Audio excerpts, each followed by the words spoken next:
Ladies and gentlemen, welcome back. I should probably unpause the game.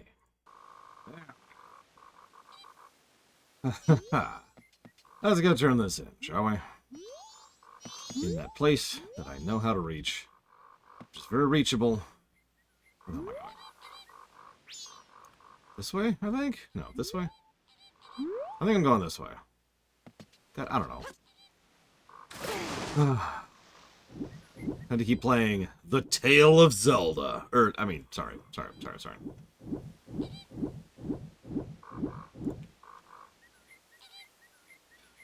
Enjoy the loiking, Diane Kiddo.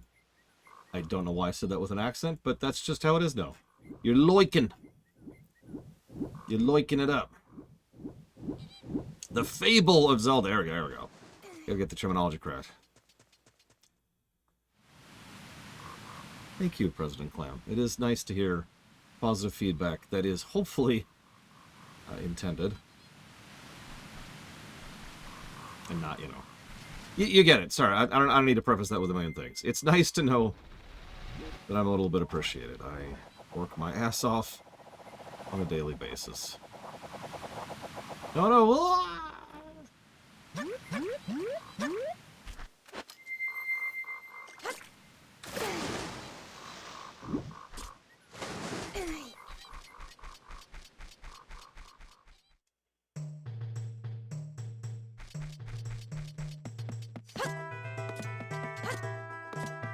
David Lynch? No! Alright. I'm a Deku.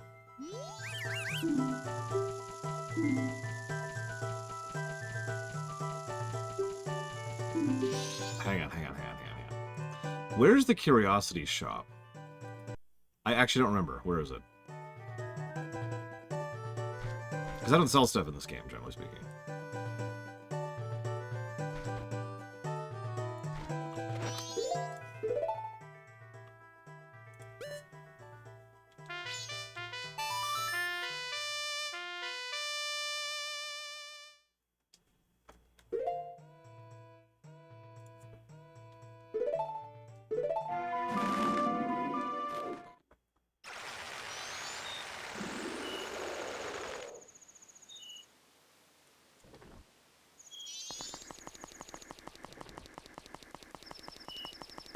Oh, wrong way. Okay, it's nighttime. Perfect.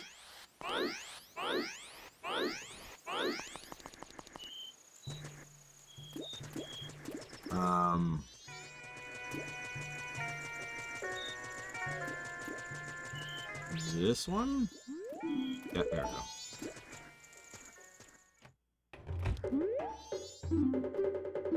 Don't be such a misery pincher. Don't be such a rupee pincher. You miser 200. Why don't I just offer you even less? And this belongs to the bomb shop owners. How about if I tell them all about you? And I'll take it. But you're guilty too. Don't be fooled. A seller of stolen goods is just a middleman who's trying to provide his customers with a good product. I know nothing. If it comes to me, I buy it. I'm a charitable organization that helps people in need. Understand. Total is 50 now. What? You said 100. Oh, so you don't want me to take it off your hands. Wait, it's a deal. Wow. What a freaking thug. Not in a good way.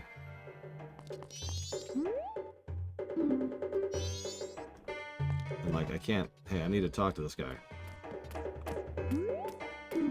Get out of here. Jackass. Yeah, Hello, game.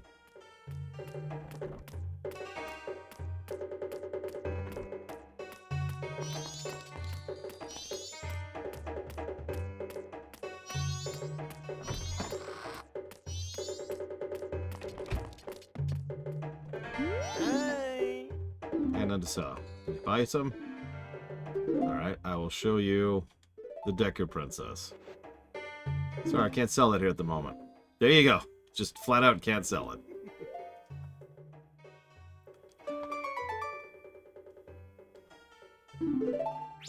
Oh, wow.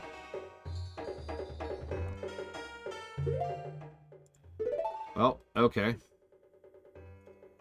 Back we go, I guess. Listen, I'm selling. This is Premier Princess. I'm just saying.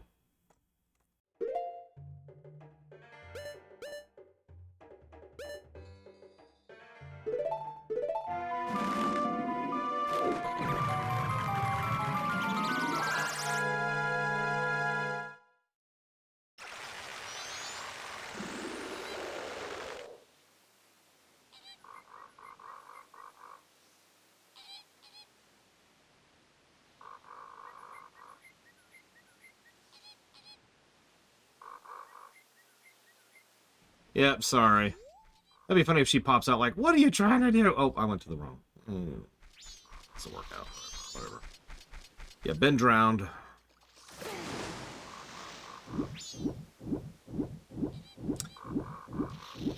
So this game changes a few hundred things compared to the original N64 version, President Clamp. And I do mean that. It is a huge list, but it's all really small stuff. The kind of things that you probably wouldn't even notice if you weren't already familiar with the game. If you value quality of life features and a bit of an easier playstyle, you know, mechanisms and mechanics, that kind of a thing, then you're probably going to prefer the 3DS version because the improved controls, the improved bomber notebook, the improved save feature, and the improved fast travel system, along with a few dozen other micro-optimizations. It also has the gyro aiming, which is fantastic, if of course you're on the original 3DS hardware, and all that fun stuff. However, the N64 version does have a few things over the 3DS version. First and foremost, and probably the most obvious thing, it's okay, we're just going to let him get dipped into boiling oil. It's fine. I would if you'd let me, game. Jesus. The N64 version has generally superior boss design, like across the board.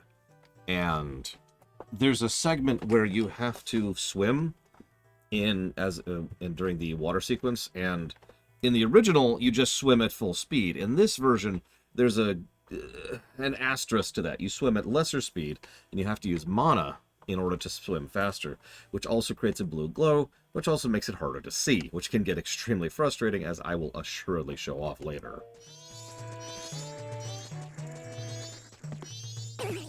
Honestly, though, I would say if not for those two rather large complaints, everything else would be a minor niggling thing. You shall know the wrath of a king whose darling princess was taken away from him. Yeah, dude.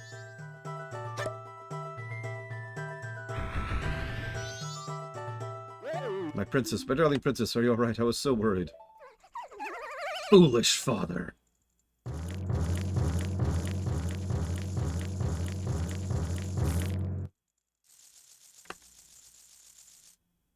What are you doing? Let that monkey go this instant. Yeah, stop torturing him to death. They didn't say the word death, but they said he will suffer until he can suffer no more.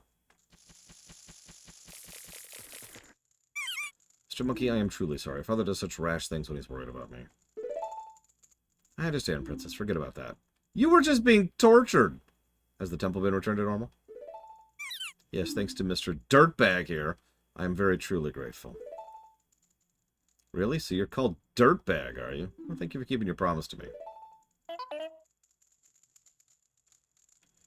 As a symbol of our gratitude, our butlers prepared a little something special for you. Please take it. You'll find it in the shrine that'll be to your right when you leave the palace.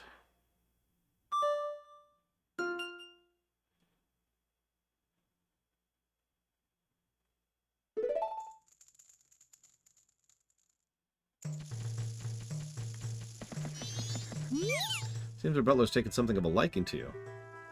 Yeah, it's almost like we remind him of his son. Forgive me if I refuse to ride in that tiny little bottle ever again. You know, I only tried to sell you. Hasty decision-making is my weakness. This time more than ever has become clear to me. Strange lover, there's little I can do. Please rest a bit before going. Yeah, no, I'm good, thanks.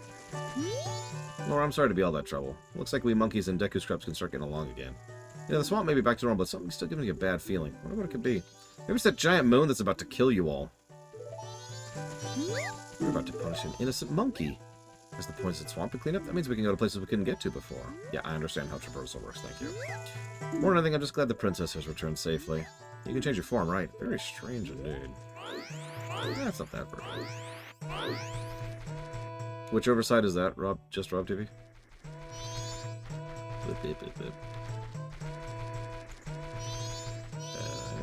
Petra. Okay. Well, I mean, they're... I don't want to get persnickety about terminology, but it sounds to me like, President Clamp, that you don't like the plot of this game. Which I don't blame you, because there kind of isn't one. Yeah, we're dead. This is one of those games that has a very, very light plot and focuses on other things instead. In this case, characterization being the biggest one, followed a little bit by world building and, you know, side questy kind of stuff. I'm gonna laugh if I have to do this as the freaking Deku Scrub. Ah, slows time to half and stuff. I don't even know that.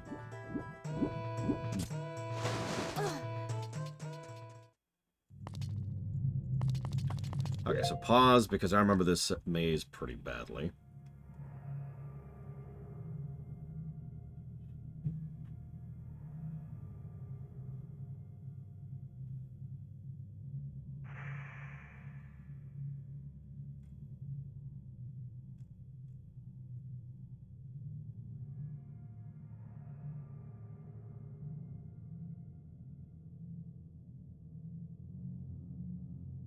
We do want to do this because this is a mask.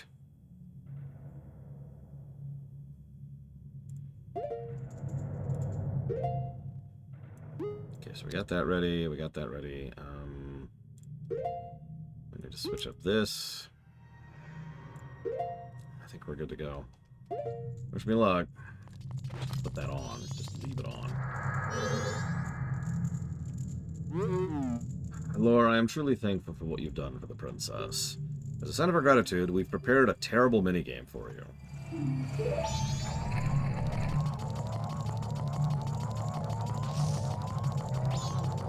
Remember Dampé's thing, right? Because, oh, here we are again. Much more dickish than last time, let me tell you what.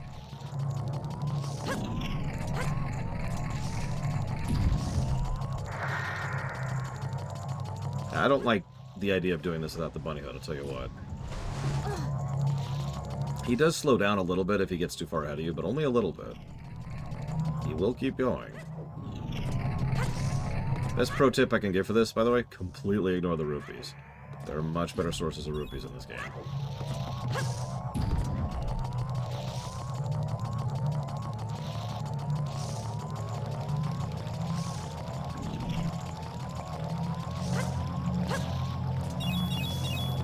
That didn't make that.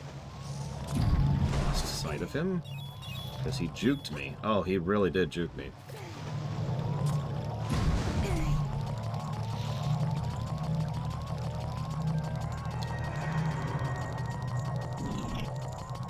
Yeah, give me these games on the Switch, please, or the Switch 2, I guess, at this point, but same difference.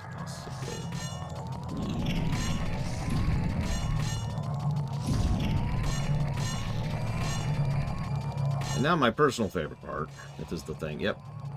Don't go in the slick sections. Yeah, the bunny hood makes this much more manageable, let me tell you what. There's a reason I just haven't taken it off this entire time. I don't know exactly how much faster the bunny hood makes you, but it's noticeable.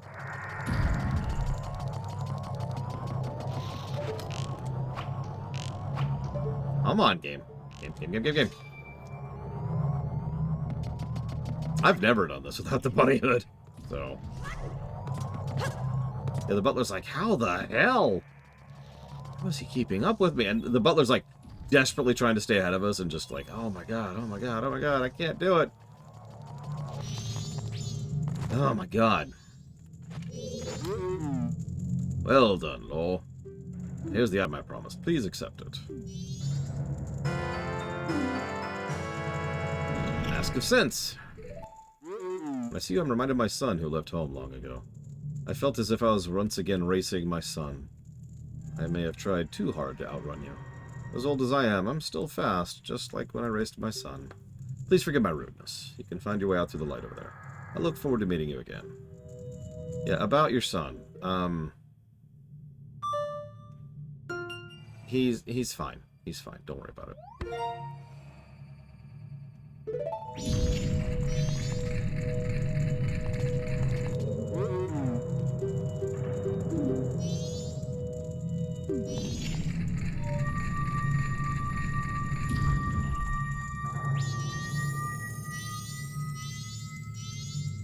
Well, let me tell you, let me spoil the whole game for you, Pastor Muppets, okay?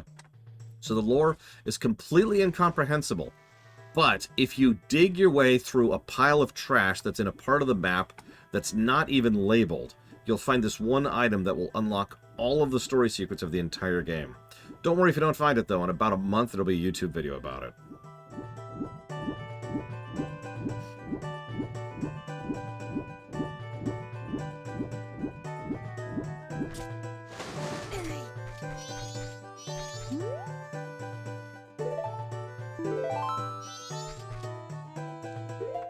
Okay, so let's check the walkthrough. What's our next step here?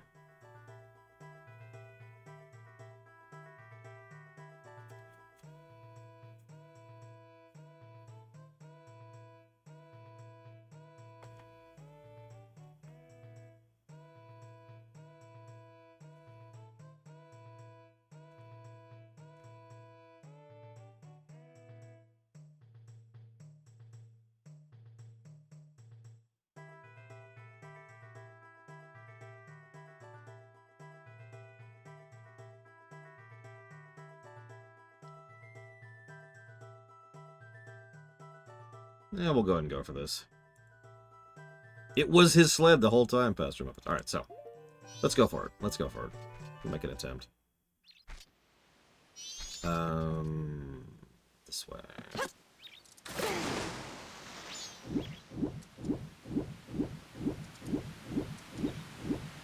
Oh, wow, Lord Aramont. Well, that should be interesting. Hi, Bladeball. Tails suck!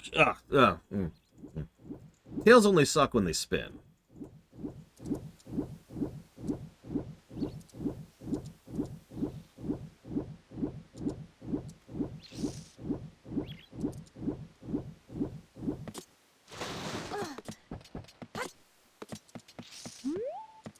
I guess I could Cordoon if you really want me to. I'll do a save state. Do it that way.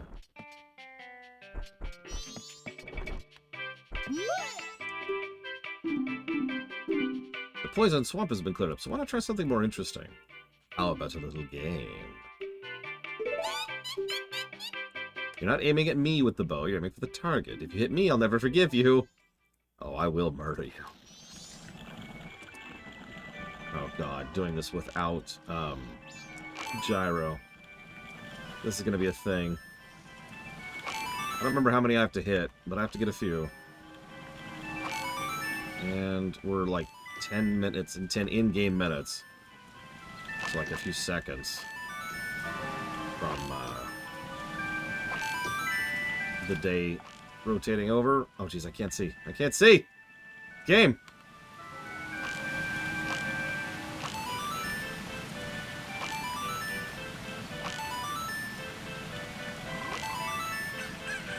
Okay, that didn't do too much. We're okay, we're okay. Made it hard to see for a second, but you know what? That's just life, right?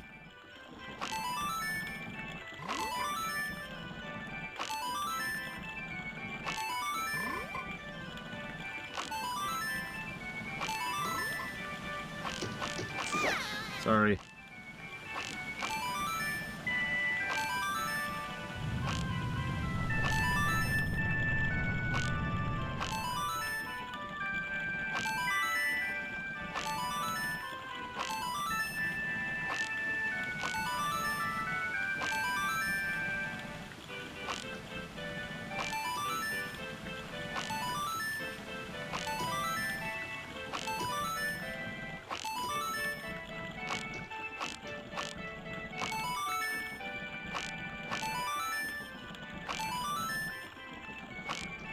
Please let it be less than 40. I don't think I'm going to hit 50.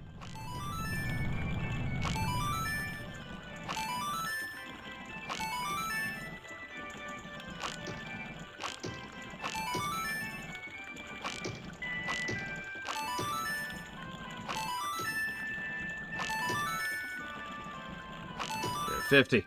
Surely it's 50, right?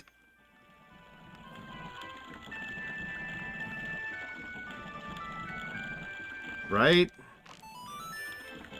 It's gonna be 60. What do you want to bet?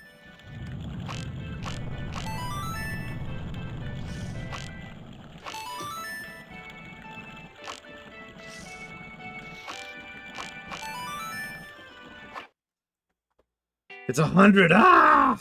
Pretty good considering. Okay, we got the bottle. We're good, we're good. Jesus.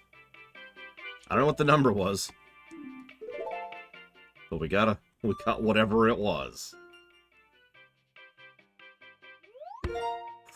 It was 20! Or more accurately, it was 21.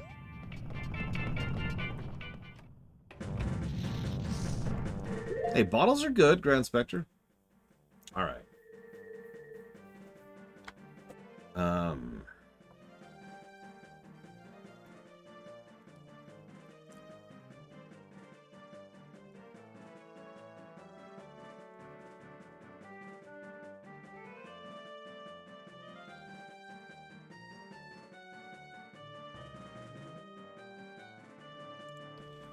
Hold on. What? That makes no sense.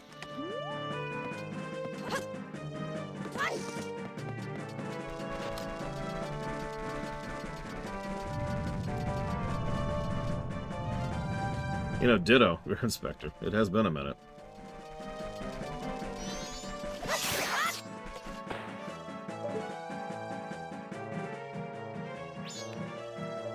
Let's get a little closer. We need to get a nice, good picture of Tingle here. There we go.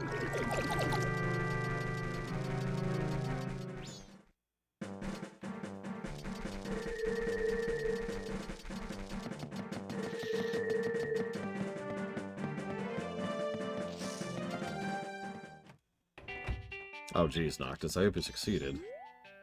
The contest ended. What?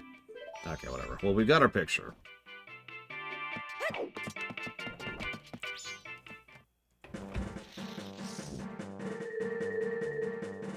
Oh, God, there's the Skulltula house.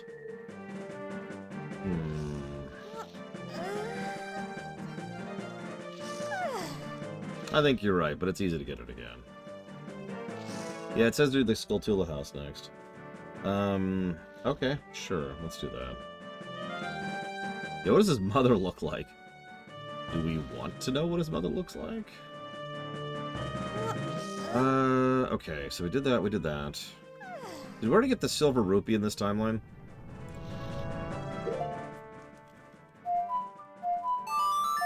Yeah, I know, right, Memory? This game came out a while ago. 9 years ago.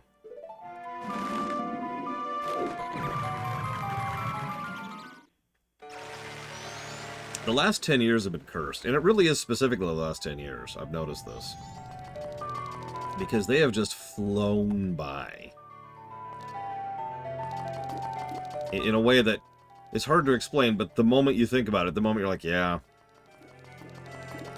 2014 does not feel like that long ago. And the rate of progression between, you know, say, 2004 to 2014 and 2014 to 2024 is a really big gap.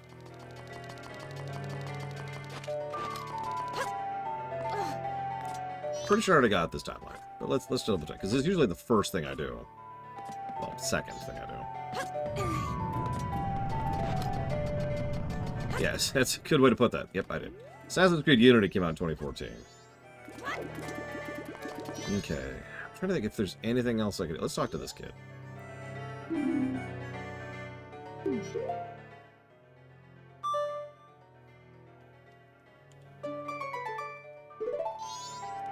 Yeah, what was Zelda like 20 years ago? Wind Waker. Oh.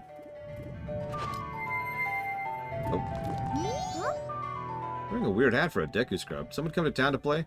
Maybe nobody to play with you. Oh, that's the same. Yeah, okay.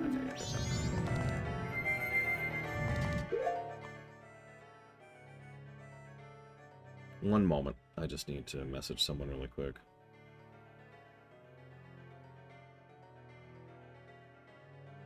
You have mail, supposedly, period. Yeah, 2019 was kind of a year from hell. Not the worst year from hell. But definitely a year from hell. 2016, that was the worst year for me. Or, no, sorry, 2015, excuse me. That year was awful. I almost died that year. Alright, so... Okay. I could go get the rupees, I guess? Is that even worth doing? I guess I do need rupees.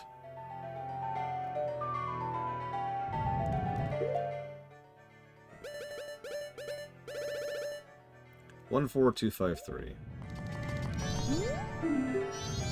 I'm sorry.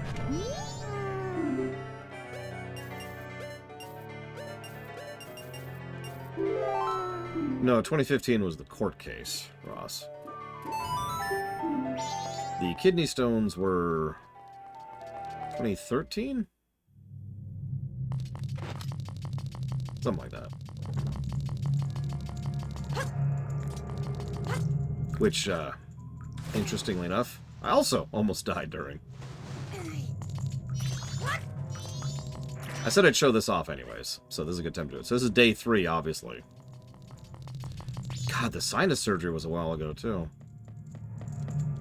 Really game.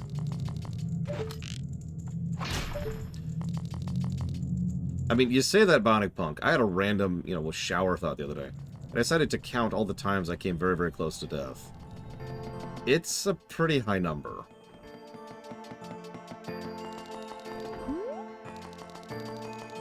Yeah, no, it was 2013. I was right.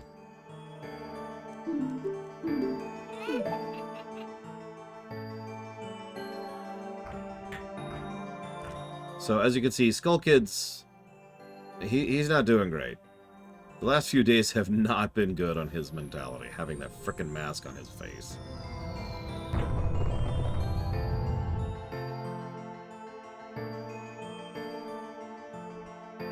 Look at him. If you remember, on the first day, he actually, he slaps his butt at us, aka a very juvenile kind of approach, right? Here, he's just kind of, gone. Okay, now let's go get that treasure chest.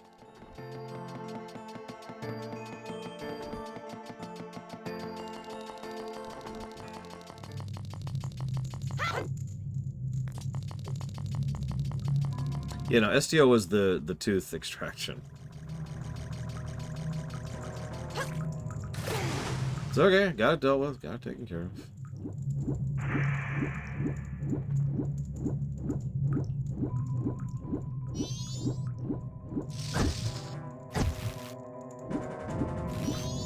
Yeah, no, I've had a few. I'm sorry, I'm not trying to go for sympathy points or whatever. It's just, it is interesting to think about sometimes, Whoops.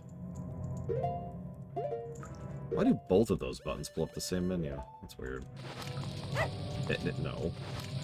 Well, this is my life now! Hey, off the deeper end again. Good to see you again. I'm glad I didn't scare you off.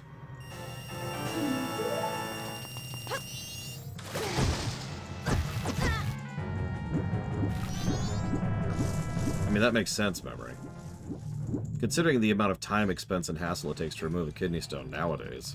Back then, you just live with it. Until eventually your kidney fails. And it takes a while. Years. For your kidney to finally fail.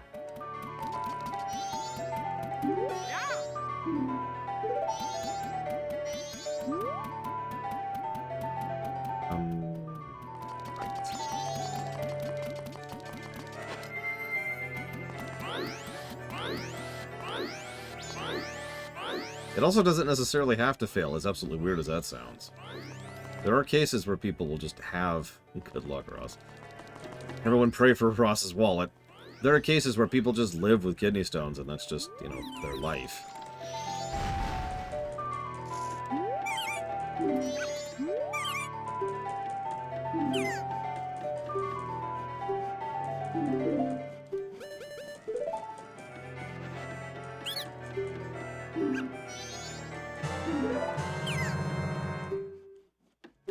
Me too, Just Drop TV. You know what the biggest shame of this version of the game is? Other than the bosses, that's kind of a big deal. It would be really easy to patch this game up to just be pretty much universally superior to the N64 version. the bosses is the exception, because that's not a small change, right? Like, that's not the thing you can just do a patch fix of.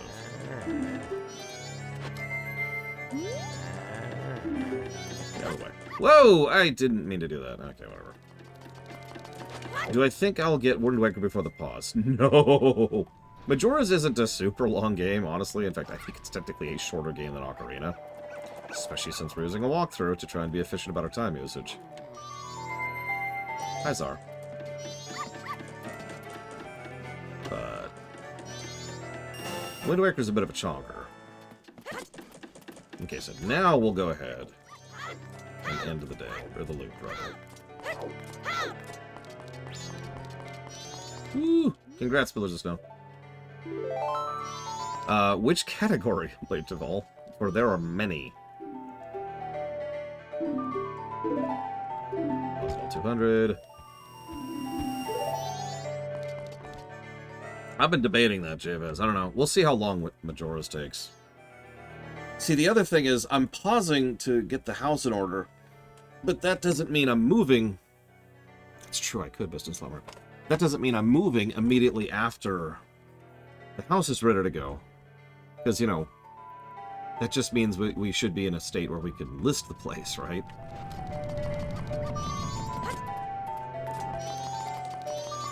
Oh God, look at him. Your timing for a trip to Woodfall is great. You better leave town as quickly as you can. Yeah. So since we have little to lose right now, we're going to go and try to kill this guy. Without gyro controls.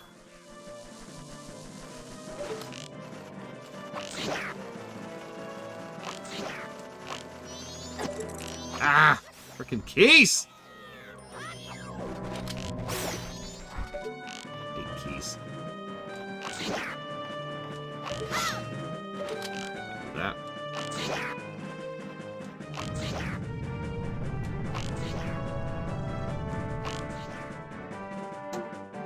Out of arrows. Do I have something set up for a place to sell? No. Do I have a new place to move into? No.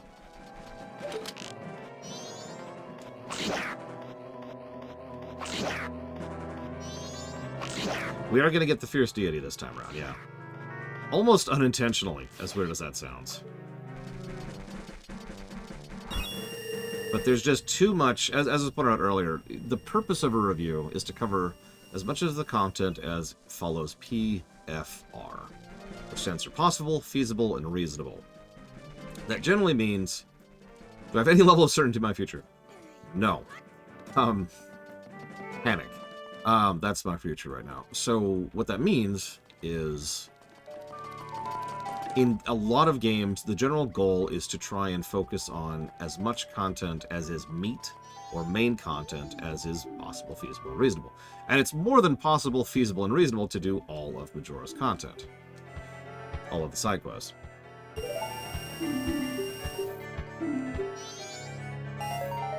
Thanks for the 5 rupees. I'd like to deposit 5 rupees, please.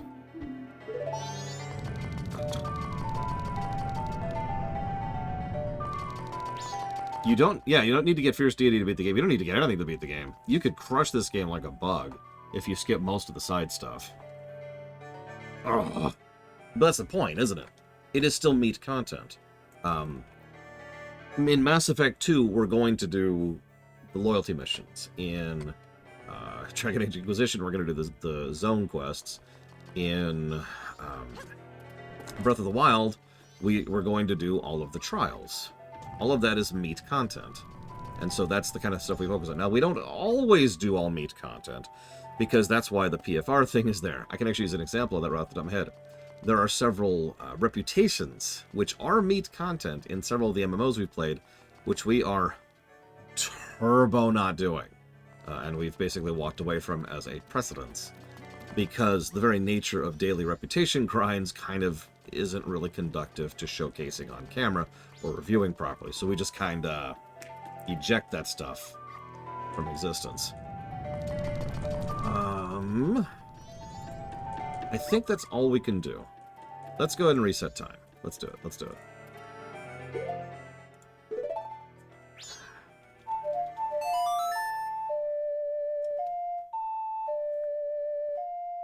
Anyways, to answer Zara's question, why is the family selling the house and moving to a better place? I know, pillagers know. It's the same thing with WoW. A lot of really good stuff is locked behind rep grinds in WoW. Having said that, sorry, I'll get back to your question in just a second, Zara. Having said that, I've decided to make a couple of exceptions in WoW. Because WoW lets you do something that FF14 does not. It lets you bank rep. So I could just do the daily grind in WoW and not actually progress through the quest and the plot and the content and save the content for later, right? So, for example, for those of you familiar with it, we are going to be doing the 5.1 patch stuff, Domination Point, and whatever the other one's called. So that stuff we will be able to show off on camera, and that's good because that is MSQ. It is literally main story content. So I'm happy that we're going to be able to show that off, and that WoW lets me do that. But there's a couple of... It debates, right? It's debatable, because I'm not going to show off, for example, Hydraxian Waterlords, or even the Netherwing, to do something more story relevant. Wait, no, that's the wrong one. That's the wrong one. God dang it.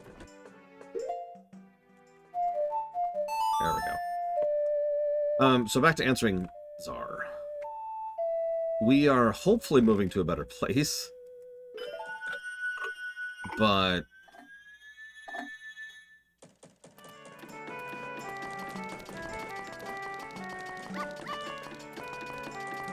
we no longer feel safe for our children to keep living here.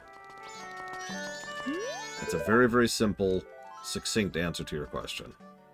There are other reasons.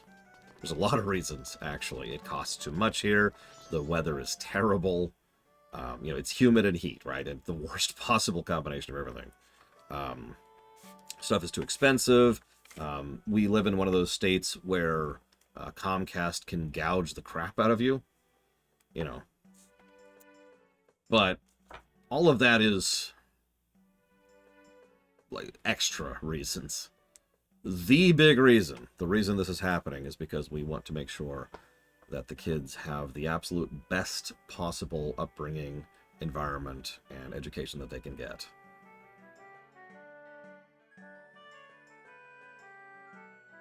And that's what that boils down to. They deserve better than I had.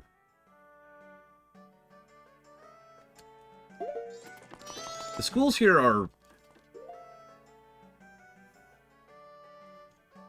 racist. And I'm just gonna say that. I don't care. You don't know where I live. So, saying the schools are bad requires some asterisks.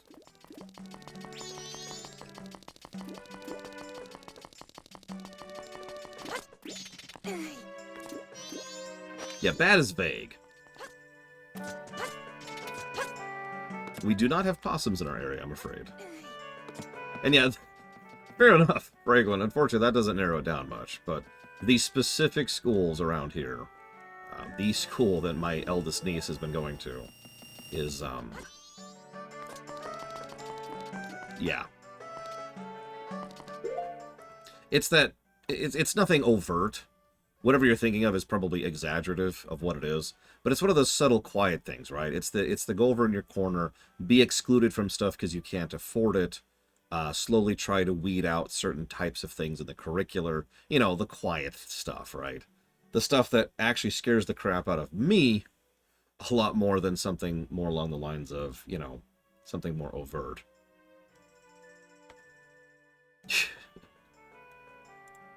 Ironically, yeah, Lord Harrowmont. Like, yeah, overt racism is actually much easier to deal with, ironically. This is more neat, right? Polite. It's messed up, if I could just be really blunt about it.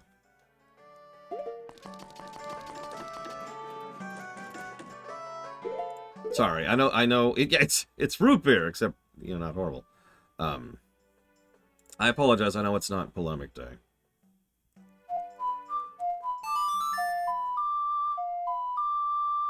Anyways, yeah, we're moving.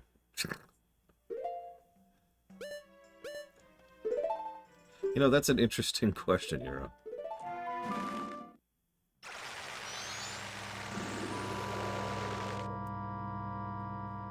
They do deserve better. They do. They deserve better than this.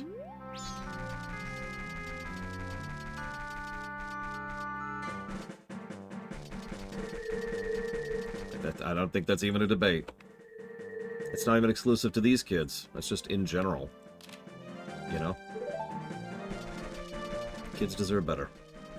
Isn't that the goal? Like, I don't know, maybe I'm old-fashioned. I thought the whole point was to make sure that the next generation had it better than we had it. My life sucked. I would love for my kiddo to have a much better life than I ever had.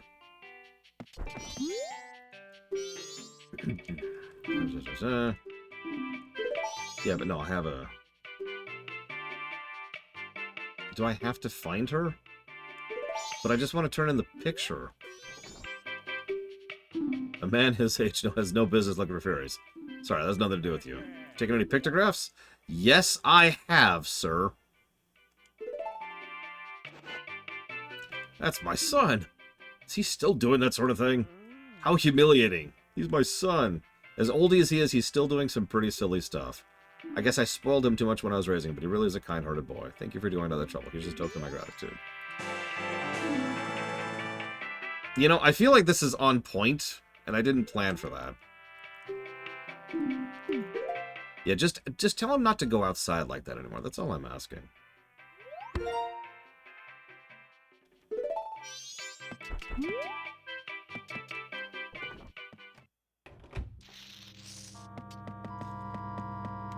And yeah, Bragman, all I have to say to that is the entirety of the EU right now. Anyways. And yeah, my mother... My mom, I actually owe her a great deal. I mean that sincerely. When she picked the high school for us to move, we actually moved to Kansas of all places. And it was a hard place to live in with a whole lot of problems with it. But you know what I did have? A really, really good high school for me to go to. I learned about television productions. I actually worked on a television studio there. Local, of course. But still, you know, I learned about camera work. I learned about cinematography. I learned about editing. If you say so, Lord Haremont, then I will take your word on it. I, of course, do not live there.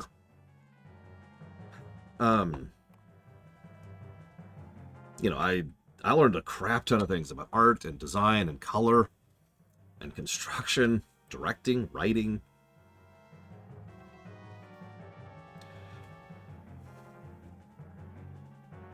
It says to do the Skulltula house next, which means we need sticks, we need 2 beans, so we need money. So we need money, sticks, and arrows. Let's do a little bit of shopping, shall we? Yeah, no, it's exactly what happened. So that you're probably thinking, wow, that sounds like a really nice high school. Yeah, I was in the rich high school. And for the record, I wasn't rich. I shouldn't take credit for this. She got manipulative. We lived in assisted living because we were not exactly particularly well off. But this one assisted living apartment happened to be in the school district of the rich kids' school district. So if you're wondering why I had access to things like a video editor, and by the way, you're probably thinking, oh, like Premiere. No. I had VHS tapes that I would plug into a device, and I had a little knob that I would use to advance forward and back, and I would make the edits like on that way. It was a whole thing. It was actually really cool. But yeah, I had a freaking video editor in 1996. That's pretty much where I learned editing. At least the basics of it. Yeah, I didn't have a phone. I couldn't play Diablo Immortal. It was weird. But yeah, it was the rich neighborhood. I have never hid or disguised that I went to the rich kids' high school. I went to a high school that got leveled by a tornado, and so got a whole bunch of funding for that. And blew it on a giant frickin' auditorium instead of updating their infrastructure. So they were still dealing with outdated computers to the point where they didn't even have a LAN set up until I got there and helped them set it up. It's okay, I was friends with the principal. Yeah, I was one of those kids. No. Oh my god, come on.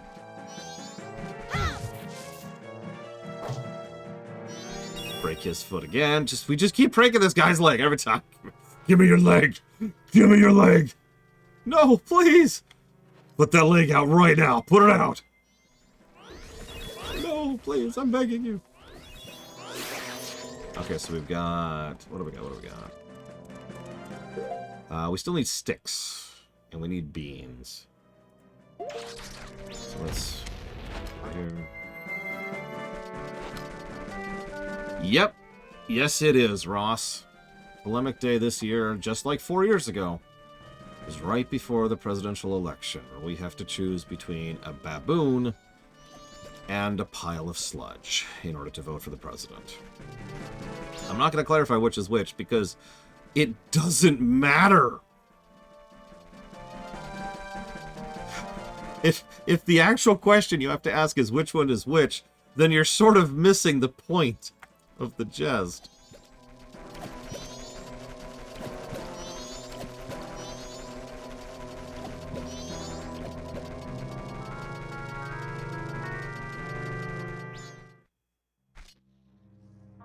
I actually am aware of that board game. Whoa, I didn't mean to do that.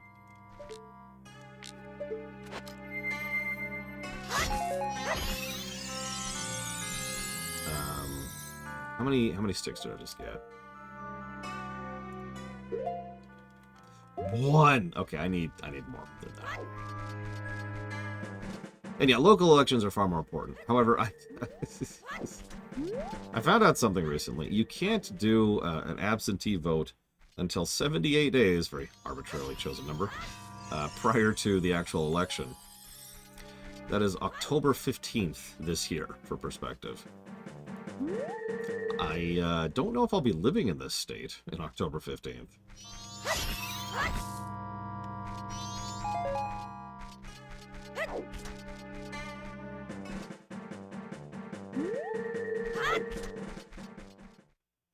Delicious creme brulee.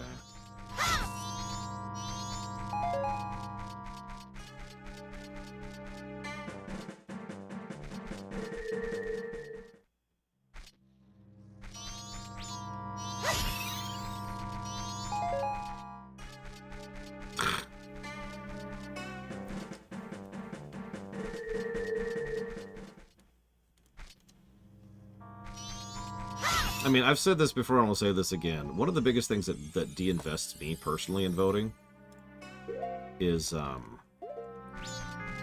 pretty much exactly what you just said off the deeper end. I can rarely remember the last time I voted for someone. I only vote against someone. And that's not good, to be honest. That's not great.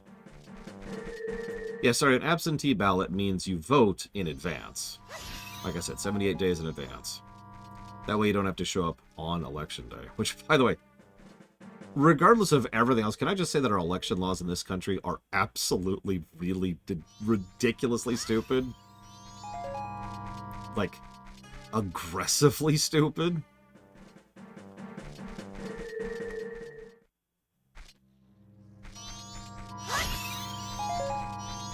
Which country has good election laws? You know, I don't know if any of them do. I'm not going to speak about something I don't know. All I know is that this country's election laws are dumb.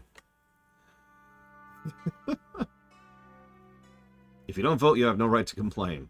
That's true. That's true.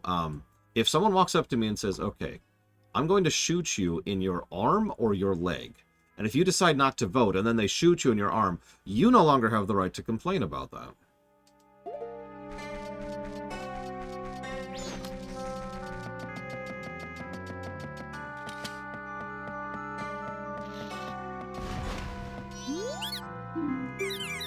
Yes, I would like to buy... Yeah, that's right. Yeah, no, I'd like to buy... No, I want to buy... Let me buy the damn seeds!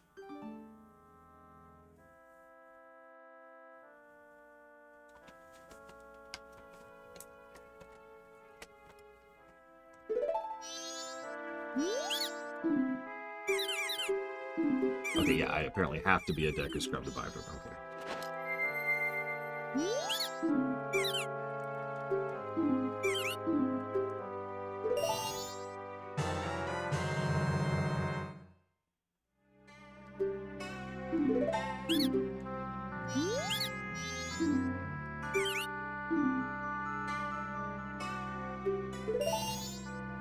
That is a good question, Grand Spectre. So, there's a concept called strategic voting, which is probably not what it sounds like. I've done a lot of research on it because, believe it or not, it actually has to do with my freaking show. A lot of the little tiny things I do to allow you guys to have control over what we stream, as well as the things I do when it comes to like the ruminations we used to cover, or who wins like the Lore Walker Game Awards at the end of the year. I do a lot of stuff to make sure that strategic voting doesn't happen, because the long and the short of it is strategic voting's bad. Strategic voting has to, it's a lot of types of it, but it boils down to the idea that you're not voting what you're voting for. That's really what it is when you break it down to its absolute core. You're not voting, let's see, do I want strawberry ice cream, chocolate ice cream, or vanilla ice cream? Well, I like strawberry best, so I vote strawberry. Done. That's my vote. That's my real opinion. Strategic voting is when you're thinking, okay, hold on. There might not be enough strawberry left. So, of chocolate or vanilla, which one do I prefer more? Well, I don't actually like either of them, but which one can I give away the most? Or which one can I, like, live with the most? Well, hang on. If I vote for chocolate, then people are going to look at me weird, because I voted for chocolate, you know? I don't want people to be aware of the fact that I voted that direction. And you get it, right? There's dozens and dozens of specifics, but it all boils down to you're not voting for what you really want to vote for. Instead, you are strategically voting by trying to take into account the whole situation. Now, there are mechanisms that exist in voting systems to kind of remove strategic voting from the equation. Let me use a specific example. Let's say that you donate towards your local streamer. Hi, thank you for the donation. Now, I say as a thank you thing that you can put the donation towards a game that we can stream in the future. And you think, oh man, I really want to watch him stream Strawberry Puncher 3000. But, you know, Strawberry Puncher 3000, nobody really knows about that game. Like, it's just a niche game that I'm the only one who's really aware of. I don't want to waste my only vote, my donation, towards this game that's never going to get funded. So instead I'll try to pick something else. But I'm not going to pick the super popular thing that I also want, because everyone's going to vote for the super popular thing. So I'll come up with some other thing. And thus we have the plural voting system. You could pick 3 things. Now, there's gradient here, but in my case I picked 3 because paperwork. But the idea here is that because we have a plural voting system, you can vote for the game you want, you can vote for the game that's popular that you want, and then you've got a spare one to vote for something else if you want to. And that's the whole point, is it's trying to incentivize you to vote for what you actually want to vote for, instead of encouraging you to vote strategically. Make sense? Speaking of, thank you for being part of the show, Pillars of Snow. I will accept that vote for 2 Jedi games. Give me a moment here.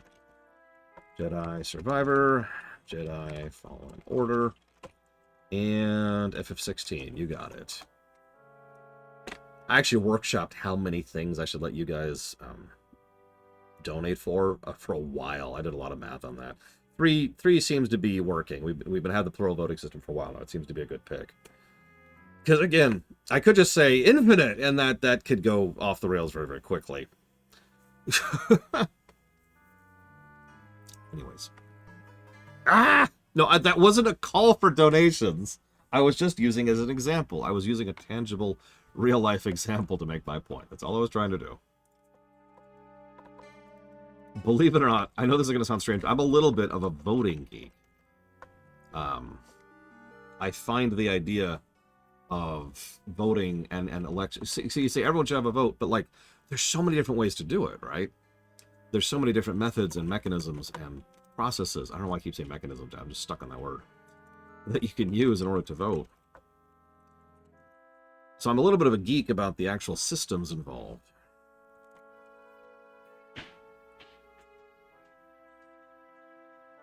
Now, Lord Harrimont says, Laura, you're dumb, you're stupid, you're an idiot. I'm going to stab you and stab you and stab you. Now, that's true. I do deserve all those stabs. But, yeah, we use first past the post, which is the worst voting system that exists.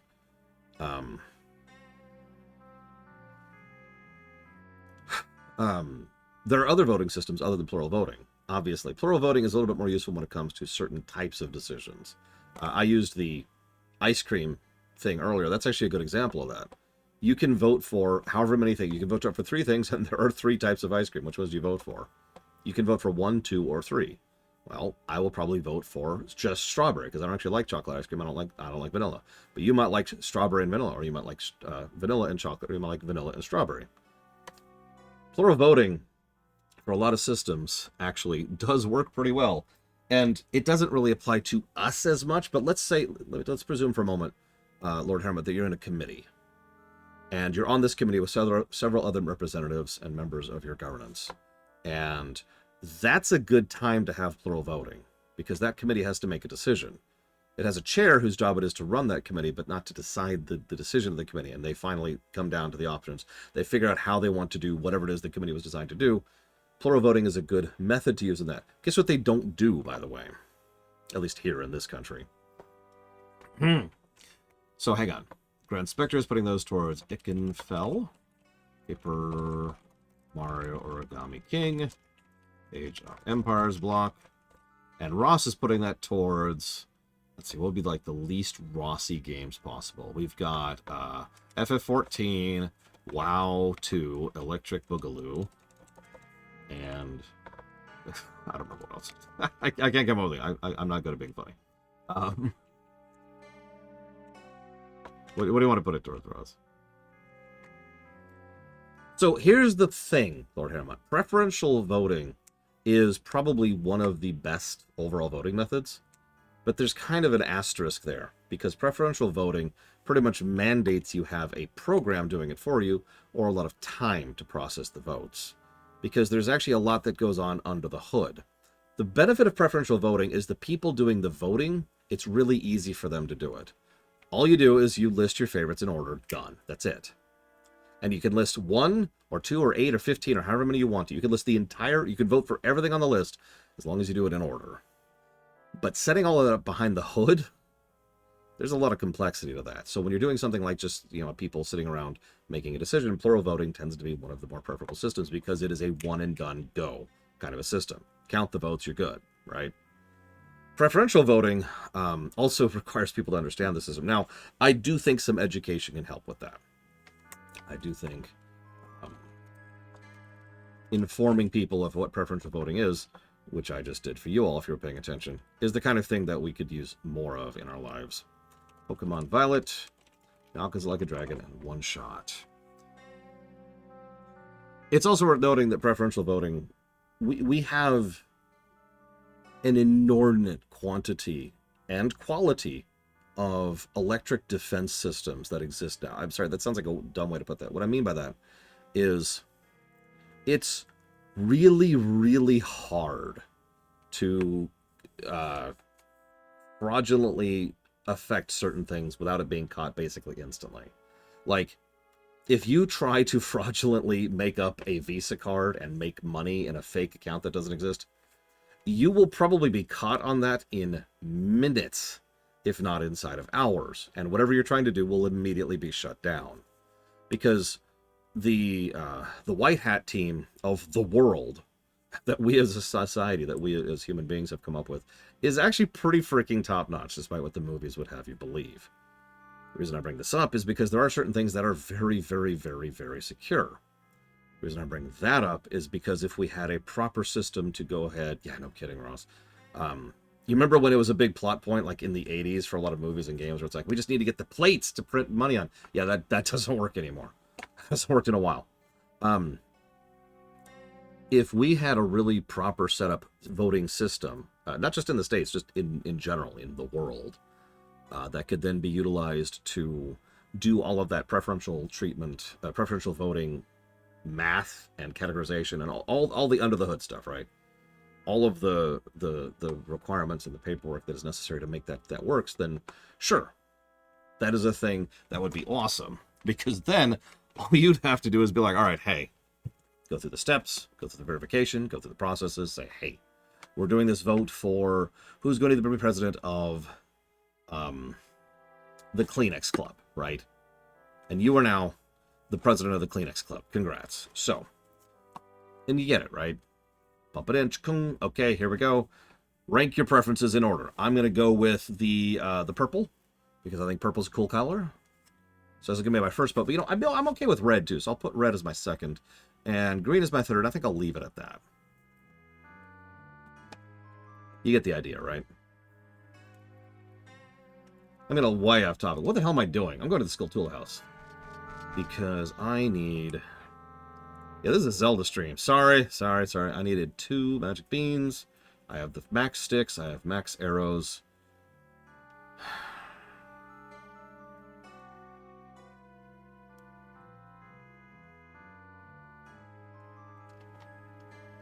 Project 25. Ooh. Not a fan. I have actually read it. I have read the entire thing. I am not in favor of it. And that is the simplest and cleanest way I can answer that question.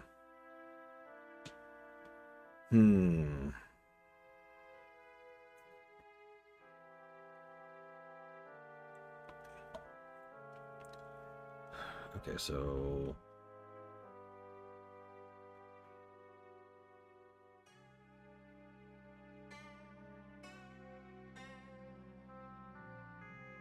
Where is this?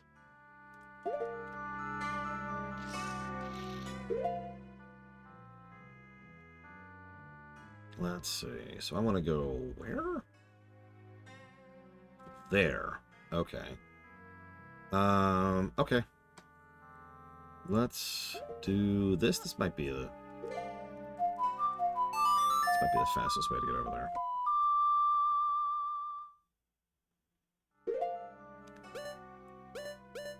It's my fault, Draxu. We keep being reasonable adults about things, and so the things that would be polemic kind of keep drifting out of polemic.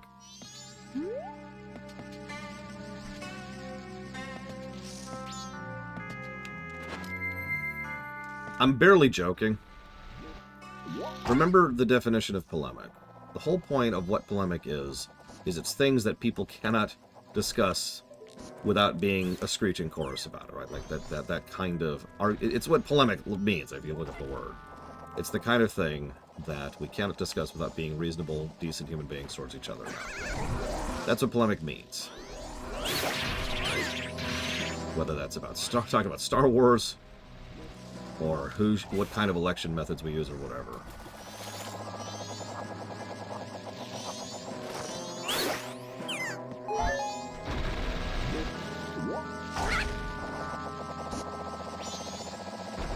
Yeah, we need to... Whoa, that was weird. Threw me. All I'm saying is we should give Palpatine a chance. He looks like such a trustworthy guy. He's so form. And he's warm. Farm? I was trying to say he was warm and fatherly at the same time there. And yeah, he loves democracy.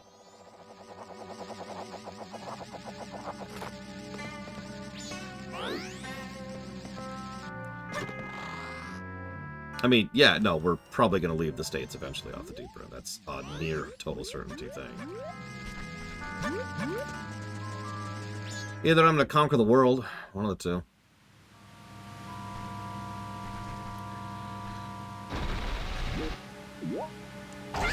Oh yeah, that reminds me. I'm sorry, while we're on polemic topics, I apologize.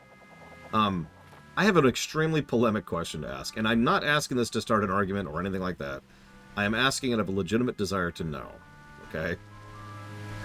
So, anybody who lives in Europe,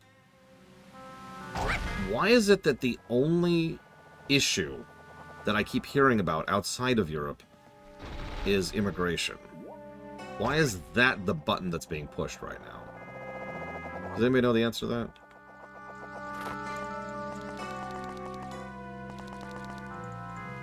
I'm asking out of genuine ignorance and a desire to know, not anything else. I have no agenda here. I have no nothing. I have no Deku sticks equipped. I should probably equip a Deku stick. Yeah, I live in the States, Grain of salt when it comes to news sources and all that.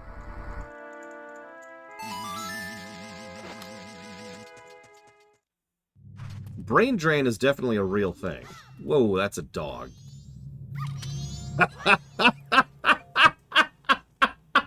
Don't clip that. Don't clip that. That was just reflex.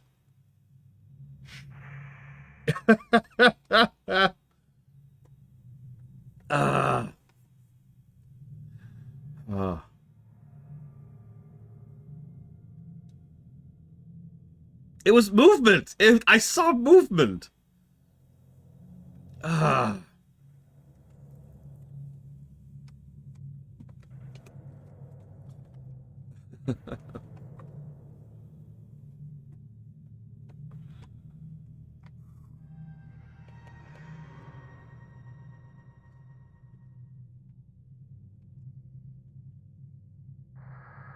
Anyways.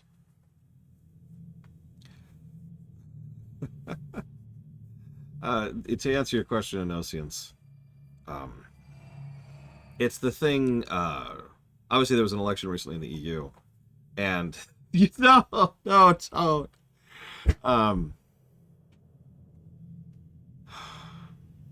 Words. It's something that, I've lost my train of thought because that freaking dog.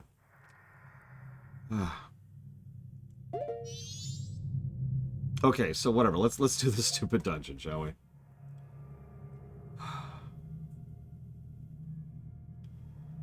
Are we in slow mode? Because this is going to take like most of the day just to do this one thing here.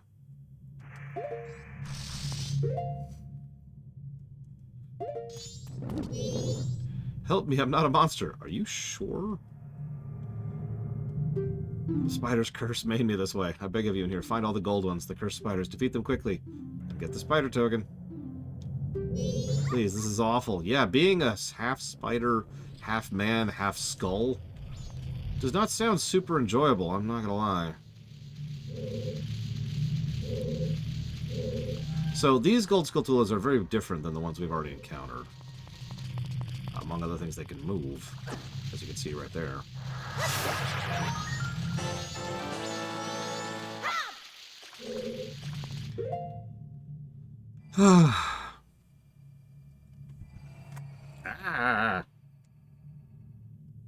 There we go.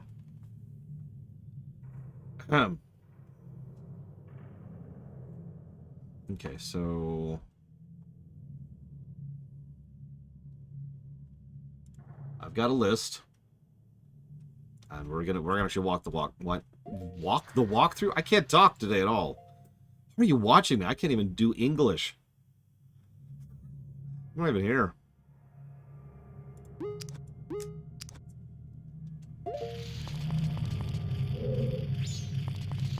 I apologize, Robostall. I wasn't trying to hit a hot button issue because, again, ignorance.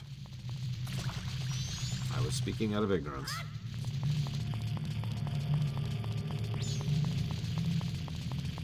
Maybe I actually am dreaming. Oh my god.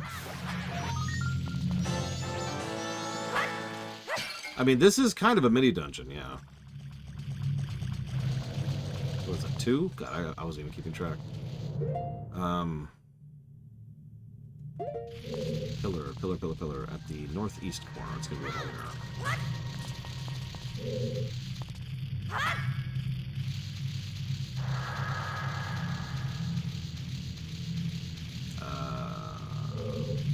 there. Is it this pillar? Oh, it's this pillar. It's this pillar.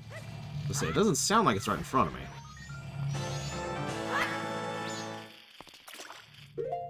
Let's see. Yeah, the whole time Link is just Navi. Where are you, Navi?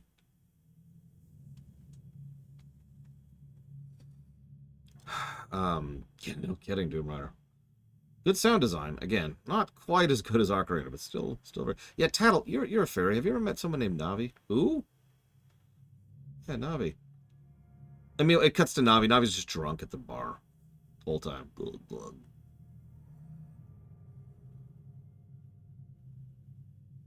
Yeah, but where do I get a bug? I need a bug. How do I get a bug?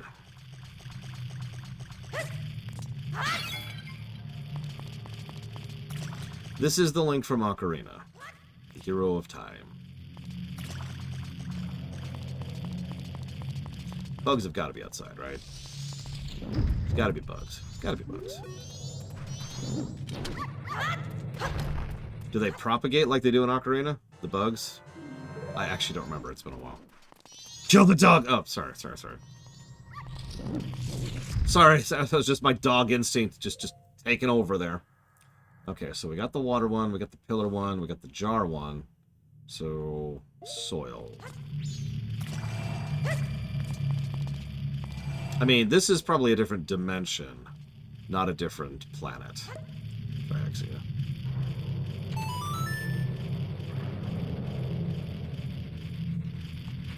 All I'm saying is that these dogs, I just start salivating the moment I say it looks like I do need to go refill my bugs. Okay, so that's good to know. In that case, let's go ahead and grab our other bottle here. Let's jump off. That's very important. We need to seed the RNG by jumping the wrong direction.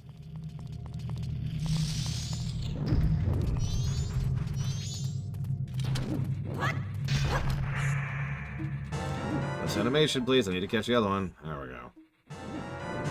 Okay. Don't worry. I'll uncurse you, sir and or madam. Okay. There's another one.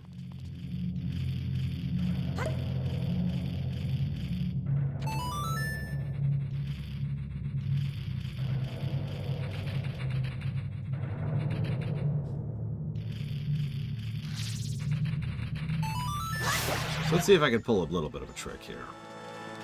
So let's drop this. That should spawn 3.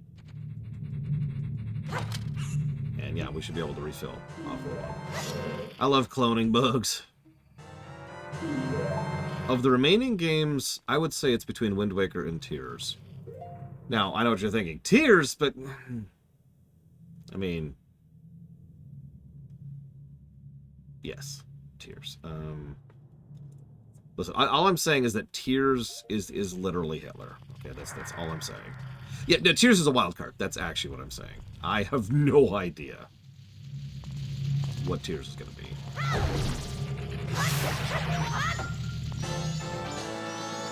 Yeah, Wind Waker, I'm reasonably aware of. I mean, I did a lore run of Wind Waker.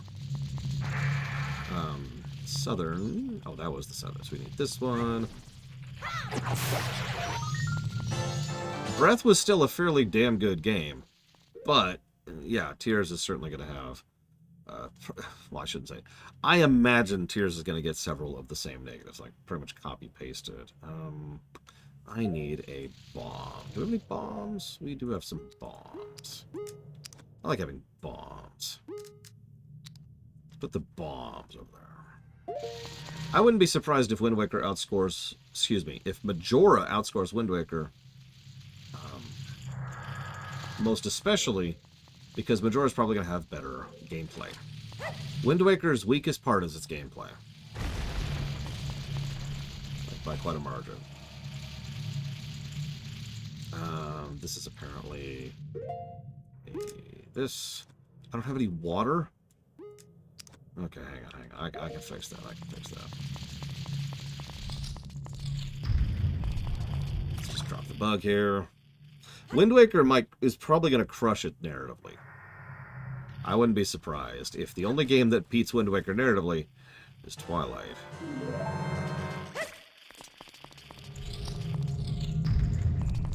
Okay, so plant.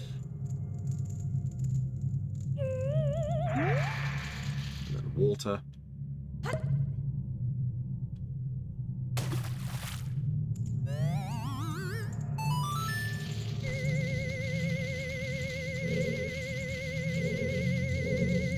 There it is. That's what I'm going for. I think. Come back here. Die, monster. Ah! Spleesh. Kaboom! Could you come back, Mr. Thing? I need to get up there. Please. Please. Please. Thank you. I hover over my intended destination. Whoop, okay. Let's not screw around and miss the damn token again. No! Why? Damn it, why? It's okay, it's not like I'm running on a timer or anything.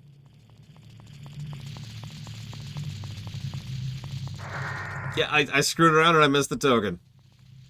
And that's why I want to talk to you about immigration. No, I'm joking. Don't hate me. I think the graphics in these games look legitimately good to this very day. It's certainly, like not the best graphics. What? It's certainly not the best graphics ever. I don't want to sound like it is, but like first of all, that shield looks legit, but even the textures are sharp.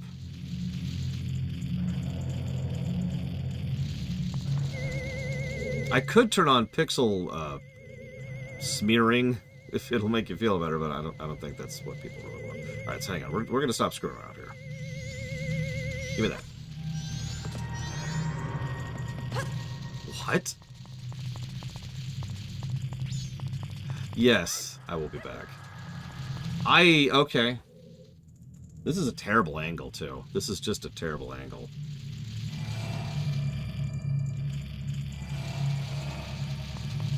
I mean, look, the moment I feel like giving myself a headache for no good reason, Yara, I'll let you know.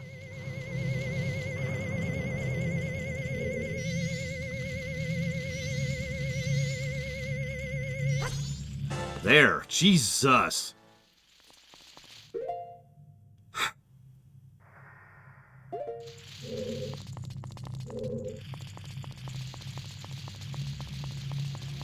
Twilight might be... So, hang on. What's our 10th highest scoring game right now? Could someone do me a favor and please check for that? Please.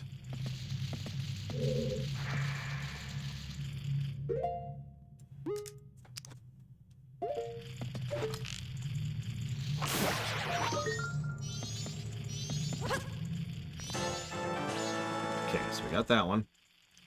Means we're only missing the one up there, I think. DOS 2, which is... what's the score for that? If you don't mind.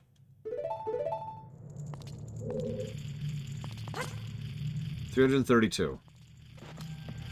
Okay, so Twilight will definitely be in the top 10 then. I would be shocked if Twilight doesn't do better than 332.77. So, let's go up from there. What's our top 5? What's our 5th highest? Nice round numbers there.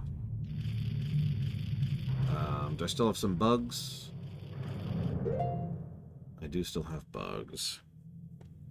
332.5? No, it'll be 332.76. 400. So will Twilight break 400? That's tricky. 100 score. It's a linear curve. It's a line. Straight line.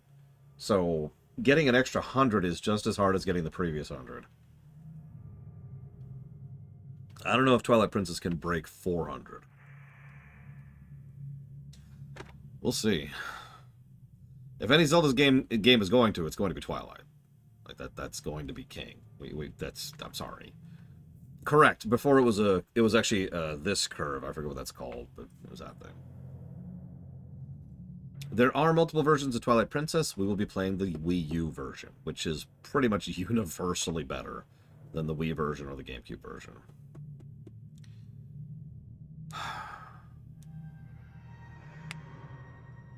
It's this curve. Let's see. I don't know what it's called. Let's see. So we got the bugs. We got through here. We're now in the central chamber. We need 3 up here. There's one in the pillar in the northwest corner, which should be like right up y'all. Yep, there it is. I see it. I appreciate they only take 1 kill. One hit this time, by the way. 7th, huh? I could see that. That's true, Doom Rider. Twilight Princess is a terrible game. Whatever you do, do not watch me play that game. Don't watch me gush or enthuse or just have the best time enjoying every moment of joy and happiness that Twilight brings to me. Don't watch that. Nobody wants to see that. You're here to hate watch me, so pick a game you love and is crap, and then I'll play that and crap all over it and say everyone who plays this sucks. And I have not played Veil of Eternity. Sorry, Lord Herman. I thought I said that earlier. I have heard of it. I'm aware of it, but I've never actually played it. That's right. I'm just going to play Skyward Sword and Phantom... No, it's Spirit Tracks forever. That's going to be my life.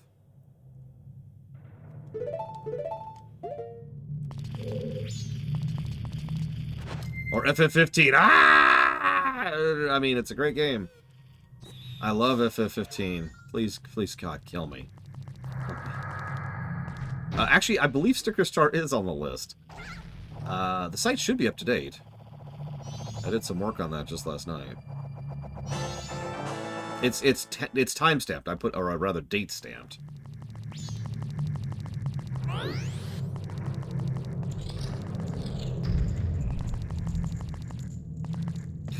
I'm never touching Skyward again. I'm never touching that game again. That is a firm no on the replay. Several of these Zelda games I would like to replay. I even found myself wondering what it would be like to replay Zelda 1 and 2 with a couple of mods. That's because mods exist to smooth over basically all my issues with those games. Because I am not alone in having those issues.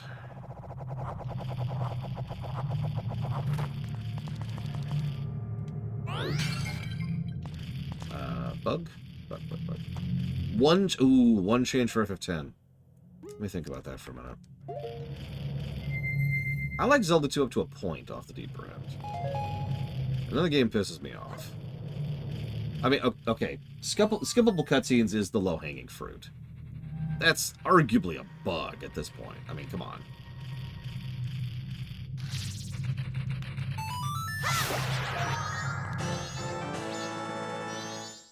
I swore we had already had Sticker Star. Hang on a second.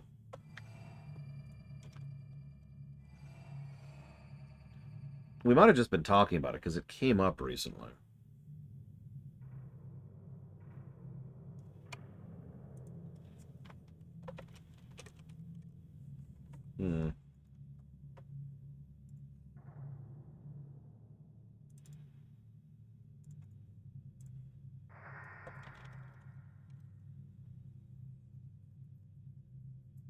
Yeah, one change. Eject the sphere grid. I don't think that qualifies as one change. I think we're defeating the point of the one change system there.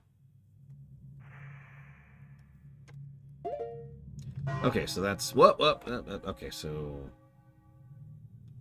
now we get 14 through 20.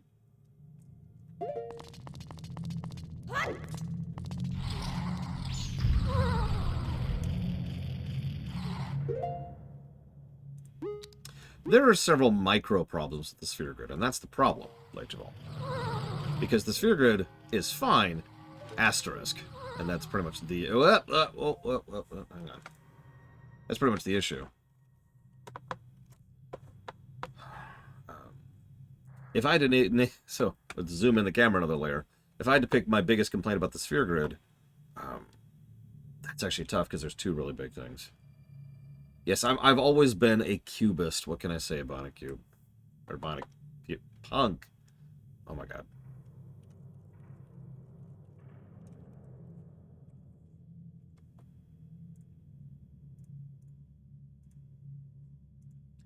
It was so the one thing is seconds and minutes. I guess there's three things. Shoot. Okay, so there's seconds and minutes because the whole process takes more time than it really should. There's the micro leveling. That's a preference thing, but I do not like micro leveling. But the third thing and the real big thing would be the retreading aspect of it. I know that you can it takes less experience to travel on the path you've already tread upon, but that shouldn't even be a mechanism. I keep using that word today. It should be a thing where it's like, oh, hang on, I want to go back to a point I've already unlocked on the grid. Boop. It should function like a teleport thing. It shouldn't be, hang on, let me spend 5 levels because I went down the wrong path accidentally. Which sounds exactly like what Off the Deeper End just said in chat. You're just spying on me at this point. Just admit it. I swear sticker stores out. Whatever, doesn't matter, doesn't matter. I give up. Moving on. Where? There they are.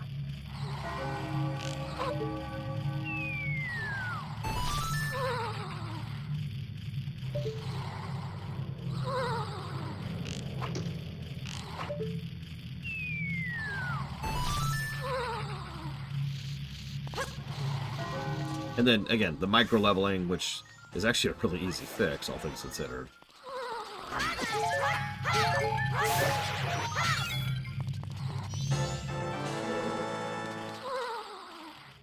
I think FF10 will ever get a proper remake. I'll give it like 10 years. We'll see. Who knows with Square, right? They do whatever. They make no sense. They never have. There's a reason I call it Squirrels for Brains.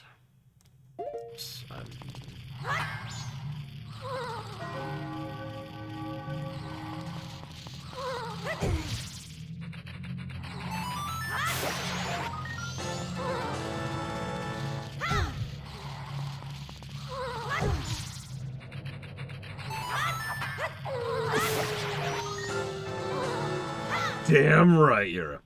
Let me tell you a little story, Yura. You ever play The Division? It's a game you've probably never heard of before.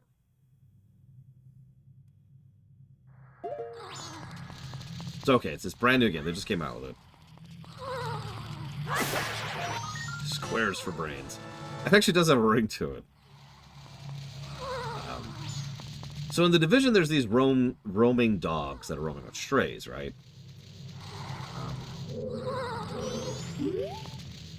And I shoot those dogs on sight every time I see them.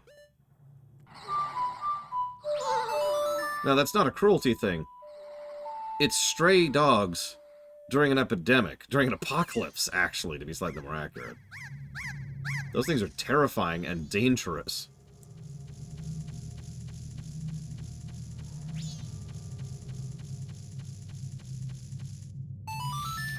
So, you know.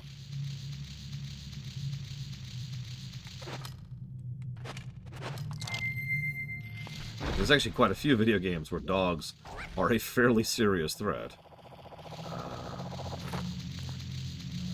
Okay, how am I supposed to get to that? I shoot all dogs on sight. When I have a gun, which is only in video games because I don't own a gun in real life. That's true. You ever play Resident Evil 2? Dogs. Actually, I 100% do feel bad when I accidentally kill a critter. In most games. Remember when I was in Skyward Sword, I was trying to capture the bugs and I'd run over them by accident? I felt bad about that. Oh yeah, Red Dead. Oh my god. It was Red Dead Redemption 1 specifically, but I was out trying to capture somebody. It was a bounty, right? I was trying to capture him alive. I'm like, ah, come here, yeah, yeah. And I didn't really process the cougar until he was lunging through the air at me. And it was just, I was so focused on the dude that I saw the cougar coming. I just was like, I died. He murdered my face off. Just, I got mulched.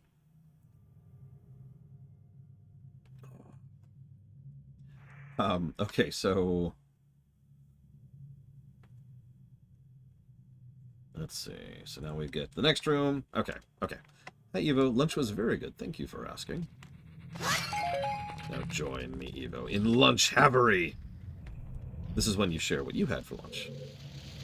And then, between the two lunch sides of the Force, we will form a new and more perfect union.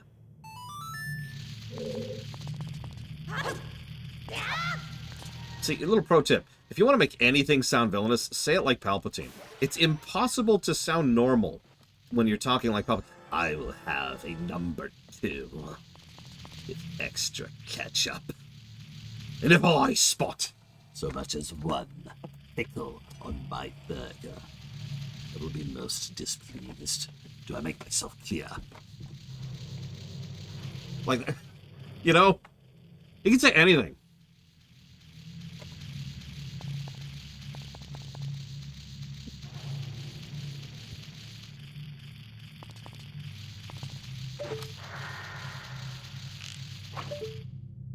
You imagine being an Ian McDiarmid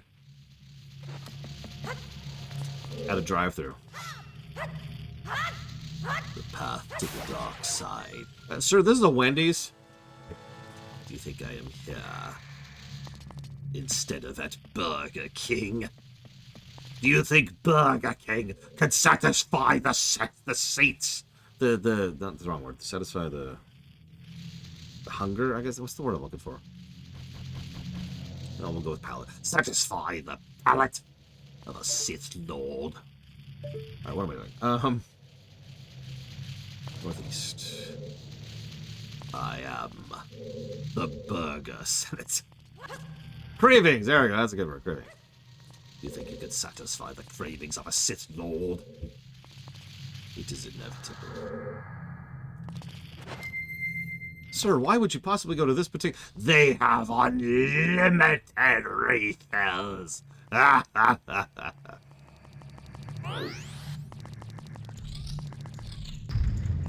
mean, I've said this before and I'll say this again. And I mean this. There's no joking at this point.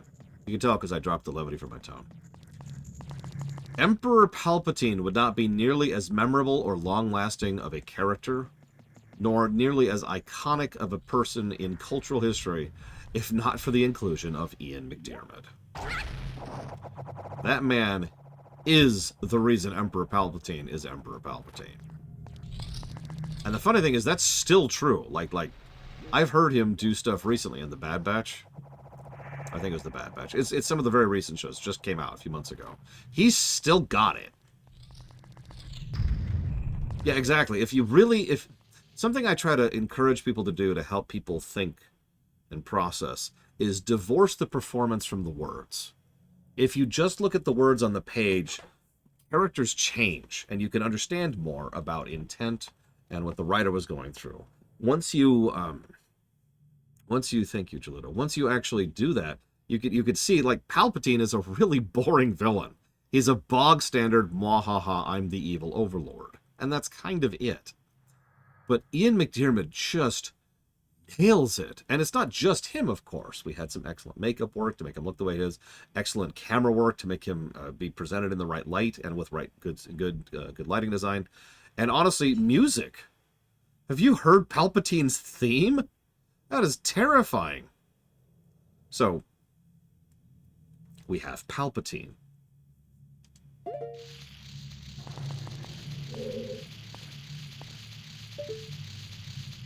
Yeah, you know what? Scar. Another good example. Lion King. How memorable would Scar be without Jeremy Irons just leaning into it hard?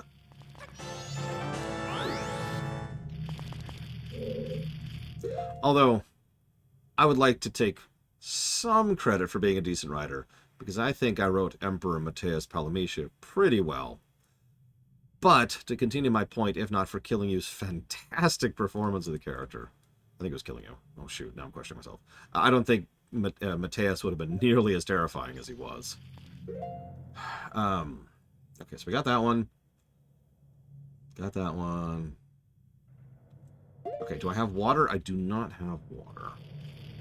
I need... Yeah, exactly, Evo.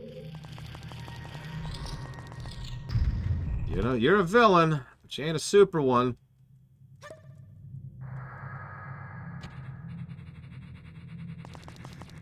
Whoa, whoa, whoa, whoa, whoa. Okay, there we go.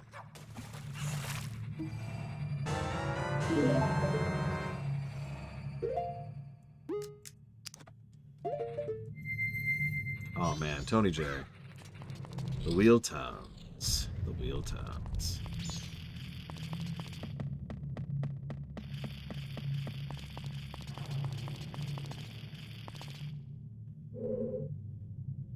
You know what? Yeah, Alan Rickman. Another great example.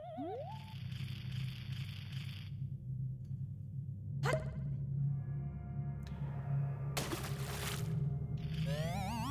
like how it just shoves me out there. Or what? Oh, whatever. Give me your soul! Okay, now give it to me again. Please? Please? Please? Please? Oh my god. You know, yeah, Wayne Pilgrim. I don't think I've seen him in anything else, but man, he nailed Scorpius. Yes and no, respectively, Ross.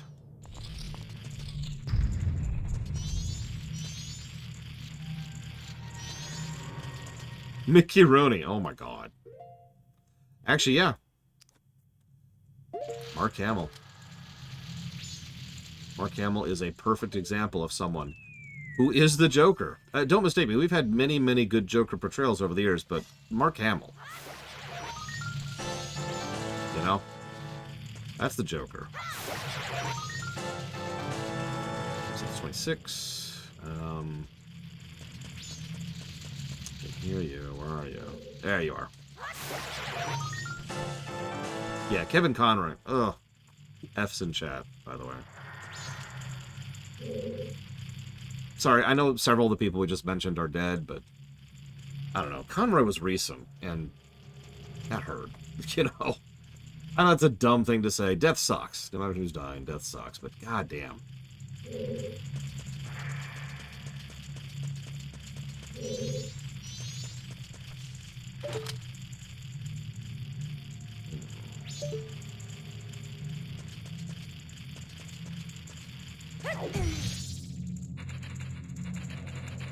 Yeah, we just lost Donald Sutherland.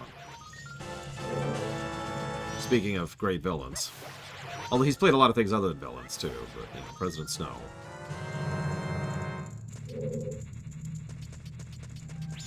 Okay. Skulltula room done. We didn't even talk about politics. Hitler! Oh, shoot! I screwed up at the last minute. I'm sorry. I'm sorry.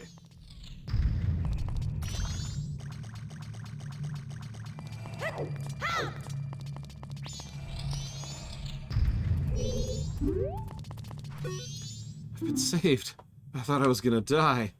See, a while back, someone told me I could become rich, and he gave me this mask. He said the instructions were inscribed in here, but when I went to look, I was cursed. I know it would be such an ordeal, I never would have taken it. Here, you take it. It's yours. Thanks.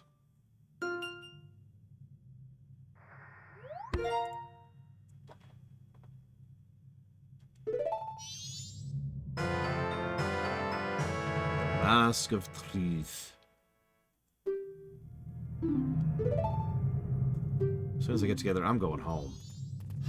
No, you're not. Give me your money! Oh, sorry. I was gonna murder him. But instead, I'm gonna murder the dog. Dog! Sorry. Sorry, come with me, dog. Let's go have an adventure. Oh, I was gonna throw the dog into the swamp. An anthology game? Can you give me an example? Simple gamer?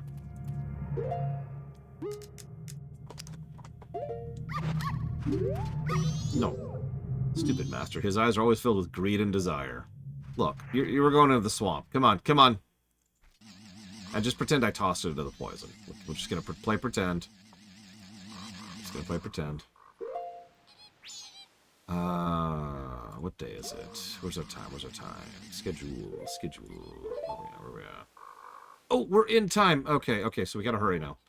I took too long. I'm so terrible. Why am I the suck?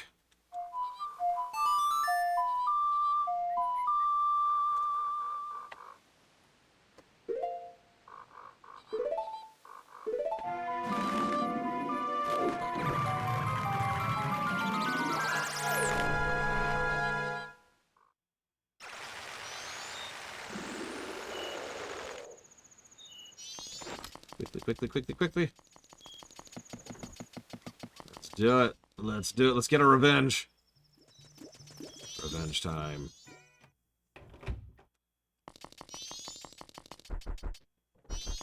Oh god, how'd it go, Ross? How'd it go? Tell me honestly. Tell me I'm dumb, tell me I'm wrong, tell me I'm stupid. I hear it every day of my life. Every single day I hear it. I'm ready.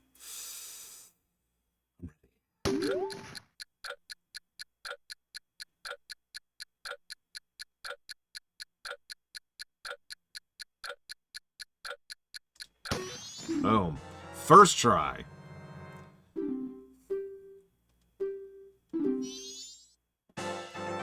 Easy every time.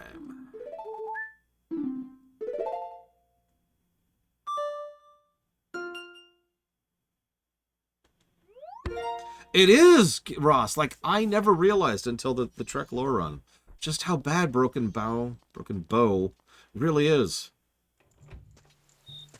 I was shocked.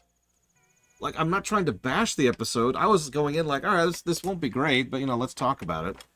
Oh, my God. Ugh. Sorry. For anybody out there who likes Broken Bow, peace be with you. Okay, are they gone? Oh, my God, that episode's trash. All right, so we got the heart. What do we got?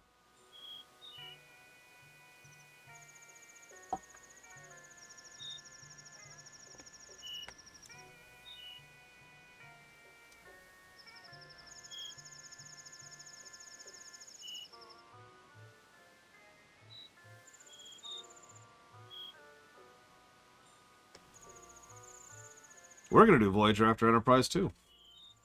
Yes, Episode 1, Season 1 of Enterprise. An episode is very expensive. One of the most expensive episodes of Trek ever made, not counting New Trek. That's not a joke. You can look it up. Or you can trust me and trust that I actually did my friggin' research on the matter.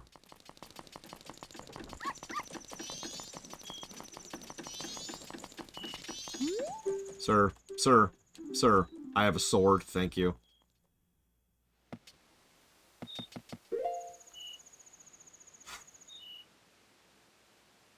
Sorry, I'm reading the walkthrough here, forgive me.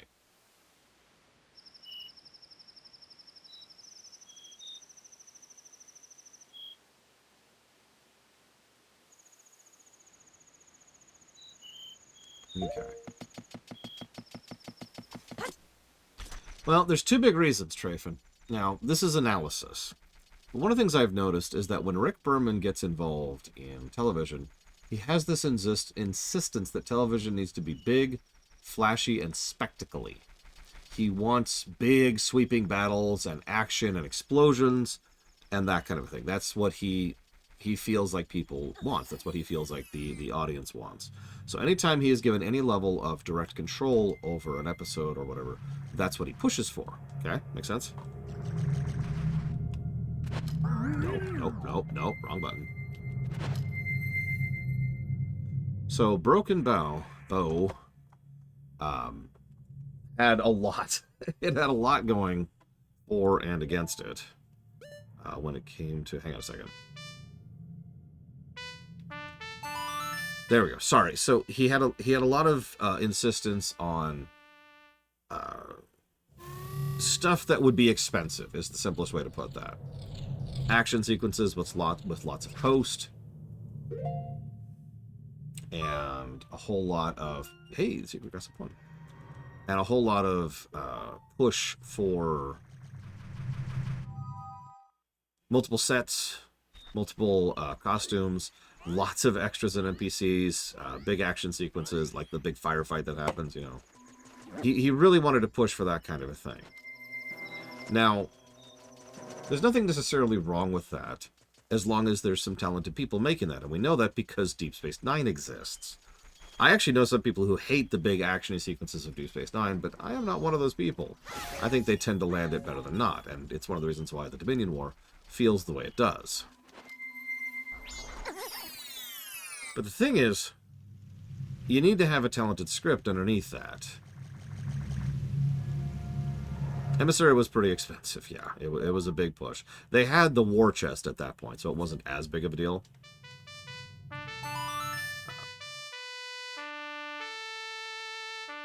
But you get the idea. He pushed for expenses pretty much at the expense of everything else. So let's switch around for just a second, and let's look at Season 3, Episode 24, I want to say? The final episode of Season 3 of Enterprise. Now, I'm not going to spoil what that episode is, but if you're already familiar with Enterprise, then you know what I'm talking about. And yes, we've successfully transitioned from talking about politics into talking about Trek. Hi, my name is the Lore Runner. This is kind of what I do. I play video games, analyze them, and off to the side, we talk about politics and Trek. And Star Wars and Warcraft. I think that's the big three. Is this it? I think this is it. This looks like it.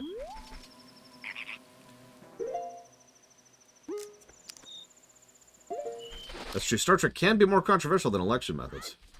And Final Fantasy. We gotta get some Final Fantasy in there. Electric Warscraft. I would watch that religiously.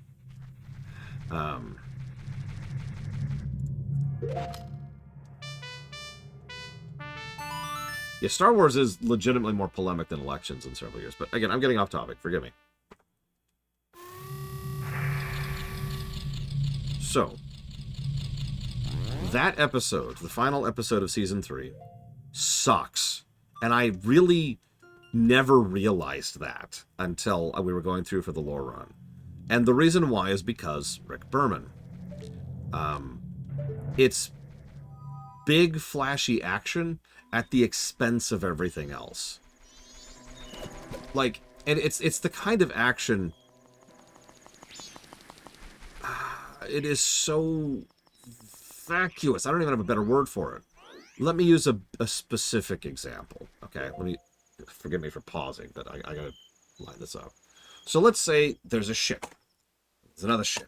And they're fighting. They're fighting. Okay, cool. I like a ship battle. Most people like a good ship battle. Thing is, at a certain point in the script, the battle doesn't need to be there anymore. So what happens in a Rick Berman script is the moment we have fulfilled the mandate of the battle existing, one of the ships shoots the other one, and the other one explodes. I'm probably explaining this badly, but I want you to imagine this, because this is not even really an exaggeration. That there's like a Star Destroyer, and then there's like, you know, the Tantive 4, and they're like... And they're like, oh my god, there's this Star Destroyer, and it's holding us off. Don't worry, we'll hold it off until, you know, until you're done uploading the data plans or whatever, right? And the moment you finish uploading the data plans, they're like, okay, let's get that Star Destroyer out of the way. And they shoot one shot which blows up the Star Destroyer. Because that's literally what happens in Season 3, Episode 24, the finale of that season. That literally happens. Now, this is just one example, but that's the kind of thing that Rick Berman does when he is in charge. And now we tie this all back together with Broken Bow. Bow. God, I hate that word. I can't pronounce words. What do you want from me? Because so much of that episode is that kind of completely nonsensical, meaningless action that exists, quite literally, to be an action sequence and nothing else. I can once again cite specific examples from memory, because of course I can. I'm a geek. Here's my badge. Yeah, it's the show premiere. There's a scene. This is a real story. Okay, so check this out. I'm going to divorce all the context for a second, because you don't actually need context. So there's this alien that lands on a planet. Ugh. And these two aliens chase him. Ugh. He's like, okay, I gotta run. I gotta run. So he runs into a grain silo. Okay? This is the first scene of this episode. He runs into a grain silo. And,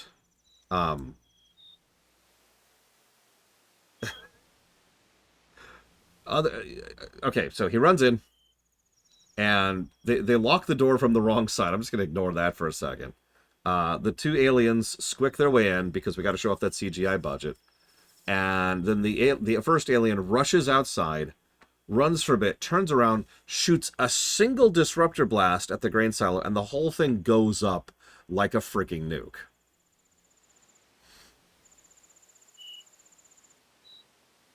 That's Enterprise. In one scene, that is Enterprise. And that is Rick Berman's approach to that thing. I'm trying to skip over details because I realize I'm trying not to spoil, but the point is, that is his approach to cinema. That is his approach to television and production thereof. He looked at that and he was like, yeah! Boom! Big explosion! And that's it. Like, that's the full extent of the thought and effort put into that. And if I actually was to show you if I was to show you the specific scene on camera right now, you would see what I mean when I say that nothing that I just described to you makes any sense at all. It is actually nonsensical, the sequence of events. As the saying goes, let that be our tone setter. Where is this freaking thing? Where's the trees? Where's the trees? Are these trees? These are not trees. What's the plot of... Oh my god. Okay, so the plot of Broken Bow. Is it over here? There's also a naked shower scene. That's also very Rick Berman. Hey, Kitten Fan. Yeah, we're kind of... Is this it? This doesn't look right, but we'll try it. Oh, they are enemy show. But trust me when I say that, no. Whatever nonsense you want to spin to try and say, oh, no, it totally makes sense. Please trust me when I say that if you actually watch the episode, no, it freaking doesn't.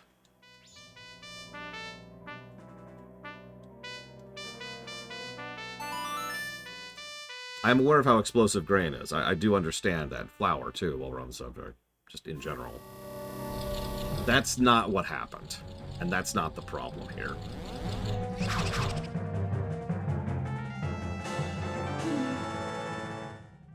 Art piece get.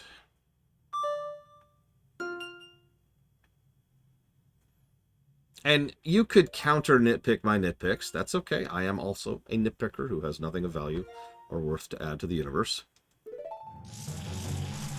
However, the problem is all you're doing is trying to counter-defend one example I'm sharing.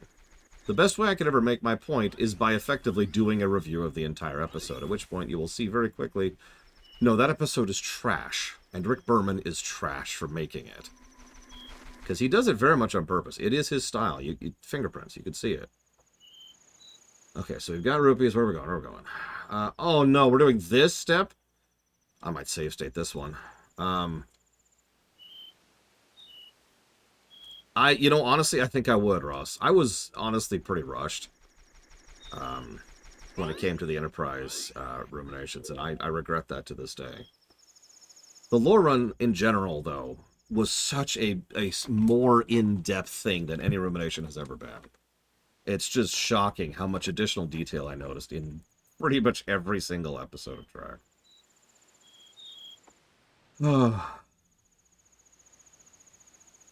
That's valid, Inamisha, and you're right. And that almost makes my point for me. We're going to go dog racing, Kitten Fan. Because... No, I'm serious. It makes my point for me because that's one of the least terrible examples of the crap that happens in that one episode of that one show, of that one season, I should say, of that one show. And it's still bad. It's the kind of thing that pretty much made me want to turn off the TV immediately. I can't do it without the Mask of Truth. That's impossible. Anyway, so let's put on the Mask of Truth. There we go. Behold the Mask of Truth. All right, pause because I don't want to waste time. Where are we going? Let's put my real mask here. And yeah, regeneration was actually really good. This is the advantage of doing a lore run, or rather of doing a review, is because when you zoom in the camera that much, you can really appreciate the good, and you can really process the bad. That's one of the things I love about doing this kind of a thing. Oh, speaking of which, sorry. Speaking of, I should do my frickin' job. I guess! I mean, yeah, whatever.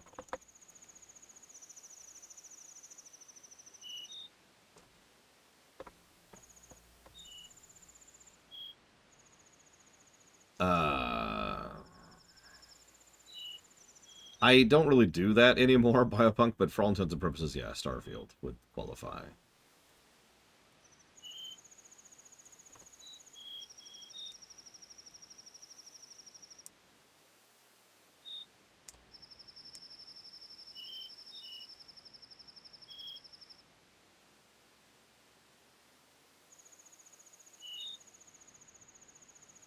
Okay.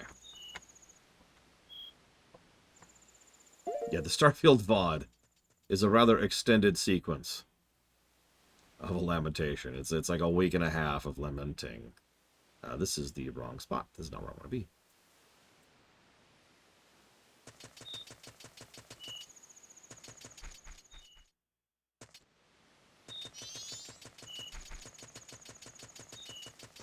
Or maybe it is. Where am I going?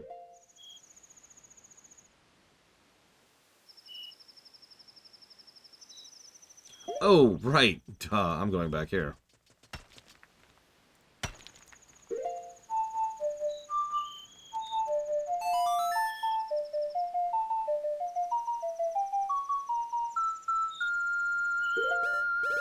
Wait, can I kill the dog, though? I mean, I showed you that comic, Roz.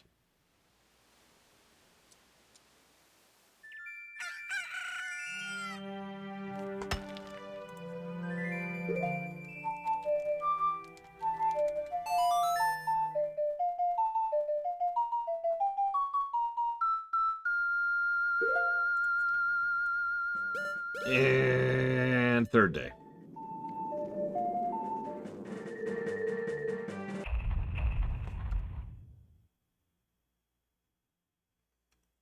Alright, so she's been traumatized again. As it should be. As was foreordained by fate and destiny. It was always her destiny to be lobotomized. We're not even gonna meet her. We got other stuff to do. Screw her. We got stuff to do. Let's go. I think this will score better than Ocarina. Well, that is the question that everyone's asking. There's only one way to find out. I'm afraid the score of this game will be quite operational when this review is done. Alright, so, Shunk. Where are you, Goldie? I can hardly tell with the lighting. There he is. Rough. I'm here for my wife and child. There's no way I'll lose. Yep, okay, so this one. I would like to bet on this one, please. No. I would just like to bet. Yep, okay. Yeah.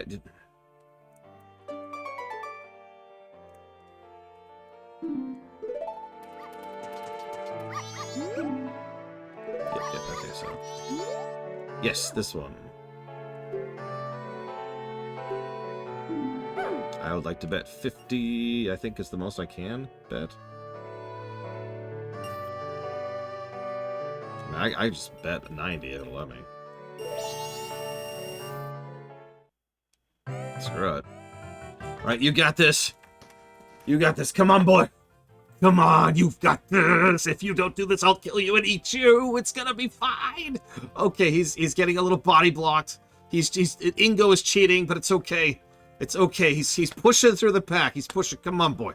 Come on, boy. Come on. Come on. You got this. Oh my God, he's actually doing it. He's actually doing it. Okay, he's ahead of the pack. He's ahead of the pack. Where's the blue dog? The blue dog is not in last. No, no, no, you're dead. You're dead. I'm going to eat you. I'm going to eat you.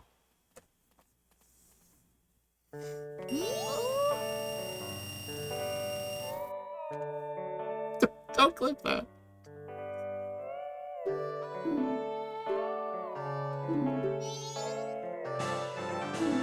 There's our heart piece.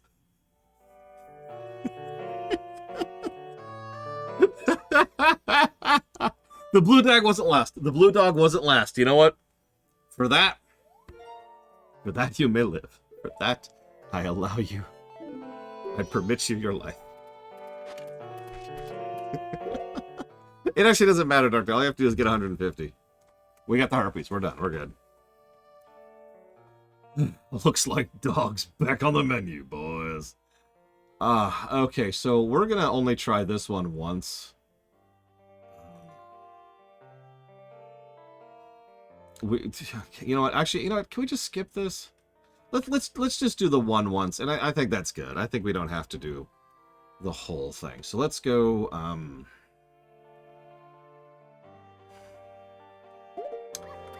Let's do this. The second Arrow game. Kitten fan. I don't want to do that without gyro controls. The second, shooting gallery. The first one, sure. But the second one, No, we'll do the alien side quest later. Don't worry, Jabez. We'll get there. We'll get there. We will save the money. We don't have access to the place on the first day yet. That's what we need to make that happen. Right, where's the shooting gallery? If you say so, Kitten Fan. Kitten Fan's crazy. Don't listen to them. All right. I'm ready.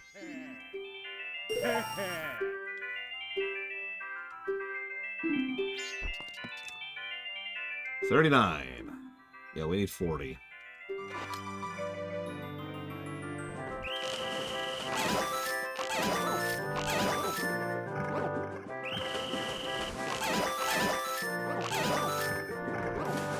$50 is actually the goal here, but we're not doing that. There's no way in hell. So we're just gonna go with what we can do. Ignore the moonquakes. It's fine. They're moonquakes. It's fine. Don't worry about the name Moonquake.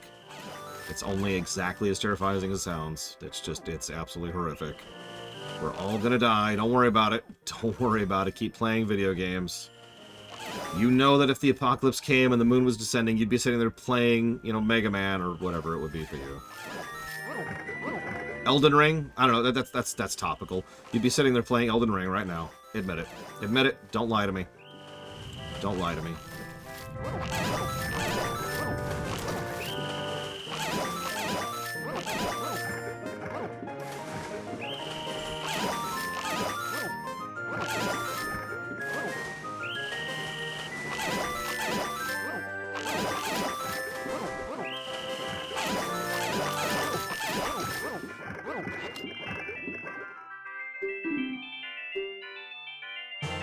I'll take the quiver. We didn't get the heart piece, but I don't care. I actually screwed up because I literally thought a blue with a red was a red. That's actually why I screwed up. I literally saw the color wrong.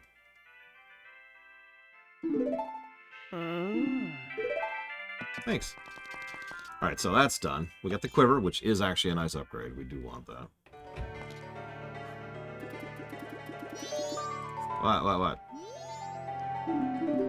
What? I missed that. Shoot, I missed the vent. Oh my god.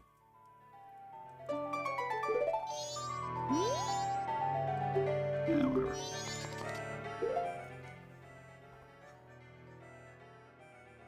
What do we need for swamp?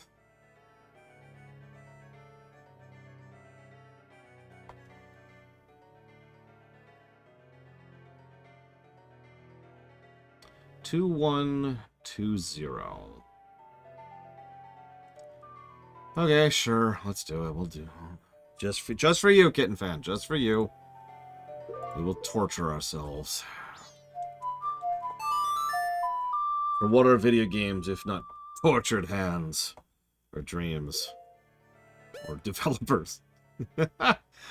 Sorry, I shouldn't laugh about that. So hang on. Where is this stupid thing?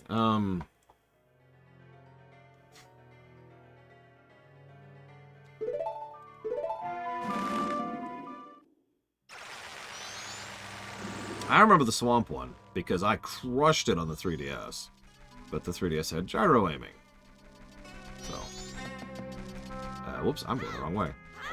I don't know why I'm rolling. I have the hood, lore. You have the hood, use it, you dumbass.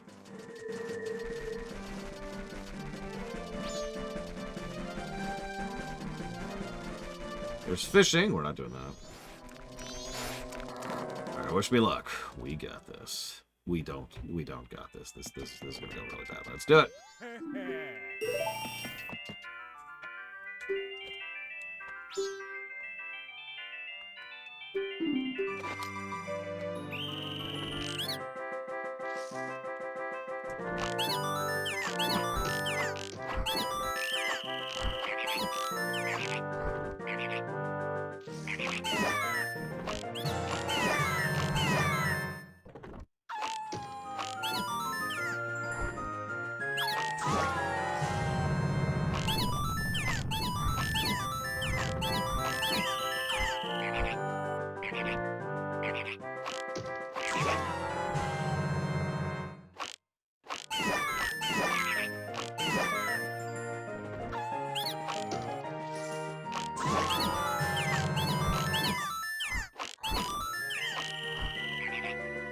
I'm doing pretty badly this time around.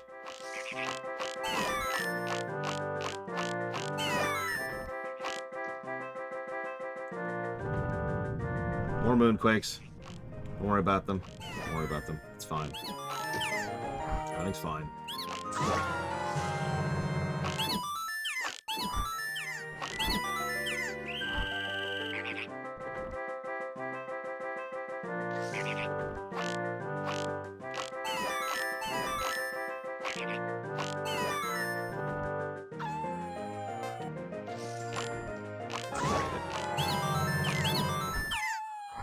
Now there's like 2 Wolfos pop out right now.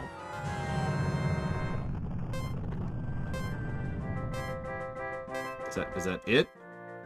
Yeah, I didn't make it. I didn't make it.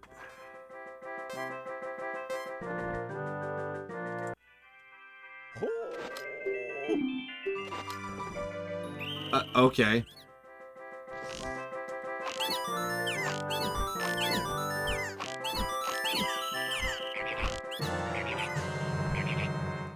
It is the same pattern, so if you memorize it, you can get the perfect.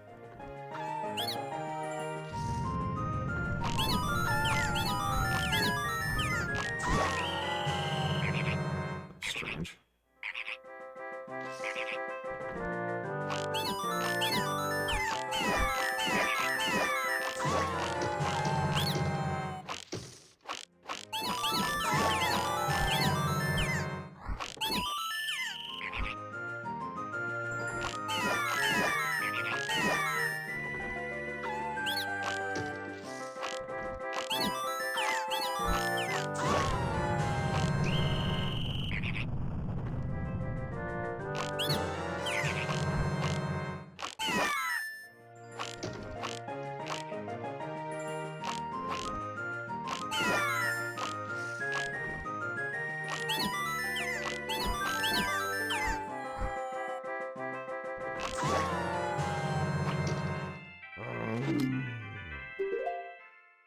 Man, I suck.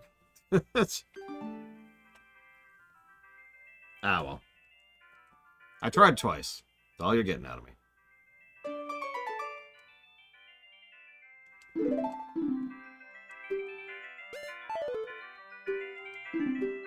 Yeah, I'm not actually going for perfect on that, which is what you need for the heart piece. Without gyro controls. Okay.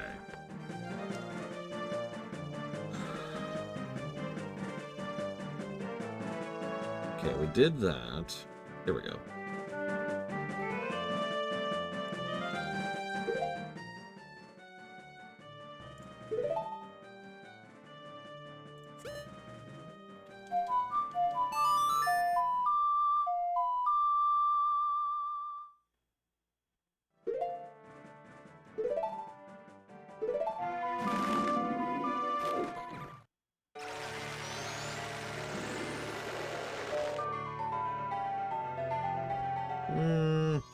That'd be a nice option here.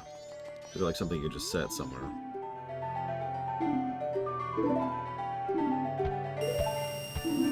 We're up to 1,300, so we're a little over a fifth of the way there. Which means it's time to kill the dog. Come here, dog. Come to me. Where'd that Deku Scrub go? When I see his face, I get all riled up. Yeah, I bet you do.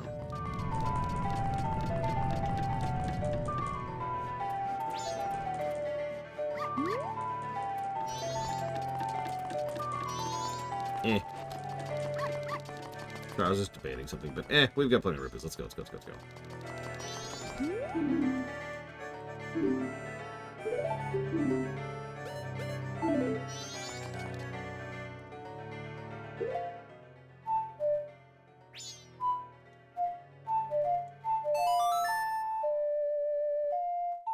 Listen, it's not my fault they're so delicious, Evo.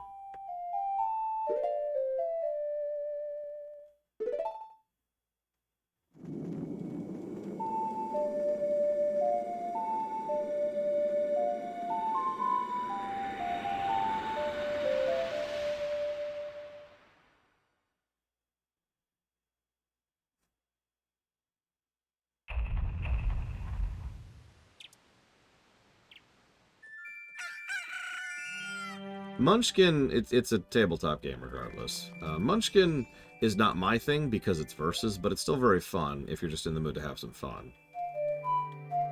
Which I suppose sounds weird when I phrase it that way. But my point is, like, Munchkin is there for you to just screw around with, right? You got a few extra minutes, you know, at the party. You got 5 people set up around a group. You're wasting time until the grill gets finished. You pull out Munchkin. That kind of a thing. It's not actually a party game, but I usually like to play it as one. Okay, where is this? Wait, hang on. First, let's make some money really quick. Very important. Also need to murder someone. We're going to do it just for you, Evo. I dedicate... Get out of my way. I need to go murder somebody. Thank you. I dedicate this murder to you, Evo. Least favorite board game, other than Risk, because obviously it's Risk.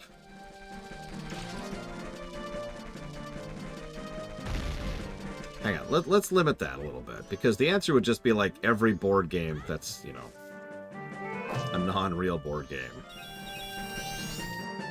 And just going down the list of that. Yeah, that's right. Enjoy that, jackass. All right, moving on.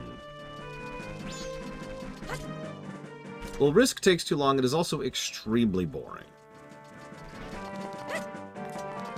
See you around, Kitten Fan. I do hope you have a good one.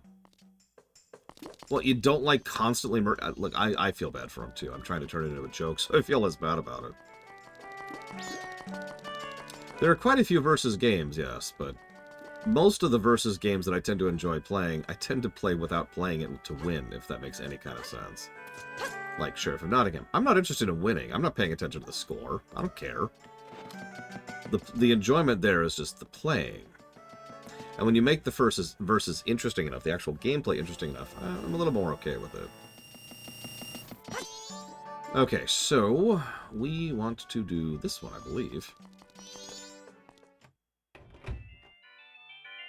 Oh, it's these two. It's Evo's favorite place. We have a visitor, honey.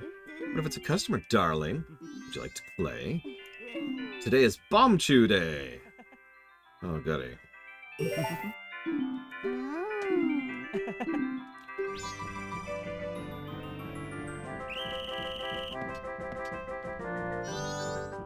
That's the wrong button.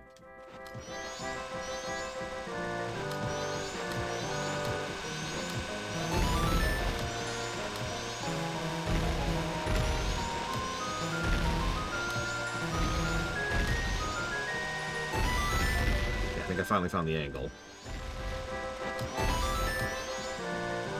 This is just your place right here, Evo. This is just you. Whoops, that was right down. Hate the bomb chew one. Hate bomb chews in general. Frickin' bomb chews. Is that all of them? That is not all of them. God damn it. Yeah, I'm gonna be patient. I'm gonna be patient because I've already got the angle. I don't want to screw it up.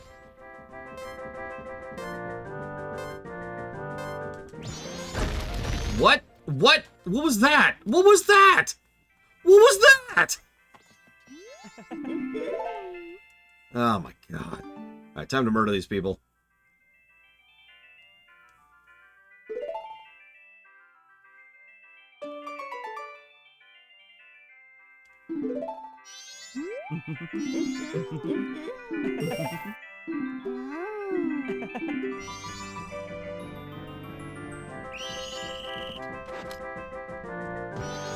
Got the angle, I think. Yeah, that's right. See, part of the problem, and it's not really obvious, but the height of the platform when you let the bomb chew changes the angle. Because that's how bomb chews are. They follow the angles. So that changes how you release. Like there, that should have hit, but it didn't because screw me. Listen, I'm going to be fine, Frieza. Let me just hold on to this grenade for a minute. It's going to be cool. Hey, has anyone seen my beer? Ah, it's fine. I'm sure. I'll just go over here. Hey, what's going on in the Jets game tonight? That's going to be a fun one. Oh, I should probably check my phone. There's There's an overarching theme to the Zelda series. Destiny! Fate! We are nothing but pawns! Choice is an illusion!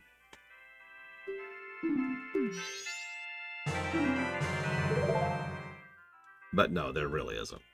Even the thing I'm making fun of is not actually a common theme. It shows up in a couple of the games, but only a couple of them. And even Breath of the Wild, which has that theme, then at the same time deconstructs that theme.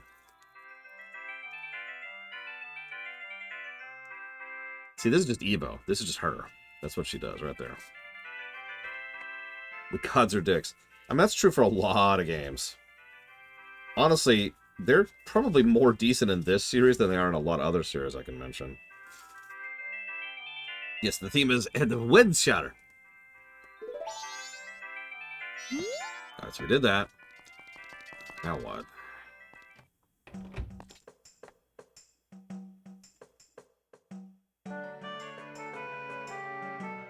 Oh yeah, the bomb one. I mean, flooding the world, that's one hell of a way to etch-a-sketch the planet, am I right? I shouldn't say the planet, at least the region. I've always theorized that they didn't really flood the world in the strictest sense of the word, because that's insane.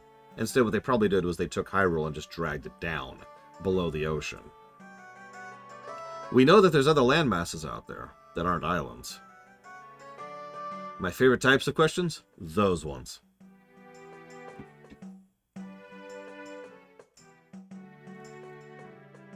Okay, so it looks like it might actually be time to go to Snowhead.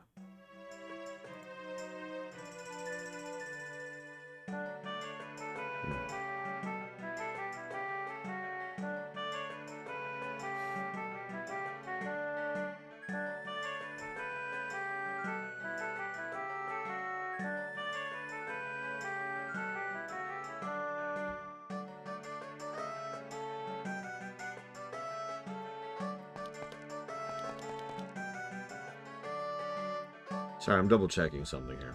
That's what I thought. Okay.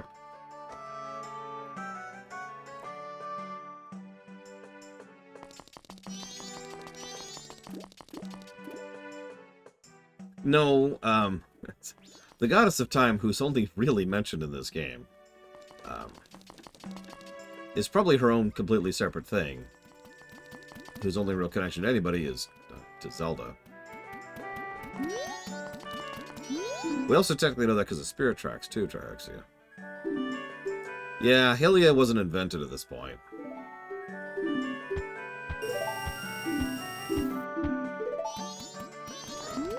So.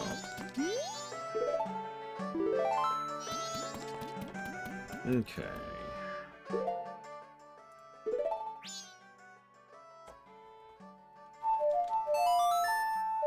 Yeah, Hylia is actually a really recent addition to the franchise.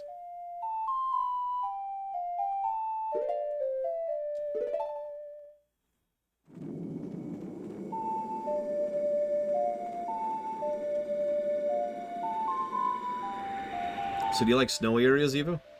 We're about to see our second biome.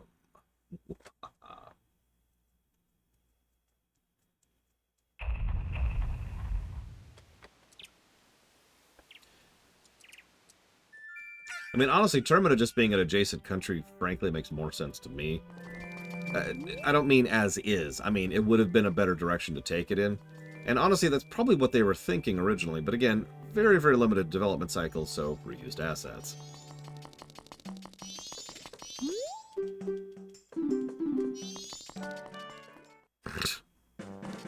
Yeah, what's your level? I'm a level 1 fighter, level 1 bard, level 1 sorcerer. I'm also a level 1 artificer. Really?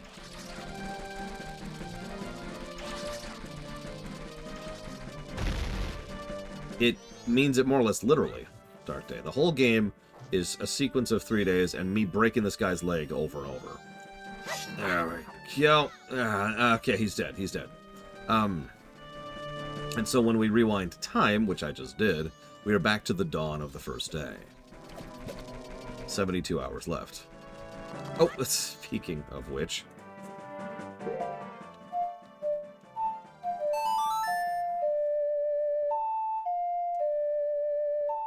No, they could still do the moon thing if they wanted to.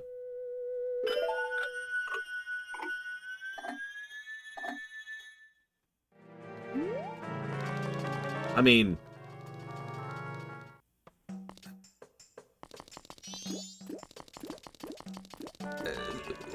how much damage this would do to the planet is certainly debatable, because I know that sounds weird, but obviously if you collapse a moon into a planet, that's going to be bad. But this is the moon in any realistic sense of the word, right?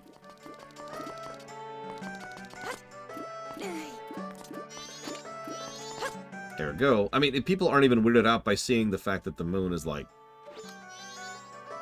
right there, right? That's not even something that people are particularly unusual about. It's not until it gets much closer that people start freaking out about its closeness. Now, this is kind of Termina's thing. Termina's a weird place. And I put that very clearly because it's a weird place. I don't have a better way to put that. So it makes sense. I'm with it. You know, I have no complaints here. It's just, there's this thing they call a moon, which isn't a moon by any sense of the word, which just kind of hangs out around Termina and is part of their culture, the mythos, and is actually a thing up there which has its own degree of intelligence. It's a creature.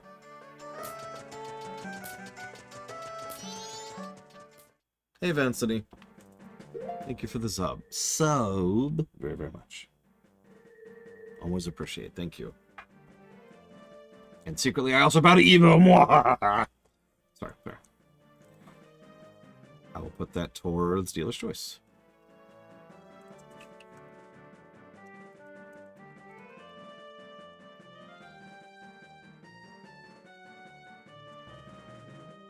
Okay, so Snowhead.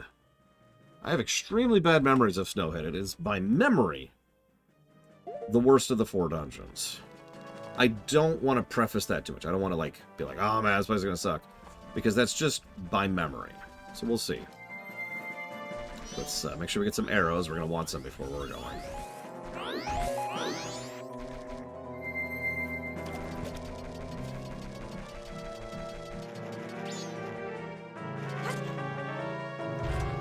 Dodongo's here.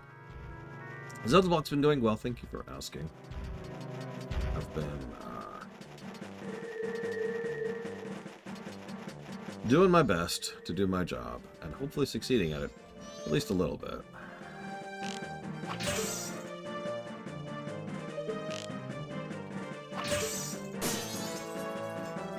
By the way, that ice is actually spawned by you getting the ocarina. So it's not there on the first loop.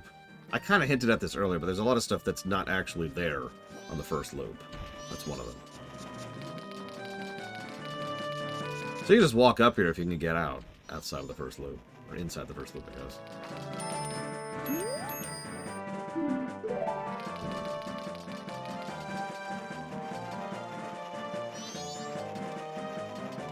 Do I not have bombs? I do have some bombs. Yeah, I don't know. That's... I've never even heard of that theory, Traxia.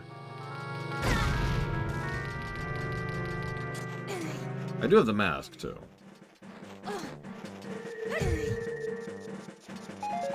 Grab some bombs while we're here. Yep, time to eat the snowballs. Don't worry, they're not yellow.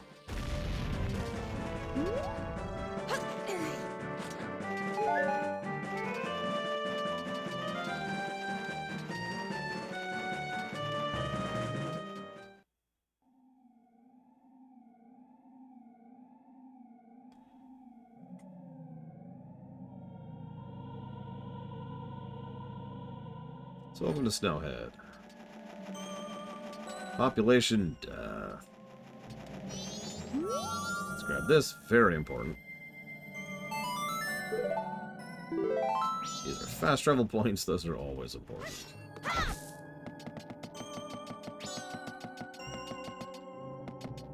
Yep, this is the Snowhead Village, aka this one hut. As we discussed earlier, there's a pretty good chance they just kind of couldn't do other towns like they clearly wanted to. So really, there's just one town.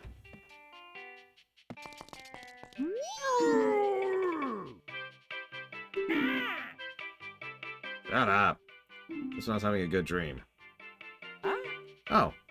Welcome to the Mountain Smithy, where we take our time to make a good point. I'm Zubora, the owner. Pleased to meet you.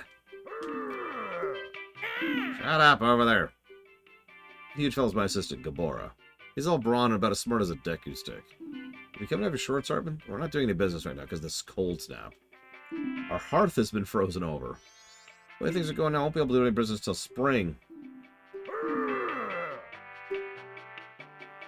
See if we had hot water, we could melt the ice off the hearth. I don't like you know about what you're talking about, you Deku stick. He believes a rumor he heard long ago that there were hot springs in the mountains near here. Don't believe such rubbish. Could you sit in a slightly different pose for me, please? Thanks. Appreciate you. Hold on. I just want to make sure I'm not missing anything up here.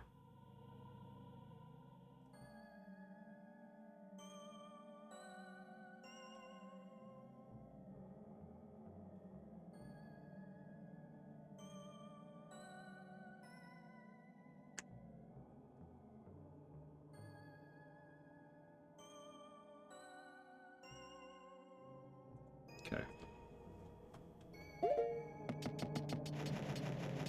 Yeah, this is... I need to write that down. There's a lot of all roads leads to Rome in this game. So much so that I think only breath and probably tears surpasses it. I'll write down some question marks there, because there's a lot of routing possibilities here.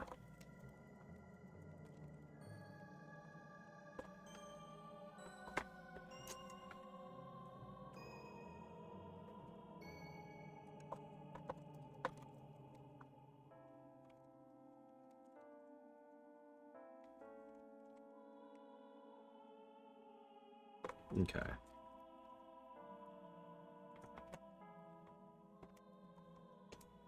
Yeah, exactly. Politis, no. That, I have no idea, Yura. I'm not an astrolunicist.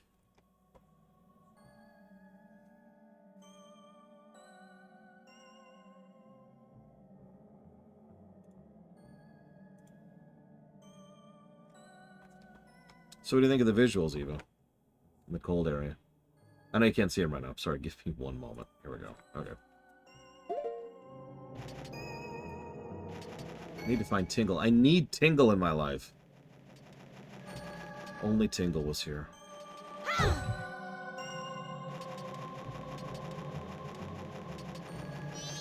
Depends on what the character is, Blue Fusion Bolt.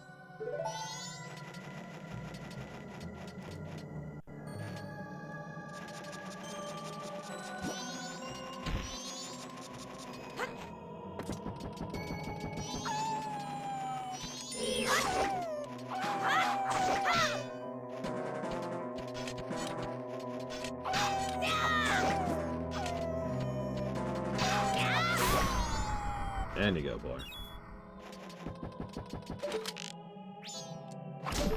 Come here, Tingle. It's hard to burst your bubble, but...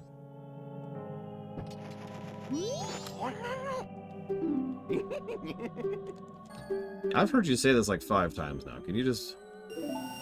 give me your damn map, please? Thank you.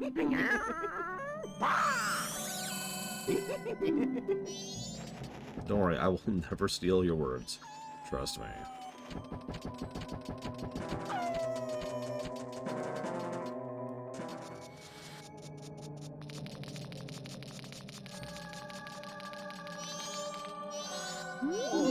It's cold. Being the gatekeeper in this cold is hard. You want to enter the Jagoron Shrine? I'll open the door with the Goron Pound. I'm going to close it right away so it doesn't get cold inside. Hurry up and get in, okay? Thank you. Appreciate you.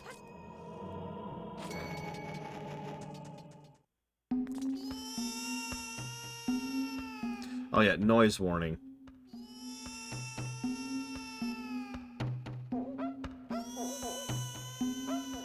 I actually forgot about this. I wish someone would do something. I can feel it pounding in the back of my head. Look like you're doing fine despite all the noise. I can feel it in my gut. It's out. It's echoing like an empty stomach. Yeah, that's good. Please, might have stuff I need. Oh, yeah, no, the N64 version was just a knife to the ear.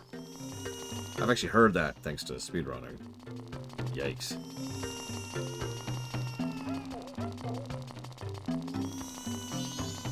This is the room of the Goron tribe's elder. Do you have some kind of business? Unfortunately, he's out. His son won't stop crying. I can feel it pounding in the back of my head. The elder went to Snowhead and doesn't seem to be coming back. Now his son is so lonely he won't stop crying. Keeps getting colder outside, and inside we're so cold we could freeze.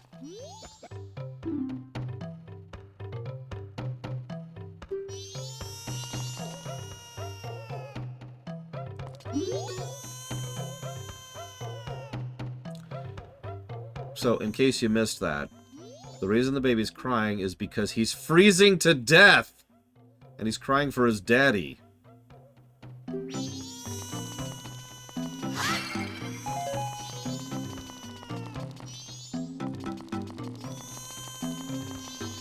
I mean, they're all freezing. Sorry, I shouldn't single out the child, but, like, that's the problem. It is horrific cold.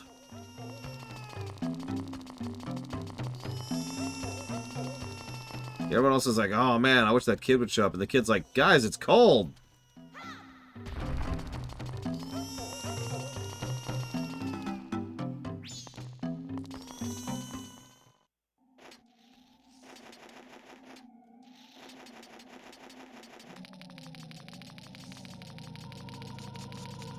Yeah, it shouldn't... sorry, I haven't really been making this clear. This is pretty cursed. This place is not supposed to be, you know, cold.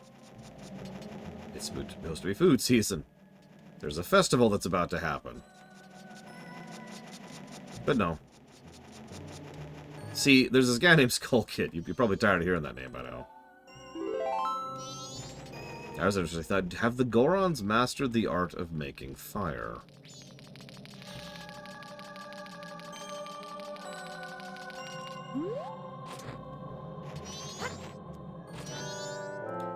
Seen my stone statues, they've been helpful. The road ahead is even more challenging. Many trials await you. Watch these Gorons around you. Their land is doomed to be smothered in snow and ice forever. They'll become a land where no living thing can survive. Without courage and determination, you surely will collapse from extreme conditions. If that courage and determination burns bright within you, then that's another story. Will you proceed? I shall take to the air now. Do not be daunted by appearances. Let your feelings guide you. Let the true path open before you. Follow me.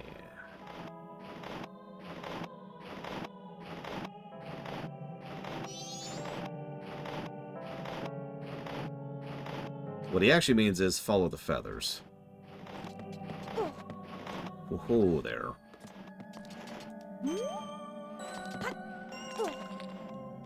Jesus. Okay, hang on. Yeah, keep in mind, this is still... You know the difference between good writing and bad? God damn it.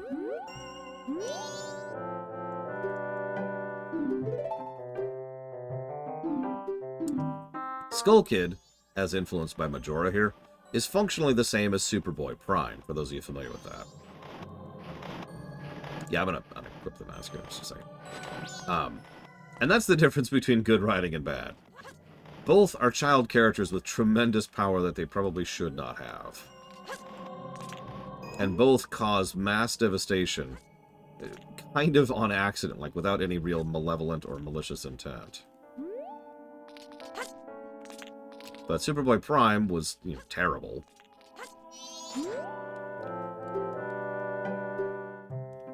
Yeah, thanks. And Skull Kid is Skull Kid. Remember, all of this is being done from the perspective of pranks. But he doesn't really understand what he's doing.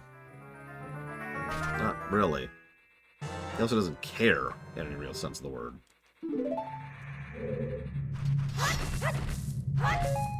I mean, most of you in chat probably haven't actually taken care of a child, but if you ever have you ever seen that child...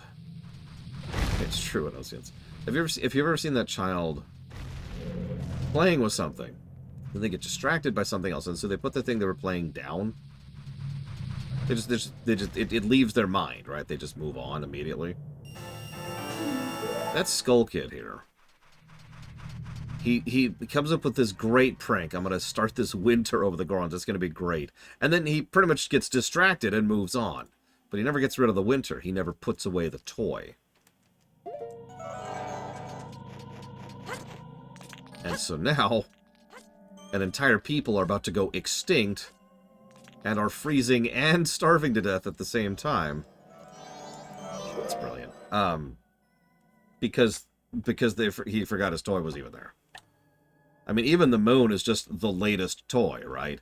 But because of how this is lined up and because of all the events we've seen, it's likely he's been running around playing with his various toys for quite a while. And now he's brought out the moon because Majora is probably like, you know. Yeah, a child, if my littlest niece, who is an adorable, wonderful, amazing ball of joy and incredibleness, had superpowers, I would be terrified of that fact. Because she just doesn't understand that. She does not have the capacity or the development necessary to process any level of responsibility with that, you know? And yeah, Majora, whatever Majora is also childlike. Now, as we said earlier, what Majora is very, very debatable, but it's definitely of the less adult side of things. So, Ganondorf might be petty and spiteful. It's very in character for him in all of his presentation, but he's never going to destroy you because he doesn't notice you, right? Or he's never going to destroy you because you did something and then moved on, right? Anyways, so I'm going to give a positive for the sequence that just happened there.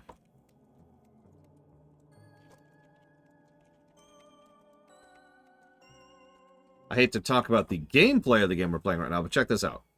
So Gabora shows up and says, hey, follow me. Drops the feathers. Feathers mark where you go. Cool. You get a cross. You get an item. It's the Lens of Truth. So on the way back, the owl is gone. Ugh, if you know what you're doing, you don't need the Lens of Truth. But you probably do need the Lens of Truth. And the Lens of Truth, while you're using it on the way back, naturally leads you to seeing him. Now, if you were paying attention, and I bet you were, that shadow has been there this entire time. Like, before we even went across the thing, that shadow was there. But now... Can it be? Are you able to see me? If you truly can see me, then follow behind me. Okay. I would, but... Yeah, there we go. And now we can turn it off and save mana because we see his shadow.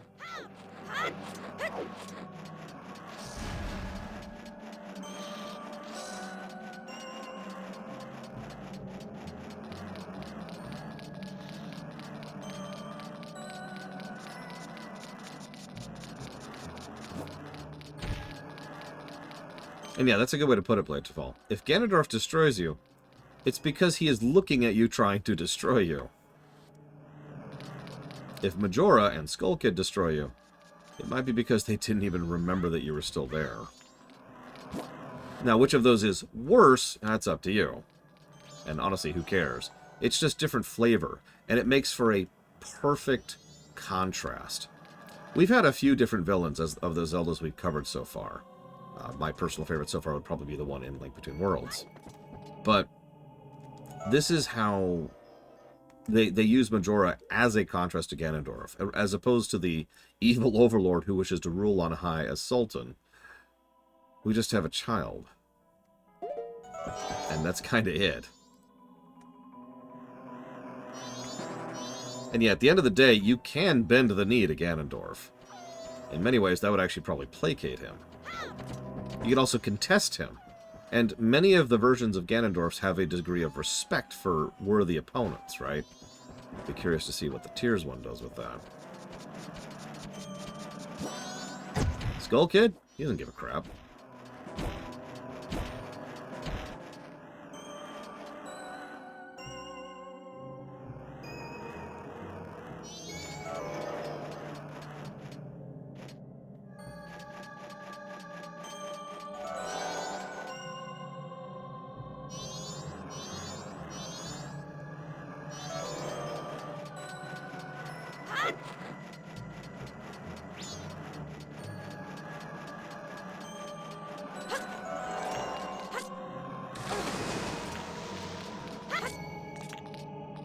Yeah, that's a good way to put that, Playtool.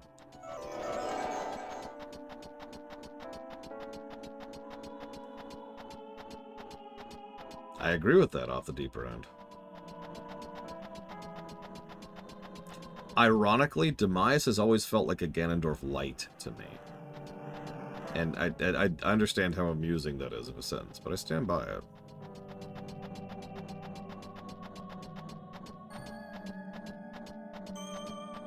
Man, imagine if I had stamina right now. Skyward!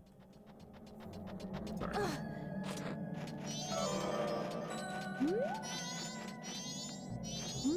This is the grave where a Goron hero rests. I came here to put up the Great Hero's Memorial, but the return route has been blocked by snow, and I can't get back to Goron Village. Even worse, my brother has been frozen solid from the cold. The way things are looking, I'll be frozen too. It's times like these I wish I had taken some of the hot spring water I found when I was digging the hero's grave, but it's covered by a gravestone. I can't move a gravestone that big by myself. I guess this is what's meant by the Goron saying, no use crying over split rocks.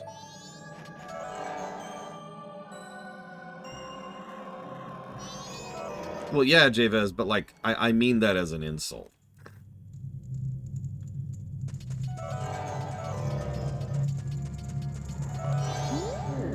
The soaring one said the one who would see me would be arriving soon. Oh, God, you're right. Demise is a chat GPT of Ganondorf. Think about it. Seems that it turned out to be true. I am Darmani III. The blood of proud Goron heroes runs in me. It feels strange for me to say, but when I was alive, I was a renowned warrior and veteran. That's when I was alive. But alas, I am now dead. I was fine until I marched off to Snowhead by myself, hoping I could drive off a demon. I had been wreaking havoc on Goron Village. Sorry, it had been wreaking havoc on Goron Village. Then the blizzard at Snowhead blew me into the valley. And now here I am. So infuriating. As I am, I can only watch as Goron Village is slowly buried in ice. I may have died, but I cannot rest. So you can use magic. The Soaring One also told me you're able to use it. I beg you, bring me back to life with your magic. If it is beyond your power, then I beg you to do this for me instead. Heal my sorrows. Heal me! Heal me somehow! Don't worry. I will consume your soul.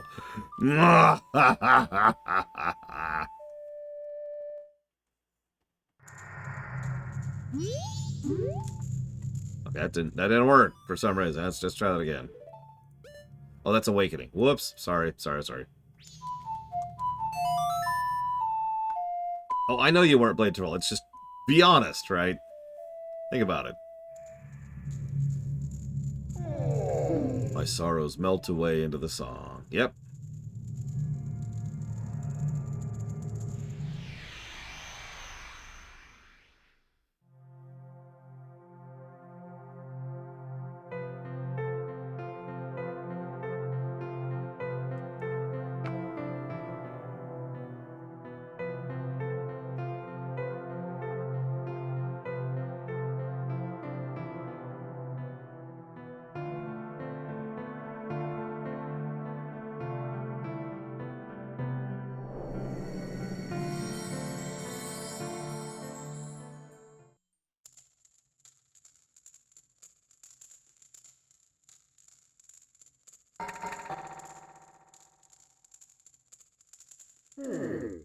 Leave my undying feelings with you.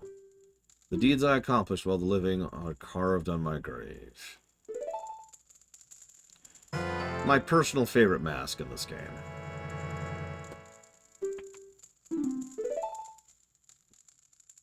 For the Goron Village, I have asked for your assistance. Yep. So, let's talk about this for just a second. The game is structured interestingly here. The Deku mask is forced upon us, or more accurately, the Deku curse is forced upon us. And then we convert that curse into a blessing by turning it into a mask, so we have access to that form at will. But there was no choice involved in that. That was put upon us. And the first dungeon the game pushes you to is the swamp. You're supposed to go south to Woodfall first. Okay, that makes sense. You don't have to, of course. Like I said, this is a fairly morphic game. But the second place it pushes you to is here, which makes perfect sense because here we get our second transformation thing, because the entire first dungeon and first region, the south, was designed around the thing that we were given at the very, very beginning of the game. The thing they tutorialized on, like, screen 2 of the game, if you're paying any kind of attention. So, now we finally get some completely new kit. And the first thing they do, of course, is give us plenty of room to play with it.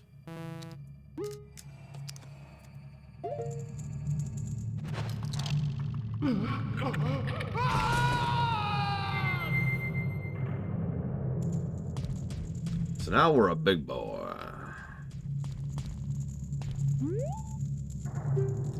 In honor of a great hero, this memorial is inscribed with knowledge of our fallen friend. And it tells us, it literally tells us how to do it. But we're not going to read that, because we don't speak English, obviously.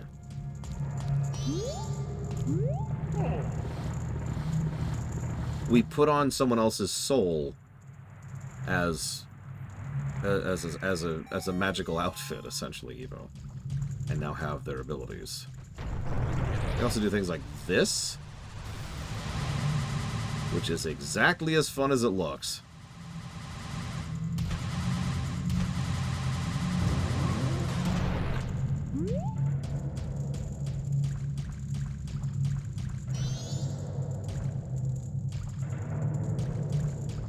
We also got a big old punch. Punch.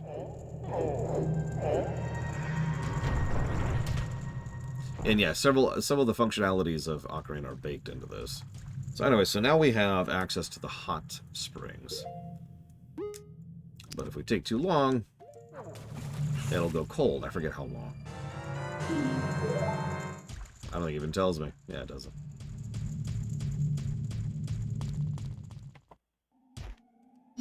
So first thing I'm gonna do, you're not Great Granamani, are you? Whose grave was I making? Did you come back to life because it was so warm beneath your grave? Yes. Be warmed, my son.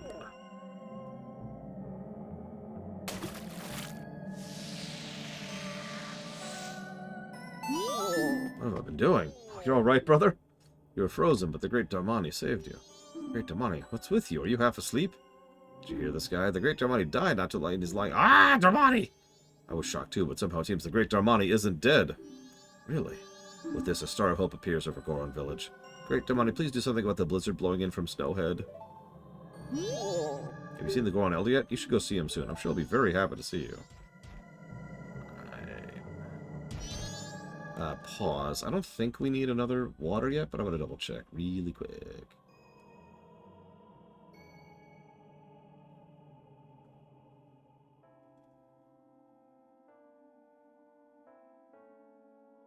Nope, I'm wrong. We do, in fact, need one more thing of water.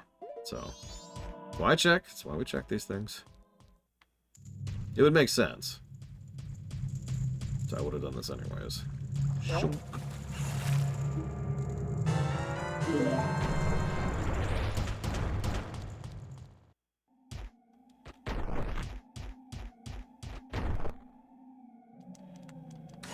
And we're dead. That's it.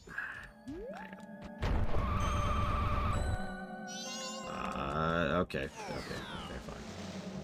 Come on, game. There we go, there we go. Get some speed going, finally. Oh, yeah, that's the stuff.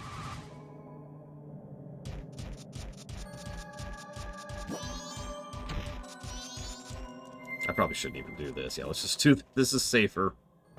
This is safer.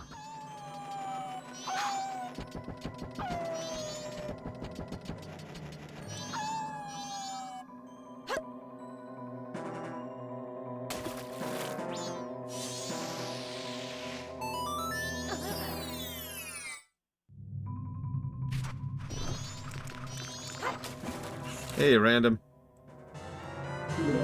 How ye be?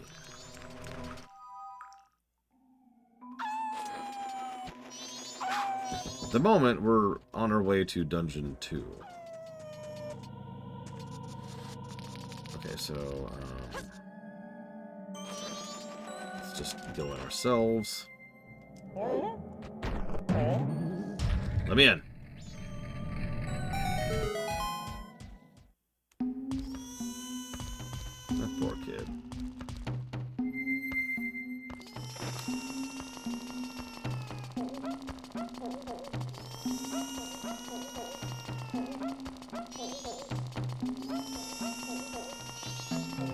I hope that project turns out well and that you share it at a certain point, so that other people might enjoy. Hold on, where am I going?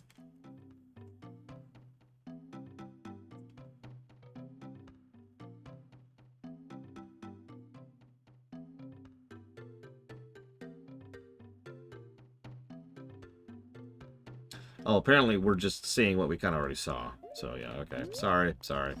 I mean, we could be like this and be like, hey, kid. Daddy, I'm so cold, Daddy.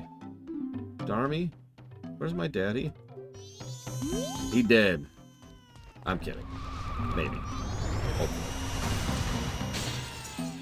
Oh my god, there's a bad memory I just unlocked.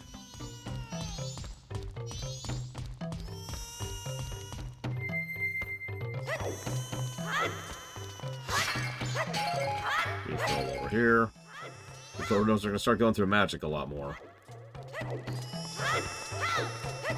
Well, don't pull an all-nighter, random. Jeez Louise. First of all, it's going to screw with the editing. And the spring water just cooled. That did not take a long time.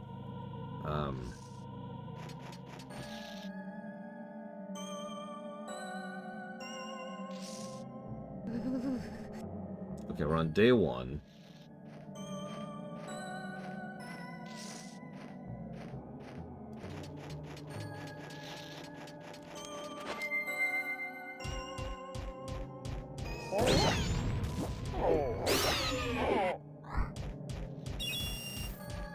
Caves can get pretty cold.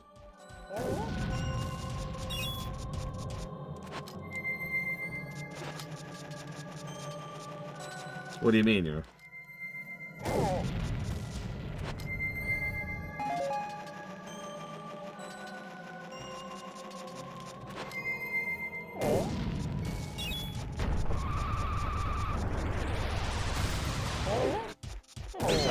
Oh, gotcha. Well, I mean, obviously I made Legolas in Warcraft, as was tradition at the time. I'm actually joking, I never made Legolas in Warcraft. Unlike most people. Pretty sure everyone made at least one Legolas, though, you know what I mean?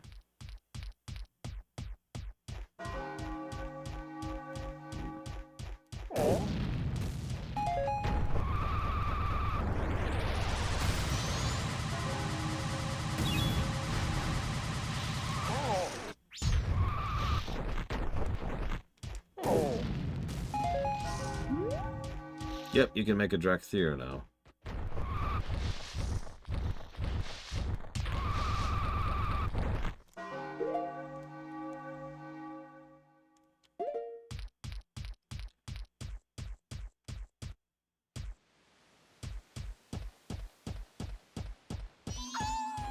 Go away.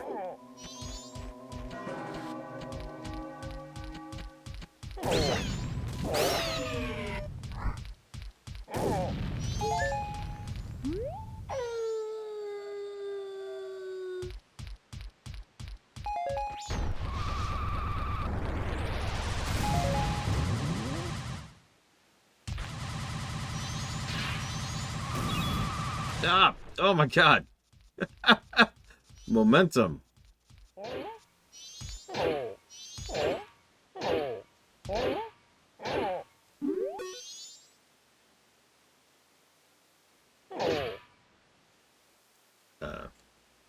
I don't know what a fire punch is, so I'm going to just assume I can't do that right now.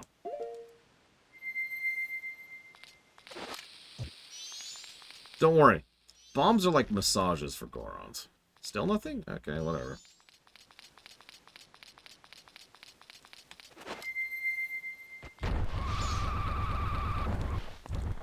Well, wouldn't be the first time I walked through has lied to me. It said I could punch it with a fire punch, I could bomb it, I could use the bomb mask, or I could use the water, and I have been lied to. Oh god, that's a cool idea, and I need to use that in some story somewhere. A bomb massage. Mechanical differences between races in WoW. Not until you get to the really nitty-gritty. The stat differences between races are so minuscule that you really are better off just picking whichever race you like the best, whichever one looks coolest.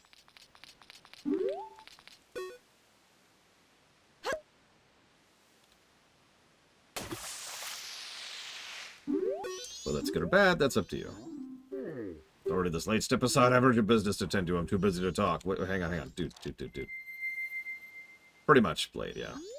Most MMOs have drifted towards that concept over the years. Darmani, but you're supposed to be dead. Am I hallucinating? This is also the doing of Snowhead's magic power.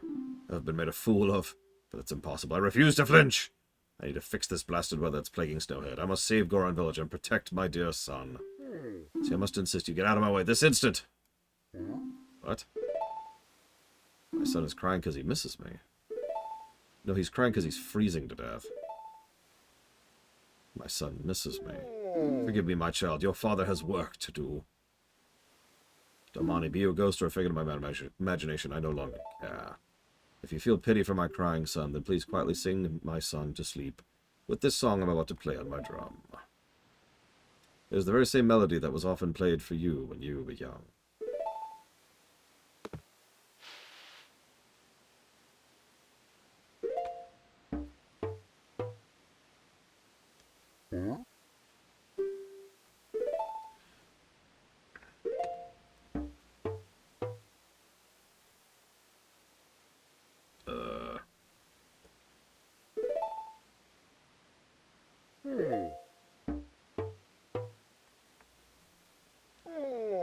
It's no good. I can only remember the beginning.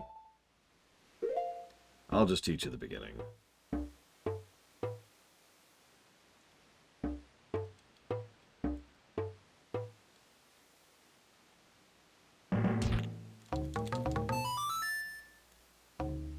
Where did we pull our drums from? Off the deeper end.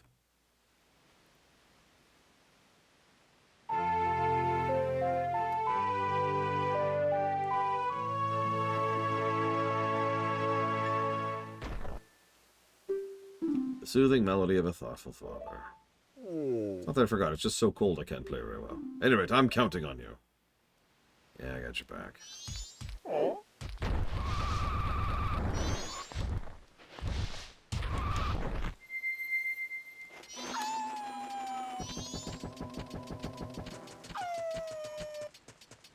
Well, you see, Traxia.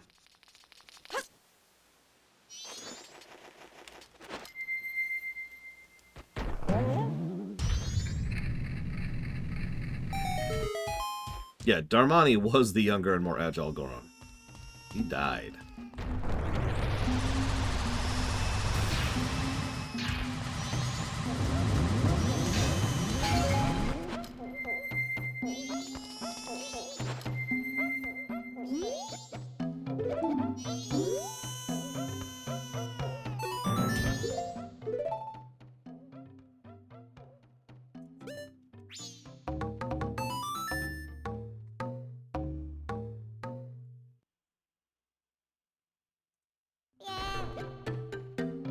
Oh, that's the one Daddy plays for me before I go to sleep. I'll sing the next part.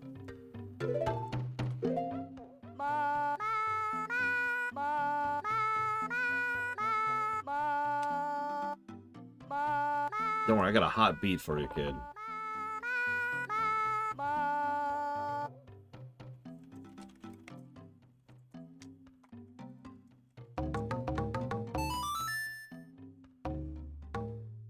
What's this almost? The only thing Epona better do is not get in the way of my rolling. She's going to be glue.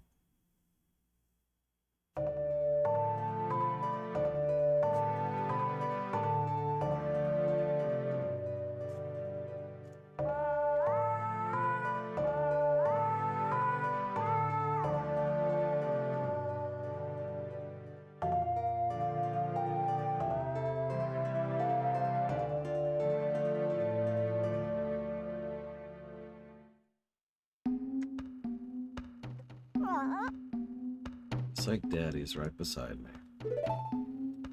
Don't die while you're freezing.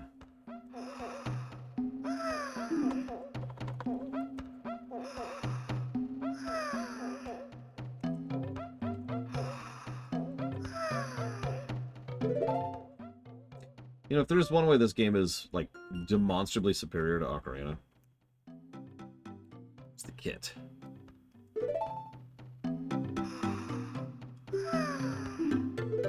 So now we have the Song of Awakening and the Song of Sleeping. Cool. And that lit the fires on fire, which makes absolutely no sense.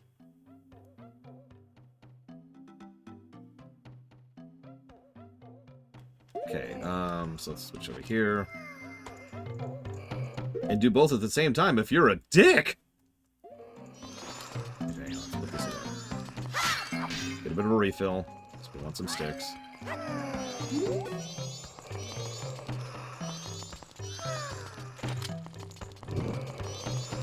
Run. Run. Run. Run. Back.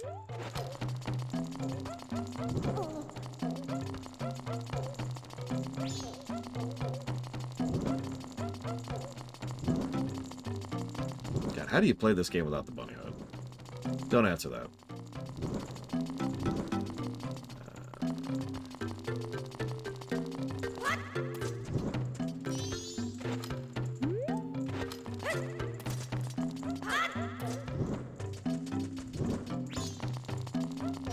This one? I might have missed one.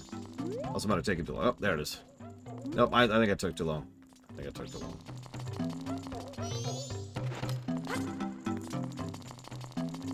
Yep, I took too long. Alright, alright, alright.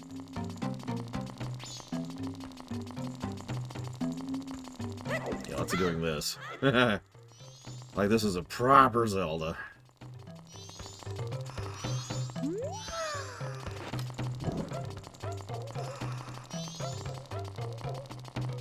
But the thing is, we really do want to do this particular little, I hesitate to call it a mini game. This is a mask. Art pieces I can do without, if it comes down to it, but I don't want to miss out on a mask. Ah, no, no, no! There we go.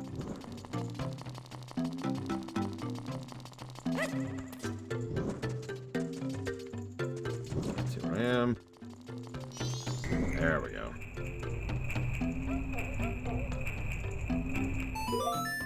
Enjoy the foods off the deeper end.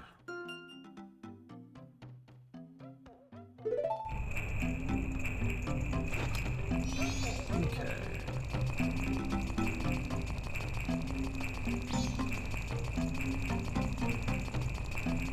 We are going for fierce. We might not succeed in Oceans, but we are going for it.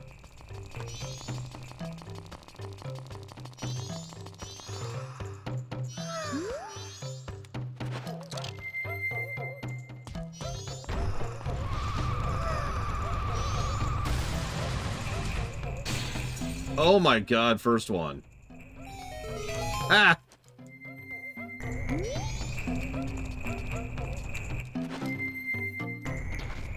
I'll take it.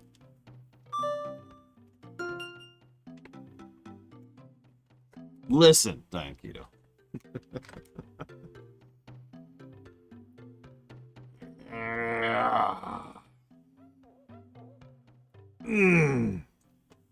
Are we getting every heart container? No.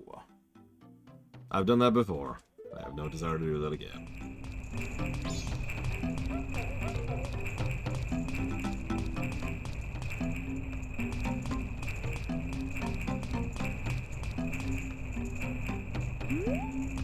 Okay, out we go. Worst Zelda for heart containers? Ocarina. I hate getting all the heart containers in Ocarina. I just hate it.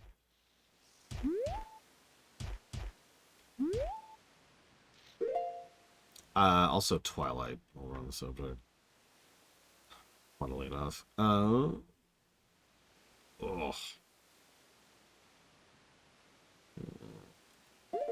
Yeah, we're full on money. Let's buy something really quick while we're here.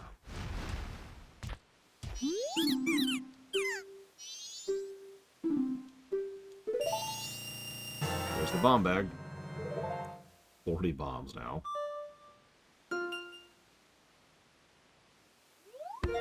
Quest complete. Twilight does have a hint system for him, I'll give you that. Ocarina kinda does. It's called Go Buy a Strategy Guide. Okay, so we got that. I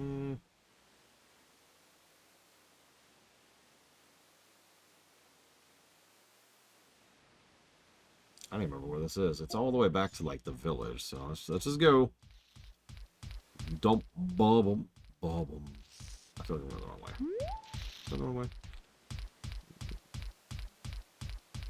The second worst piece of heart in all of Zelda. Oh, God, I don't know. No, yeah, this is the Donjero mask. And, yeah, this is...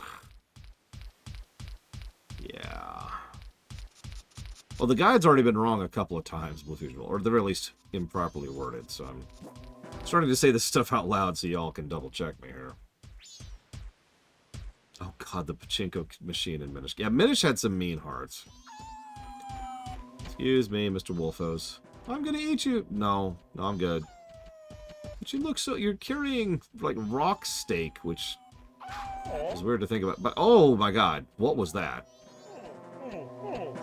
Oh, no. Oh, no. Okay, you die really quick.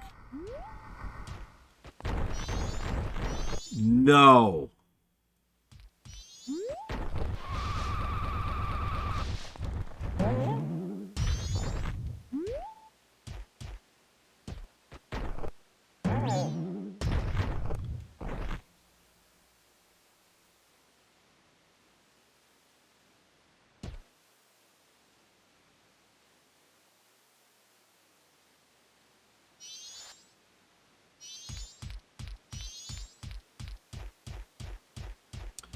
Let's see if it moves.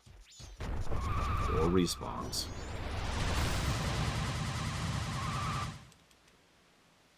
Okay,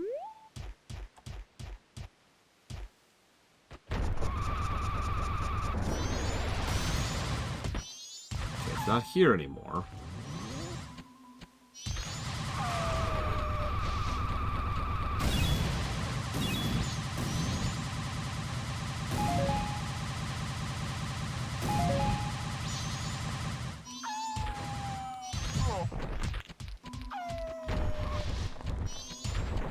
First try, too. What a waste of my goddamn time.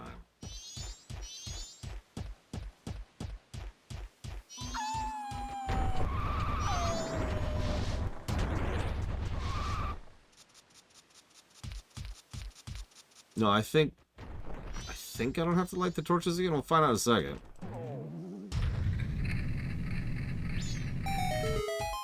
We'll find out. We'll see what's gonna go on here. So they're still spinning. Okay.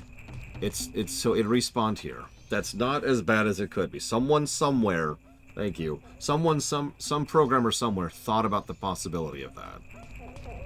And just set a respawn point on the damn thing. So as long as we're still in the same cycle and or day.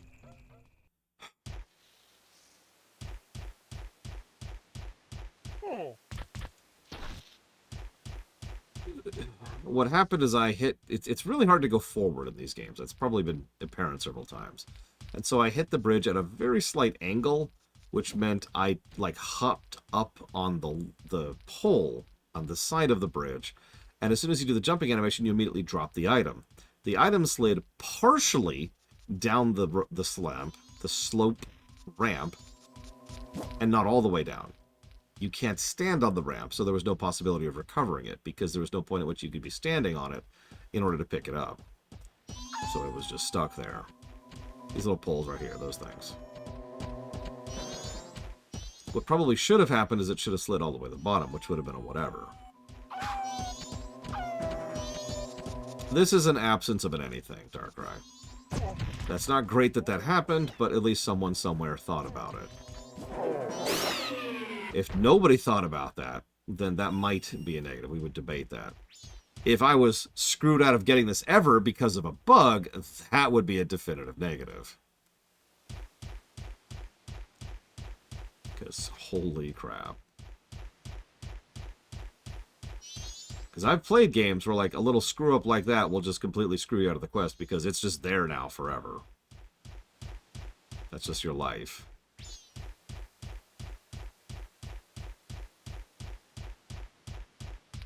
There he is. Up here, up here. Sorry to bother you from such a high place, but I'm very hungry and I've gotten stuck here. Well, I got you back. Here you go, buddy. That's it. It's so good I dream about it. The Dodongo Cavern's finest quality rock sirloin. It's my absolute favorite. Blessed be this meal. My energy has returned to me. I'm coming down now. Wait one moment. You could have done that anytime. You were standing on ice and you were complaining about being cold? If it isn't Darmani, you're alive? Yes, I see. That's the reason why you knew my favorite food. I almost forgot. Please accept this as a token of my gratitude. You got the worst mask in the game.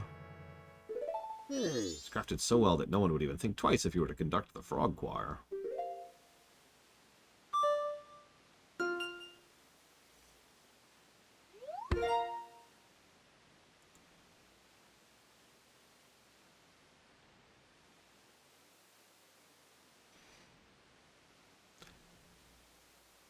Yeah, thankfully the very nature of this game means those kind of soft locks just aren't really feasible. Too many things reset when you rewind the day.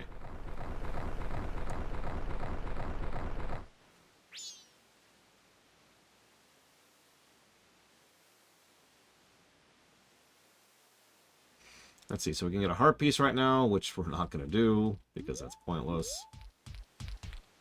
I have not played L.A. Noire, and I've been informed by all of my friends that I should never play L.A. Noire. So I won't. I doubt it, Bionic Punk, but it wouldn't surprise me if that was like an unintentional benefit. In fact, fun fact, originally this game was supposed to be a 7-day cycle. No, not in game time. Real time. They were just going to use a real clock on your console and use that to determine. And you probably think, that's crazy. But if you remember, that was kind of a thing they were doing at this point in history. You remember some of the Game Boy games they were playing around with, like Gen 2 had the daily thing, right? Similar concept. They walked away from that because they wanted to do stuff where such and such was available at such and such a time, and they had these schedules. And they realized that some players wouldn't be able to do something on Tuesday at 3 p.m., so they walked away from that. And yeah, Animal Crossing was playing with this as well.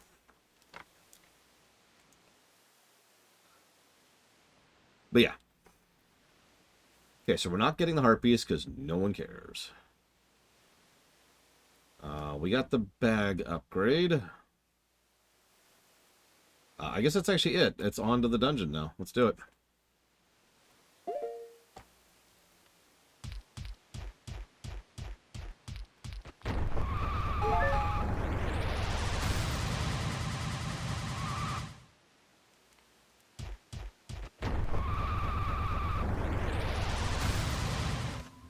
How many times do you think I'm going to screw this up?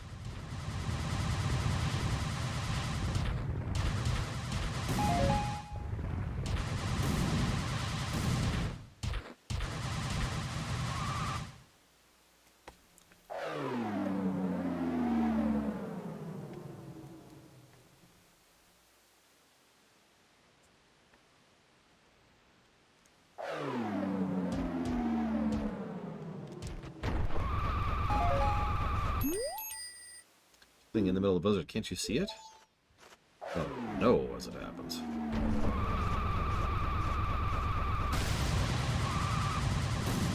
Oof, and we're dead.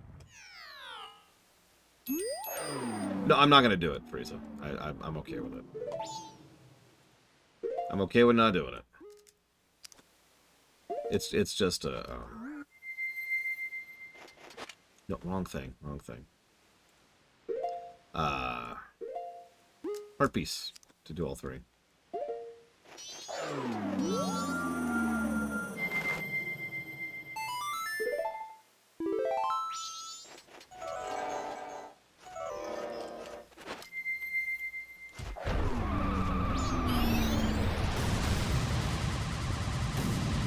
God damn. Okay, we're dead.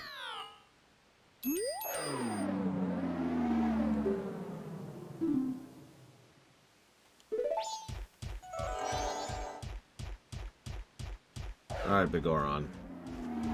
Pissing me off here. Time to put you to bed. Permanently.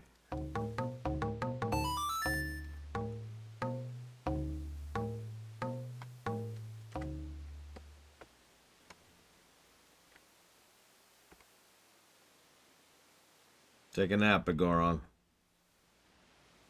And fall to your death.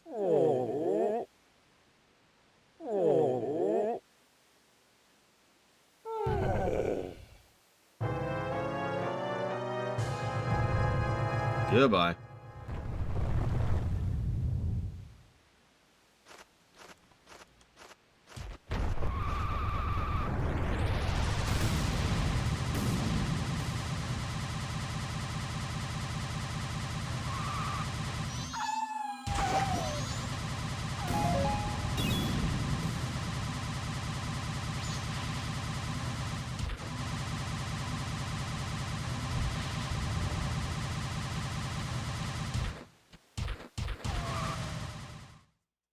No, he's dead, Baron. We killed him. We killed him with our own hands. And now it's time for Dungeon 2. I don't know why, I always think of this as Dungeon 3, but eh. Oh no! Die, monsters! Literally, I suppose, in this case. Jesus.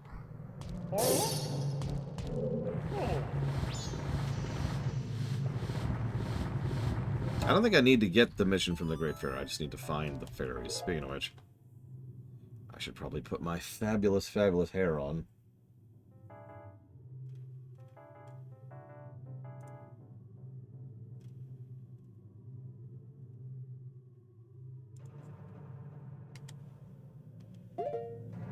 I don't remember this dungeon fondly, but we'll talk about that. There it is.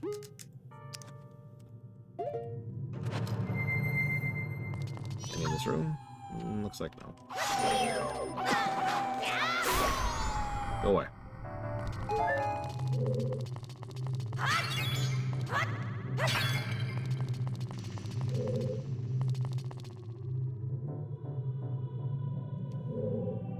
Yeah, this dungeon has a central room with varying heights, and yeah, it's the fire temple again.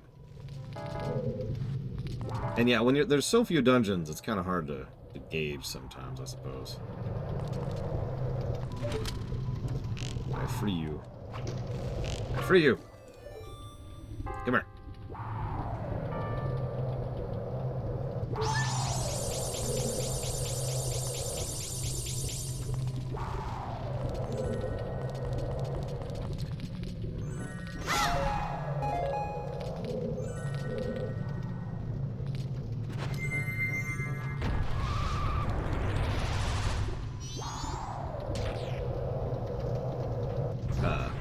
Right.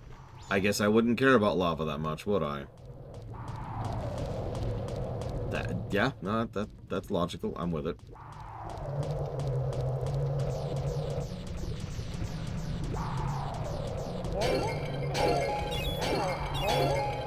Gotta break all the pottery. Why is there pottery down here?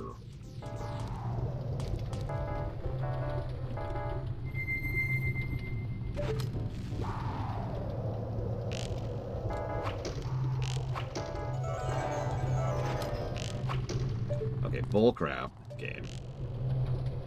I just like to say. Come here. I guess that's a good point. You do need to cook the pots to solidify them or whatever. Alright. Question withdrawn. No, this is where all the pots come from. They export them. The Gorons do. Okay, it looks like we're done with this room. How do you do these without the frickin' fairy mask? Don't answer that.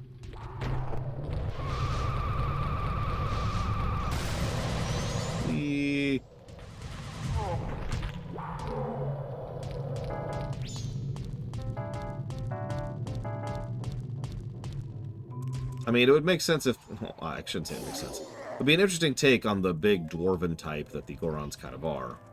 For them to be good with masonry... That is to say pottery. Sorry, let me be more specific. Instead of good with, like, smithing and stuff. Or machinery. I don't know. I can see it. They know how to work the clay, right?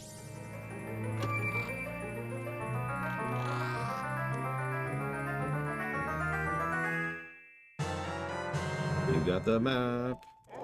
Nobody cares. Alright,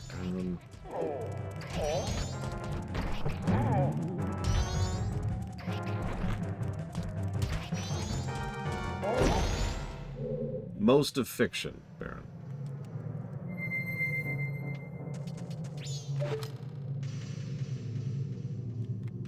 Are we down here? Nope, there is still a fairy in here.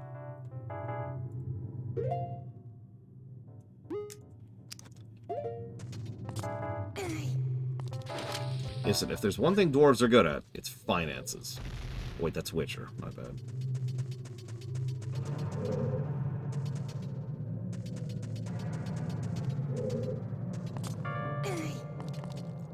Let's get a bit of a better look. Okay, so we got something we need to melt.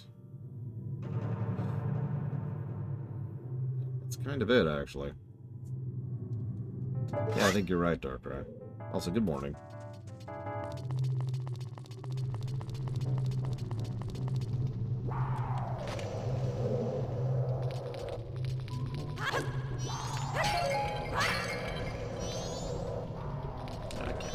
So there's no reason to go that way. So here's our central room. This is getting a negative. Like, pretty much guaranteed. This is the fire temple, but actually worse. Because you have to do the spin, like, you have to do the fast, spinny thing I've been doing. The Sonic thing across those ramps. And if you miss, sucks to be you. Getting back up, if you fall at certain points in this dungeon, is absolutely awful. It's my strongest memory of this dungeon, is I was pretty far in, and I hit a certain point. I slipped, and I fell, and I had to actually figure out how to get back up, because I was so far in that most of the dungeon was already in a solved state. That was extraordinarily frustrating.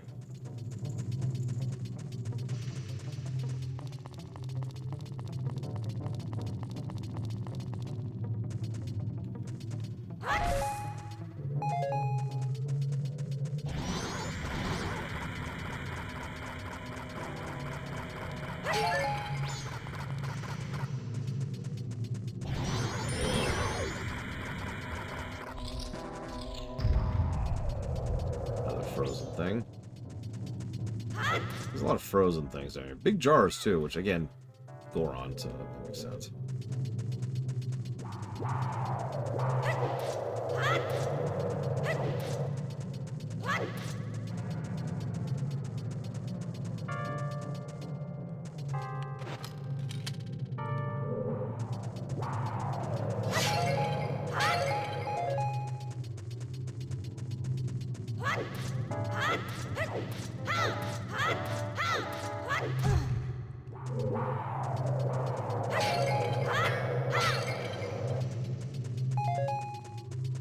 Well, it could be up, or it could be something I don't have access to yet. I guess we'll be back.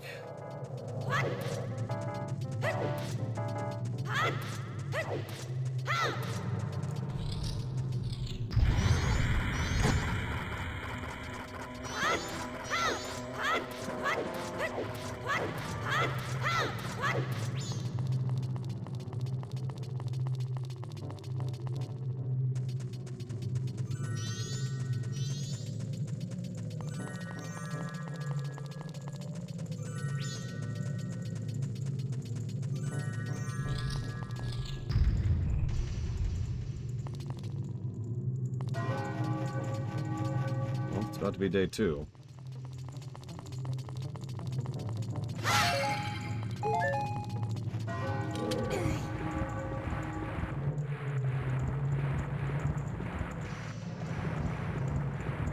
I don't actually remember the item of this dungeon off the top of my head.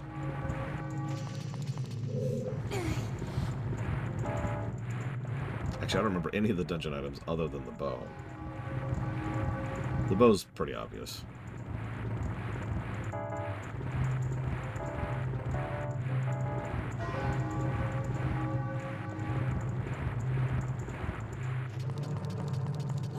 Yeah, I figured it was something fire-causing, so that makes sense. Too many frozen things, otherwise.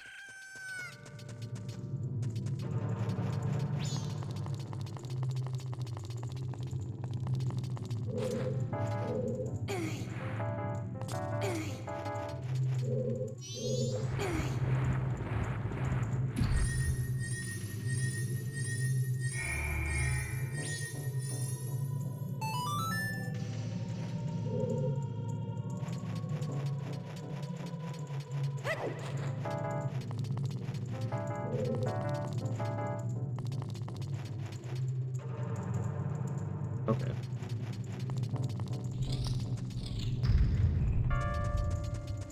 Okay. No, I should be able to make this happen, because there's fire right there.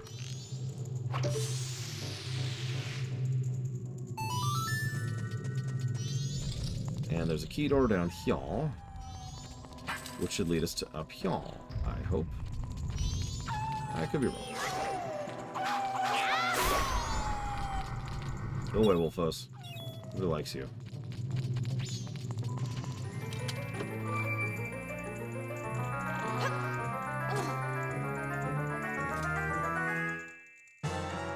I mean, isn't that always the way, Chill Penguin? What'd you do? I went to work today. How long did it take you? Like 3 hours. That's true in Stardew Valley and in LA.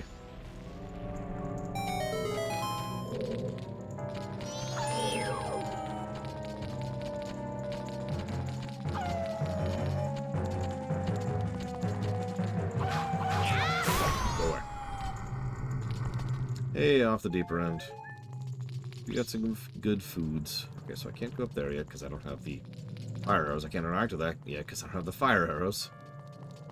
Can't go up there because I don't have the fire arrows. So, let's do this.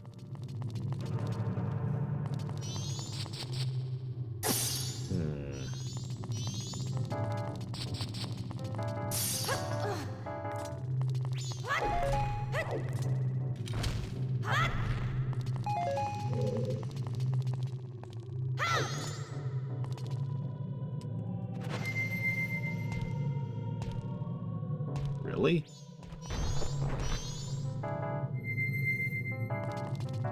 Okay.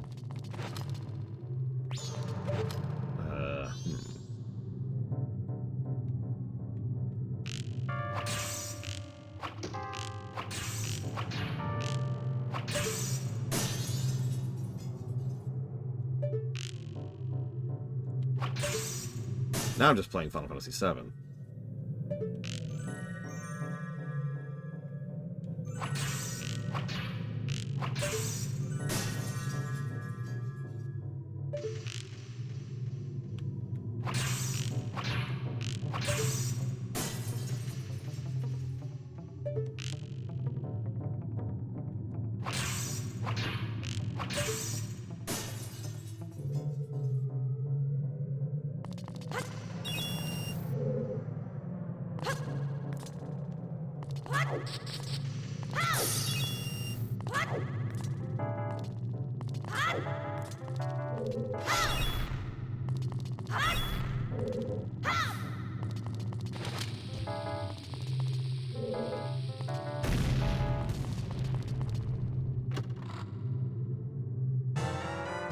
A key. Cool. But there's still fairies in this room, which I don't have.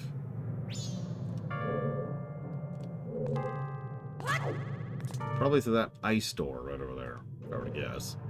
And I've gotten any ice fairies so far, and that's kind of starting to worry me. I don't know why I'm saying ice fairies. Regular fairies? Red fairies? I don't know. Well, let's assume. Okay, I can live with that.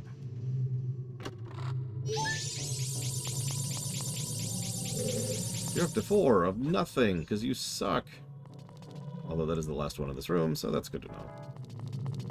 Yeah, all the fairies died from hypothermia. I mean...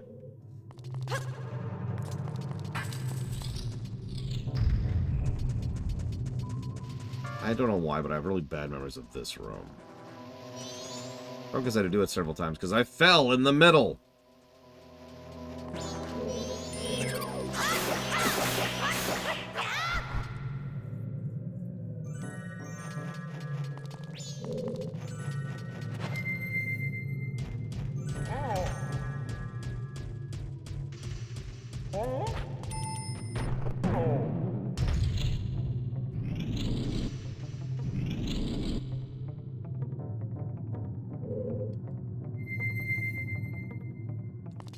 Of course, there are fairies in this room. Why wouldn't there be?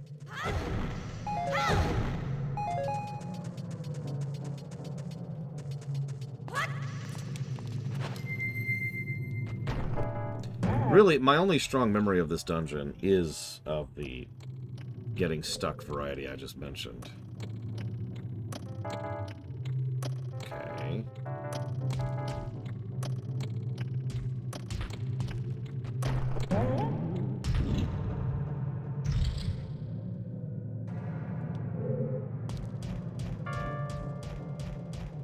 I would say yes, Mr. Red, despite some frustrations on the way.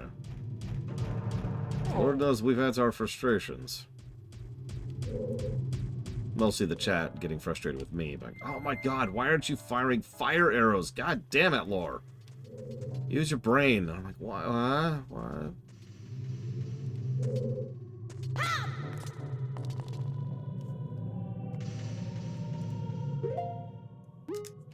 Speaking of which. Thank you for reminding me.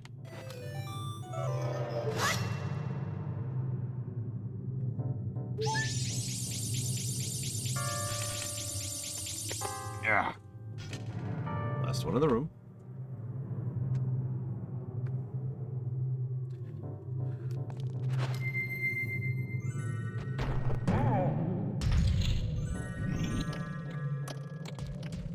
Damn it, it reset the camera on me.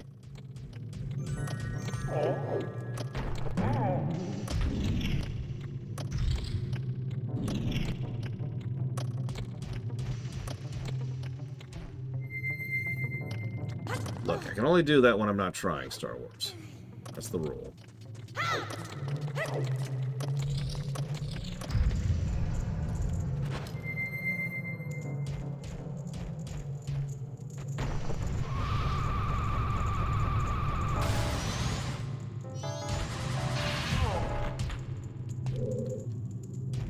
Okay.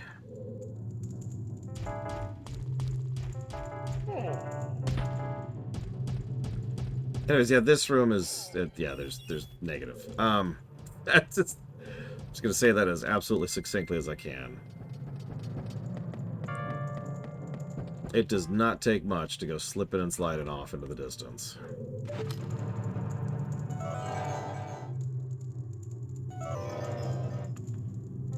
And then have to start over. At the very bottom. By the way, that's the top jump up there, and then there's that one, and then there's this one, and then there's one below us. And then there's a layer below that, too, by the way. Yeah.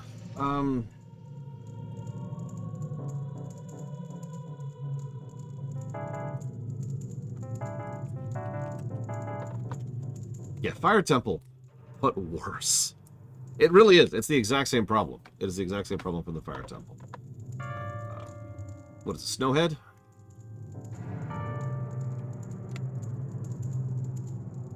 And we'll come back to that. Yeah, we have Fire Temple at home. Okay, so hang on a sec.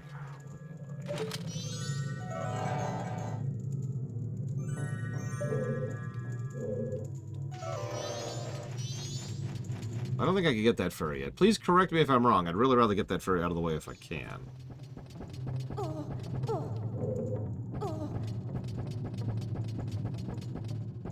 God, I could see that, Jordan.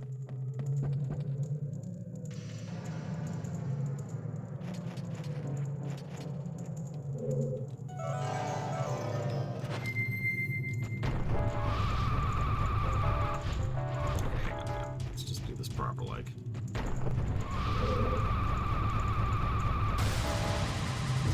Ah!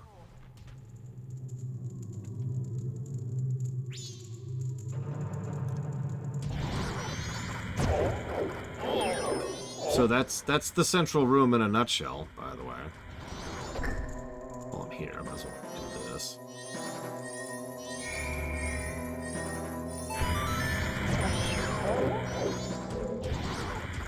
I actually forgot this. I think this is the compass? Oh, nope. I don't know what this is. It's a fairy! Oh, well. Any other ones down here? Yes.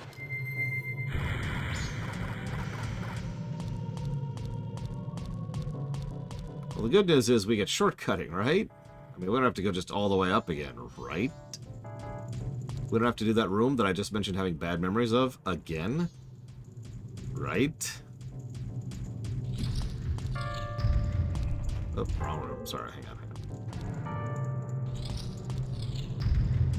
Oh yeah, by the way, did I mention you're on a timer this entire time? I mean, duh, I suppose. You're in a timer the whole game, but... It's just something I want you to be aware of. I want it to be in your mind while you do this dungeon. Whoops, you fell. Start over. By the way, it's the third day.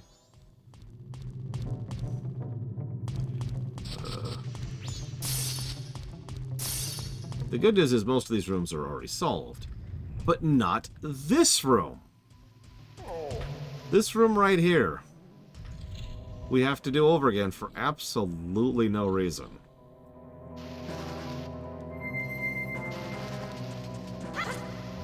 And we really do just have to do the room over again.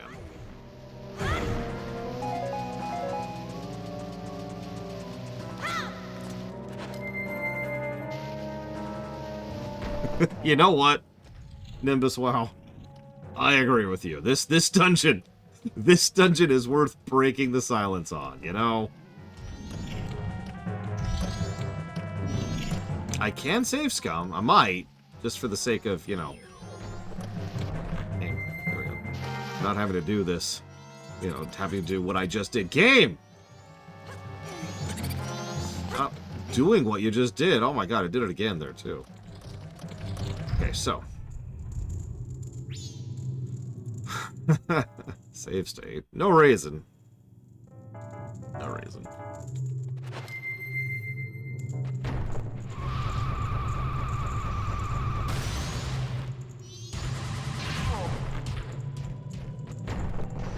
No, don't. Let's hit the wrong button there. No. Okay. Brilliant success. First try. There's also an over there, but we'll go here first.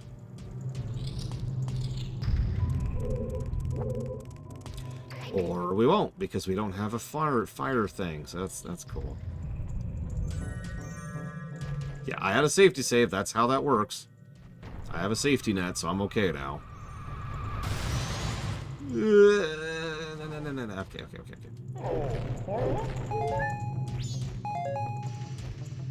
Oh god, Baron.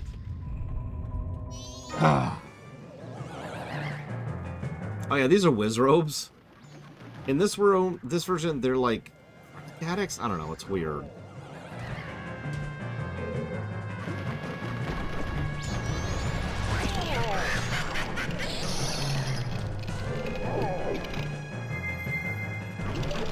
Yeah, these aren't whiz robes by any real metric, but here we are.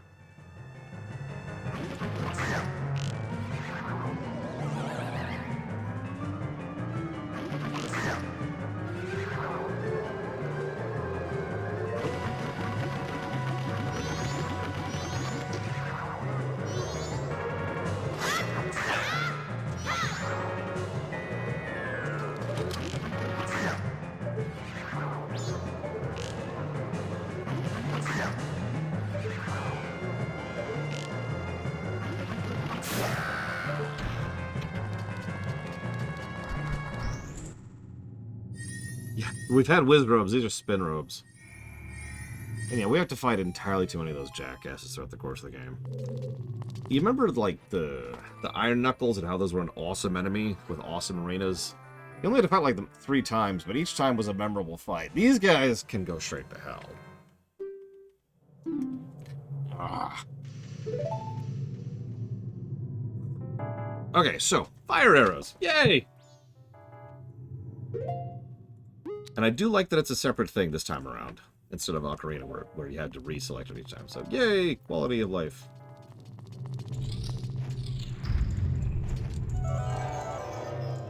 Okay, where's that ledge?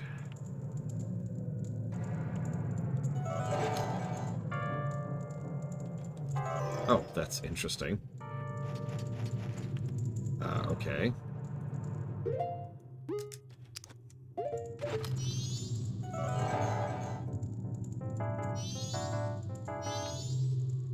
Oh, dude, that would have been awesome, Javos.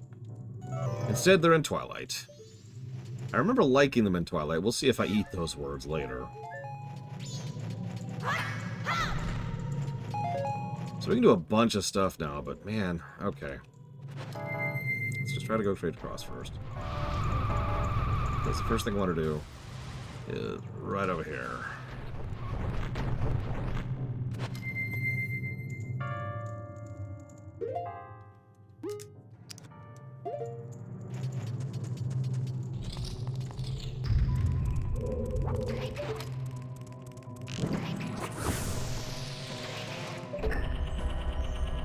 Shortcut! We have a shortcut, ladies and gentlemen. A shortcut. There's apparently a chest in here?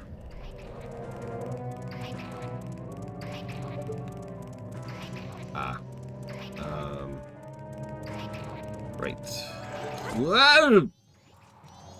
Well, it's a good thing we just got that shortcut before that happened. Game.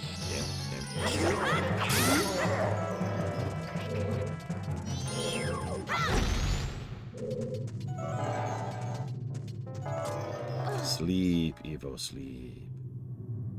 Please let me up. Oh, right, I have to shoot it again. Okay.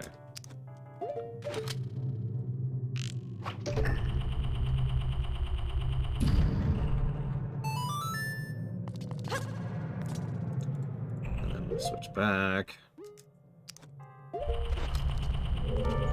Yeah, this really is the Shadow Temple plus the Fire Temple. Not in a good way. Oh my god. Okay, whatever this chest is, it better be worth it. Okay.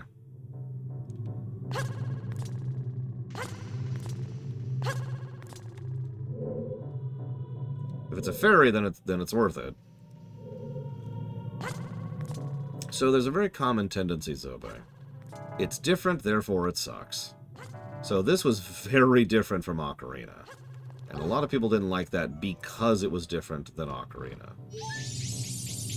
Then, over time, people did their own reevaluation. Now, there's another trend, which is people think it's better than it is. That's its own problem. That's unrelated to this. It's like people saying, Episode 1 was a good movie. No, it wasn't. There are worse movies out there, but Episode 1 was not a good movie. But you get the point, right? Over time, people will go back to a thing and reevaluate and reanalyze with the advantage of distance. I've actually... Yeah, Pandaria, which is an expansion of World of Warcraft, had the exact same thing. Pandaria sucks!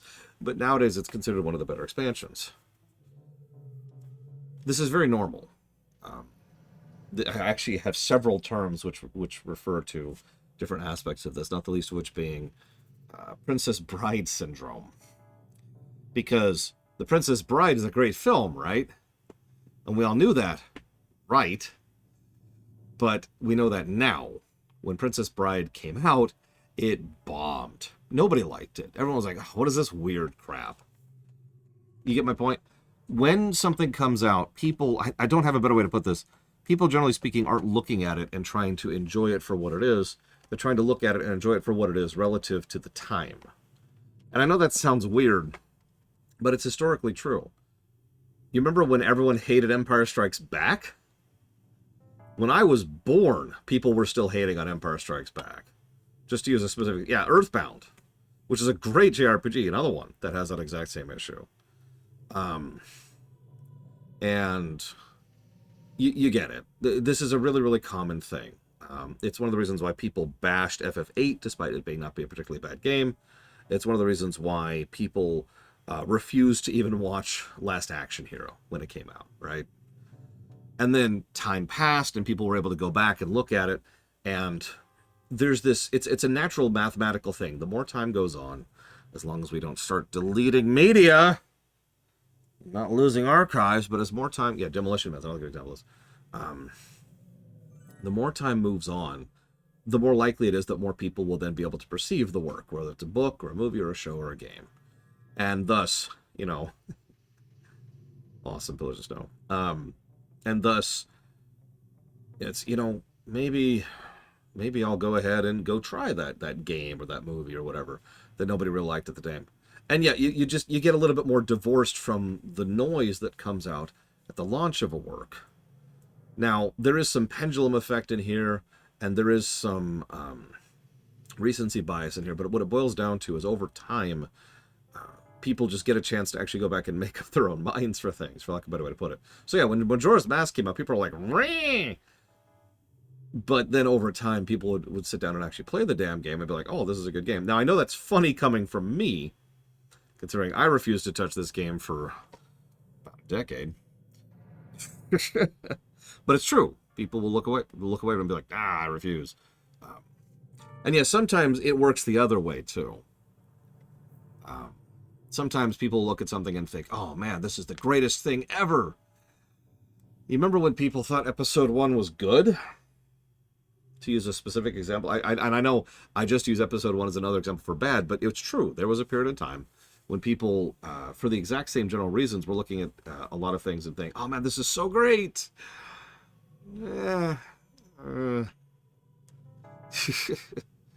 Yeah, the first few weeks of Episode 1's release was just a running high of Star Wars fandom. It was wild to be a part of that. And people were like, yeah, and it just like slowly seeped out. But that first week or so, people were just like, yeah. Who's that Jar Jar guy? I don't know, but yeah, well, let's go watch that again. Second saber. You know. You get it. It's normal. So, forgive me, that's a really, really, really long answer to your question, but the point is, time in general tends to make a more accurate perspective. It is something that's actually important to me, as you might imagine, because it's pretty much exactly why I don't review a game as if it came out in 1998. I review a game as if it came out now. Because that all-important distance is important, I think. And it's one of the reasons why I will always say that my blind runs or my premiere runs are simply not going to be at the level of accuracy as a game that we've had time to sit and digest.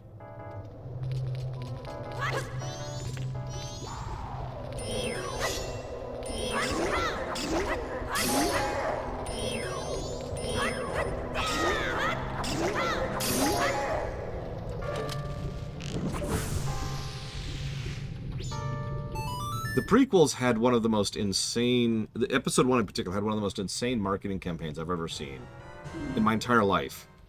It was this non-stop cavalcade, but like in a good way. It was the weirdest thing. Those of you who were around at the time, you know what I mean. You remember that. Like, it was just... Whew. They were plugging that film hard.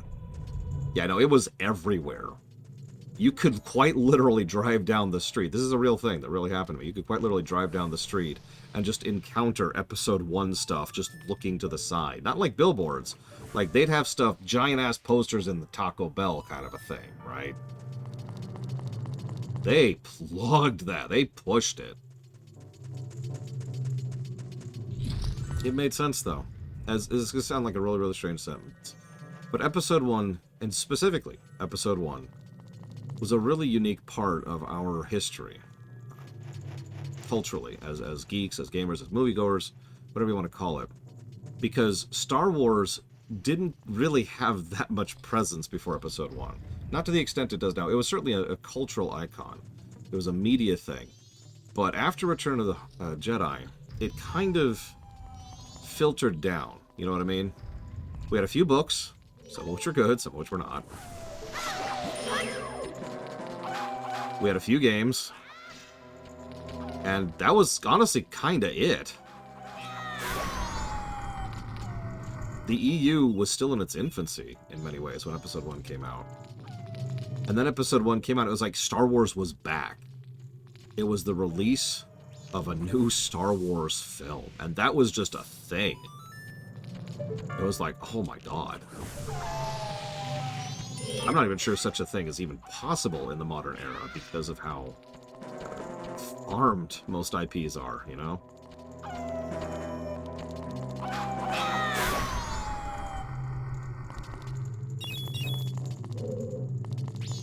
Did Force Returns rival this? Or Force Awakens, excuse me.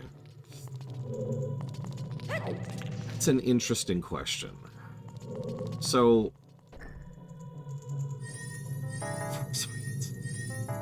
yeah, that's like another thing. Actually, Episode 1 What was it, 1999? Is when one came out, or is my timeline wrong there? Correct me if I'm wrong. I really don't remember. It was 99. Okay, so that is 17 years between Return of the Jedi and Episode 1. And 17 years isn't quite a generation, but it's pretty close.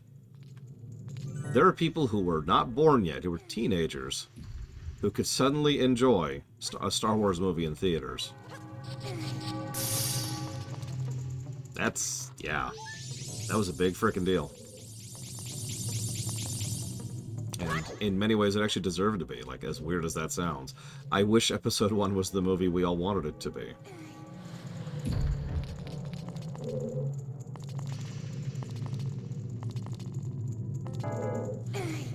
I think I've soft-locked ourselves. Also, we're about to be nighttime. I've taken a while in here, haven't I? Oh, nope, we got another notch. We're good, we're good.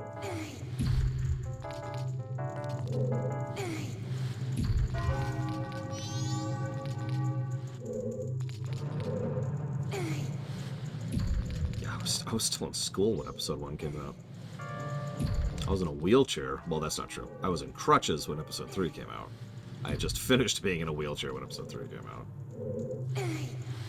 I mean, culture in general has changed. Good, bad, or in between. It is definitely different.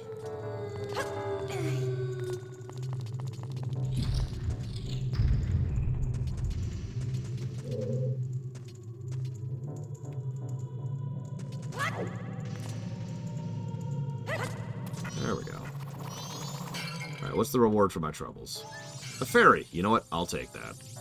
I don't know what the reward this gives, and I don't care. It was, however, the fairy in this room. Okay, perfect. Oh, man. Where was I when A New Hope came out? No. I was not alive yet. Not this loop. Now, the next loop, when I reset, I'll be alive when A New Hope comes out. But from my perspective, I haven't reached that point yet. Encounters. Oh, God. That would be awful, Darkrai.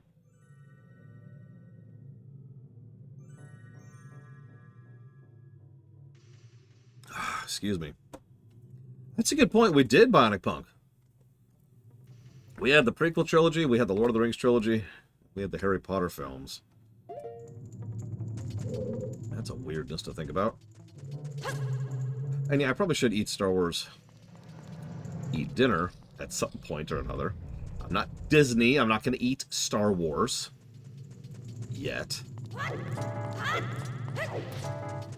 Our Star Wars plug. That's true, Shrek was getting it going around then, too.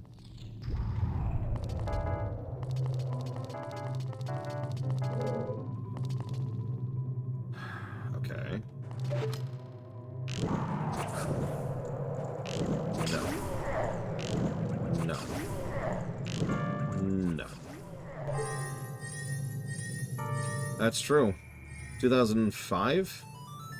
I think I always forget when WoW actually launched because I sort of started playing it before it launched. Oh yeah, the DCAU was really getting going in the aughts, wasn't it, too? Yeah, and Trek was about to die. Or I guess had died.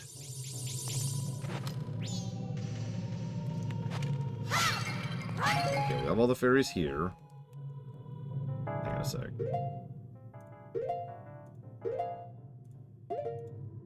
Ah, there it goes. I'm missing 5 fairies. We're actually doing pretty good. We're almost done with the dungeon. I'd kind of like to finish this dungeon before we cut off for the night. If I can manage that. We haven't even reached the 3rd floor yet, though. We'll see. All the parts I remember badly were already past. And I have the power of the safety net.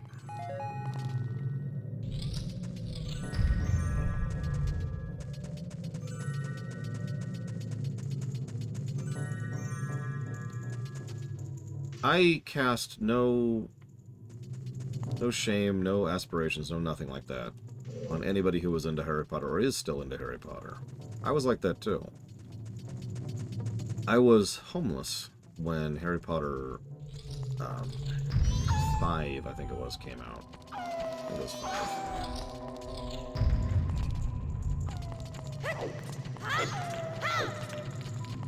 It was the one with the big spoiler, and I'm going to say it respectfully like that.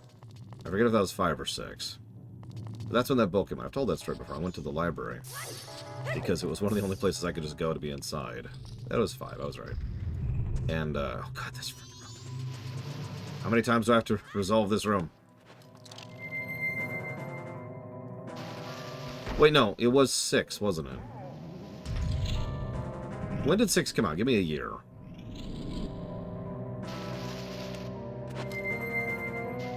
Oh, you're right. You're right. I can just do this. I don't have to solve this room anymore. Yay. Oh, thank you for reminding me. You can tell I'm just spacing here. Sorry. Yeah, sorry. Actually, 6. You're correct. I'm thinking of 6. Anyways, I have to say this defensively because I feel bad about it. But I was into Harry Potter at that point in time because I didn't have a lot of things to be into at that point in time. I would go to the library, log on to their rental computers that they had there, and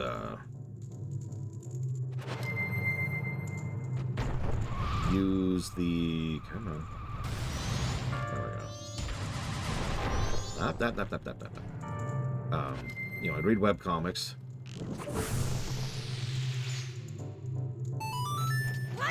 I'd chat with my friends. And I would read books. And I know that's what I had. Okay, so I have a key right now. Yeah, libraries. Remember when libraries were awesome? Because I do. I'm told they're still awesome in some places.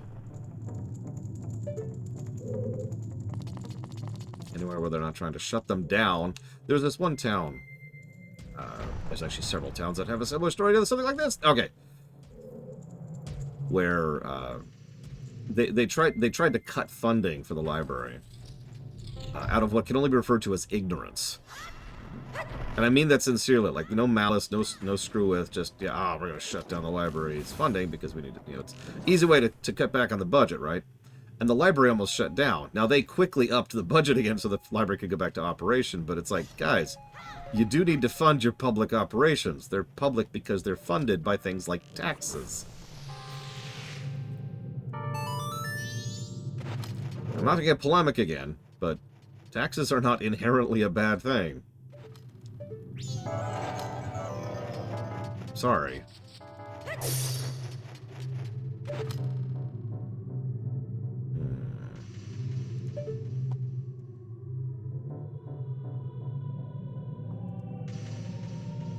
I will admit I'm not a huge fan of the movies, with a couple of specific exceptions.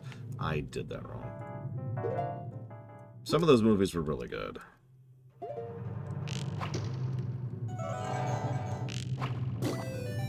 Come to me, my minion. Stop being in... There we go. Correct, Biopunk. It's actually on the veto list. And I probably don't need to explain why. Yeah, those hidden caverns kind of suck. I like that they have an indicator. I do. I'm not going to ding them for that, because they do have that indicator, like that thing right there, right? So you can kind of see it. Oh yeah, the woman they got to play Uxbridge, I forget her name, but she's actually a really good actress. They did some great stuff with her.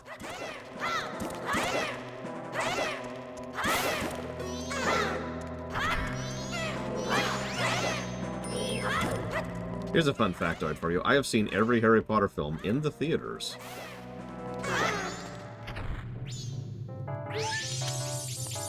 Ooh, a fairy. Another fairy. That's 13, I think.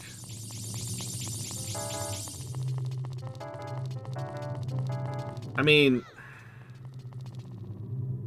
I have no nice way to say this, but of course, I'm the kind of like, I've already gone through this, you know what I mean? I'm already used to the idea of finding out that the creator of a work I love is actually kind of a bastard. Because I like Star Trek.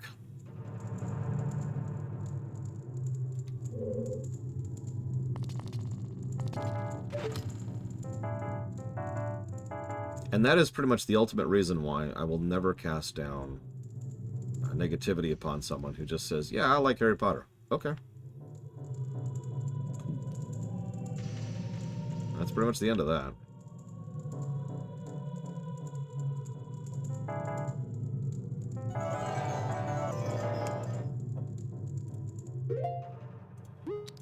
Hell, a lot of bands in general tend to be jackasses.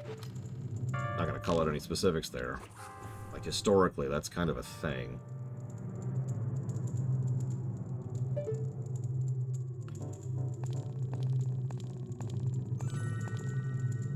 Yeah, it's actually pretty rare that I'll try to consider that kind of thing into it. I thought pretty long and hard about the Hogwarts Legacy thing. What did Roddenberry do? What didn't Roddenberry do? The good news is Gene Roddenberry's dead. Rick Berman isn't. But Roddenberry was worse than Berman, like, top to bottom, so... I'm not sure what to do here. I'll take a hint to speed this up a little bit, because, I mean, it's well into my dinner time now.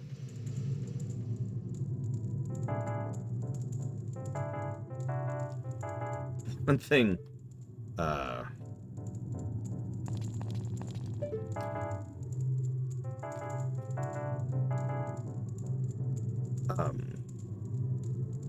one thing that amuses me is we have to qualify the gradient of bad when it comes to creators of works we like, don't we? You know? Because we could say, Berman's sucks, right? And he does. Still. But, like, he's actually pretty benign when it comes to sucky creators. And that's sort of sad. But it's still true.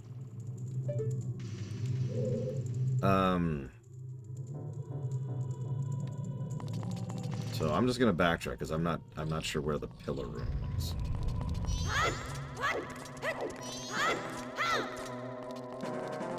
No, not yet, Bionic Punk.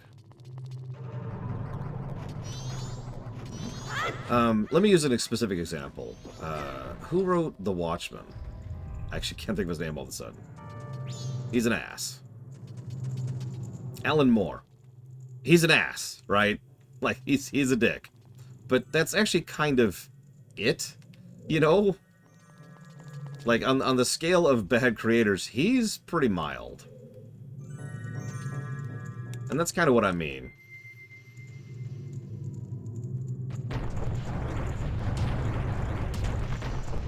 Or I could use another example, although I probably shouldn't, because that's kind of a recent example. But, nah, I'm not going to use that example. Okay, so... I mean, Carrie Fisher was kind of awesome. Okay, so I'm just gonna go down to the central pillar then.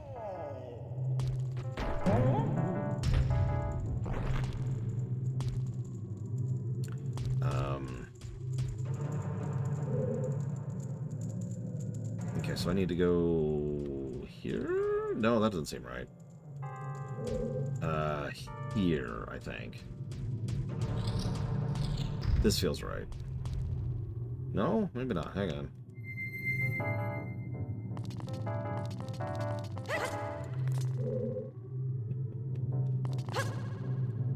God damn it.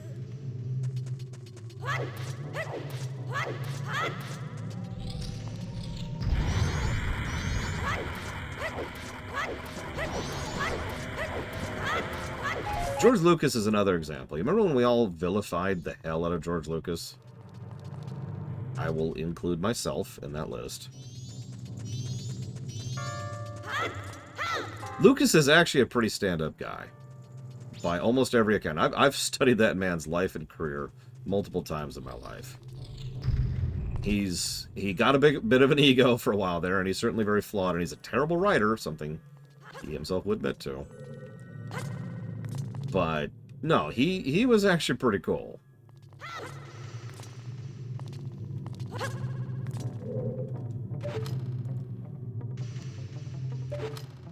Yeah, exactly, Valerian.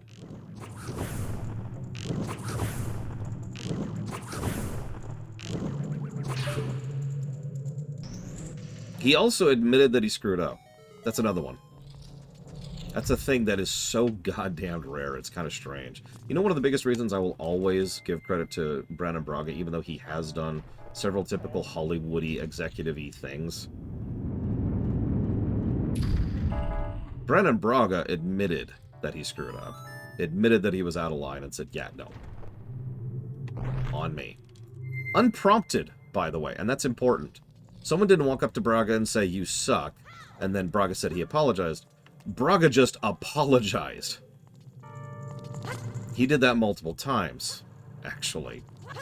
To multiple individual people, as well as to just Trek fans as a whole. I'll actually stand up for Brennan Braga. Because the dude knows what he's frickin' doing, and is, you know, a decent overall guy, and we need more people like that in Hollywood. Okay, so I need to go this way now? This dungeon. James Cameron.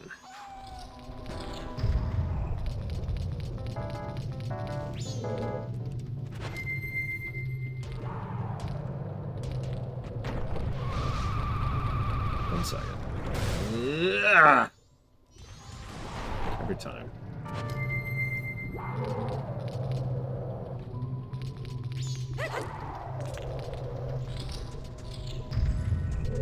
Okay, so now up. It's true, Blade Duval. He is a really good multiplier. This was down, not up. I'm stupid. Kubrick.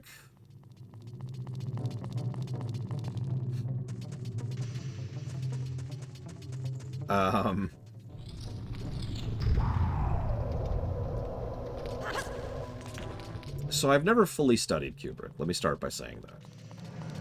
And I don't like to talk about someone with any level of authority unless I have actually done my research on that.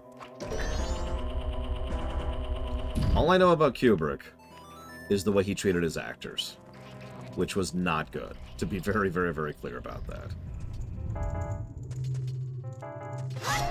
He did not treat his people well.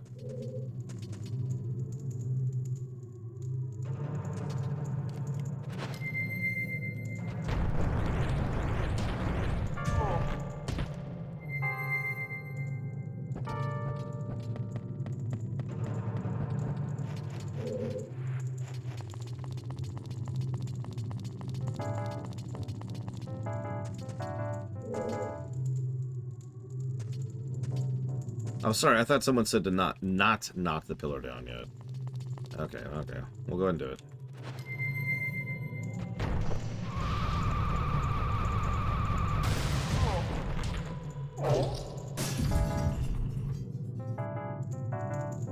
All the way down?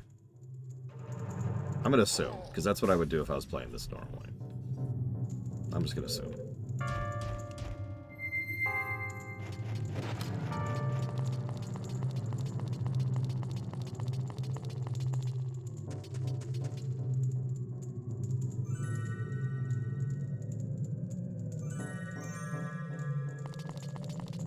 Okay. I can work with that. Not these ones? Wow.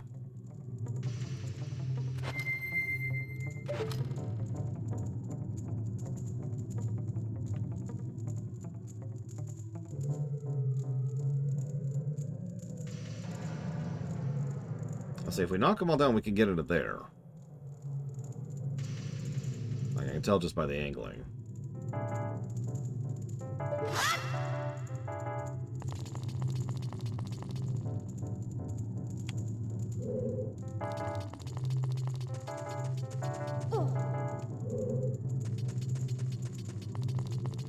Whatever, let's just do it. Let's just do it.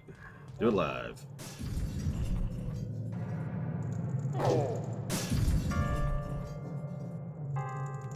Let's see what happens.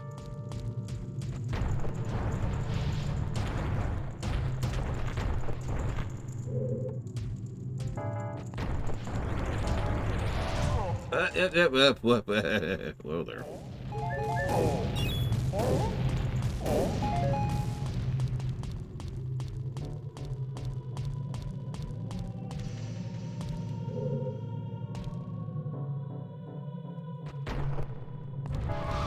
I remember falling from this point.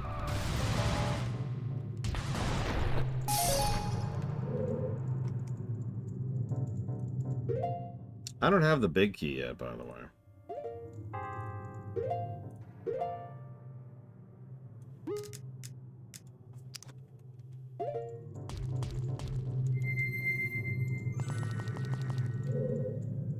Okay, where is it? Where is it?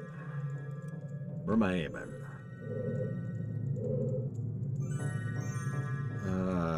I'm gonna actually indulge in a save state here, just honestly, just to save on time.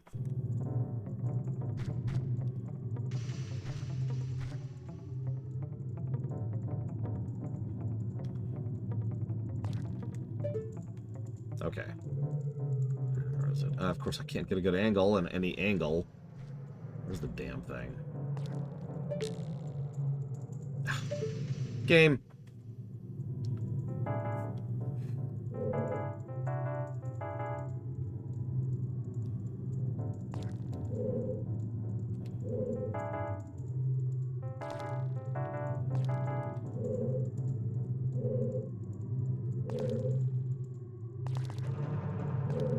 If I at least tell which part of the wall it's in, screw it, we're just gonna do this.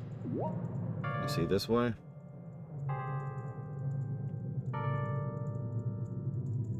I do not see the damn thing. Where is it?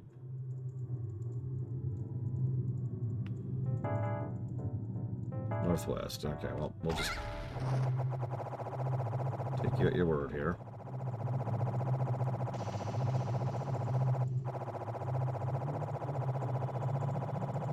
I still don't see it.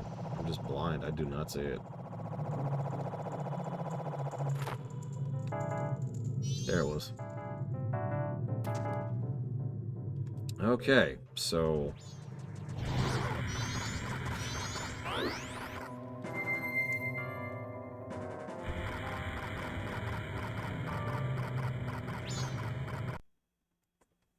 So then 10 minutes pass.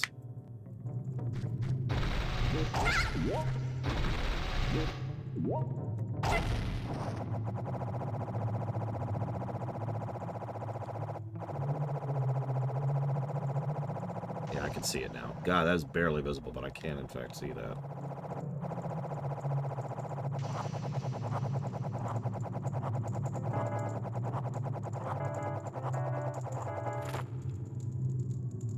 Nope.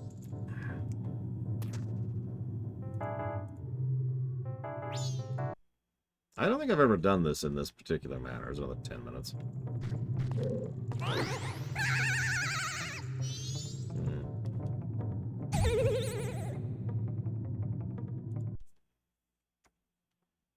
No, it's, every one of these is 10 minutes. I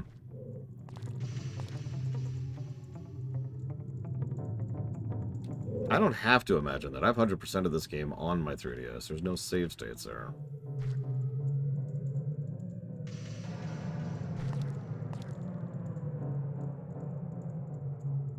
I don't know how you're... Like, this feels like bomb jumping. I don't know how you're supposed to get this. So let's not focus on that for the moment. Let's go over here. Because this is where we haven't been for progression.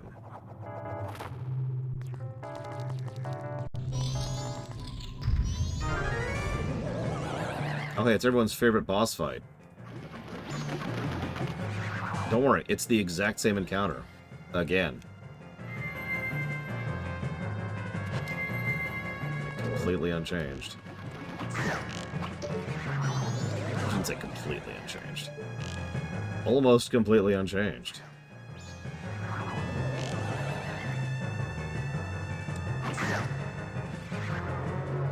I actually have played Wizard 101, although not extensively.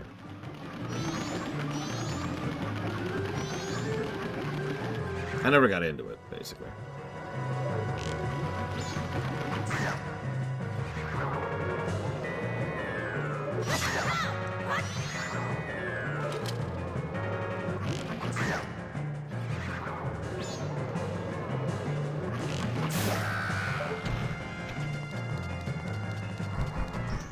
That would actually be kind of funny, Jabez.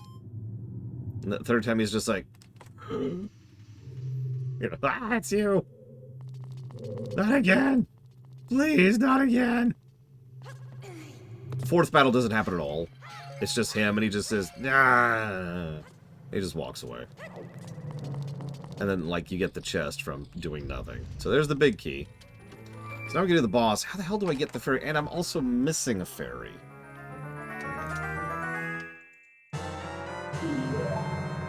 None of those are good things.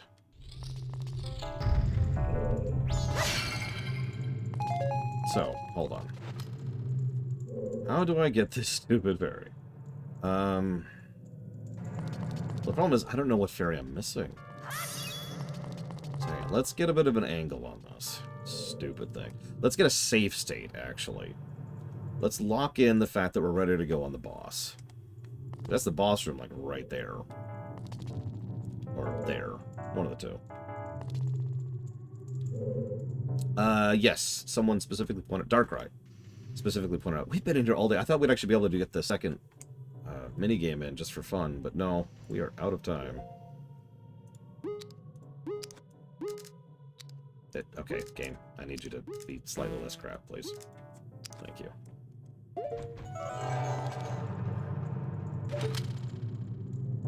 Oh, that's the wrong wall. I need to be over there. There's my destination, right there. Okay.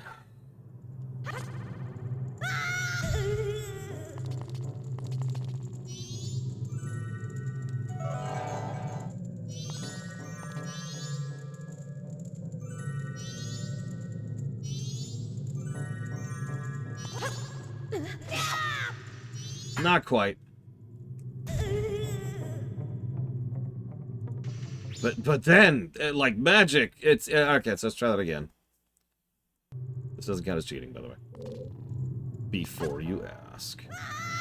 I was just thinking that off the deeper end. Let's swap masks really quick here.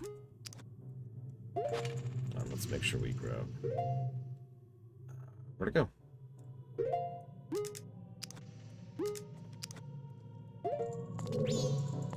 Where was it? Where was it?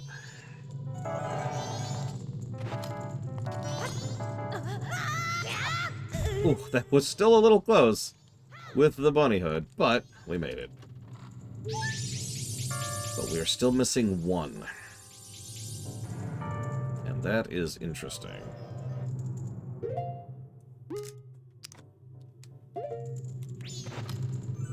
And it is not in the central room.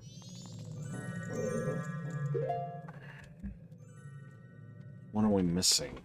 We're missing one! Okay. Okay. Let's drop our controller. Very much on purpose. It's a hidden cavern somewhere. Let's grab a second backup save state here. Let's say thank you to Papa Neeks. Thank you, Papa Neeks. Always appreciate you. Thank you. I will put that down for pausing the game so I don't lose time. It's actually, so first of all, it'll tell you if any fairies are in the cell you're currently loaded into. And second of all, it will tractor them into you from quite a range, actually.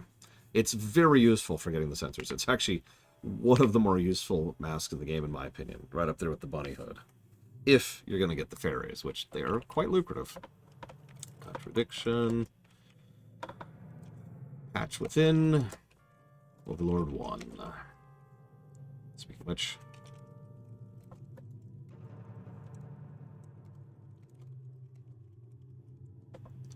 you know, this dungeon... This dungeon. My God. I didn't know. I didn't listen. I didn't listen.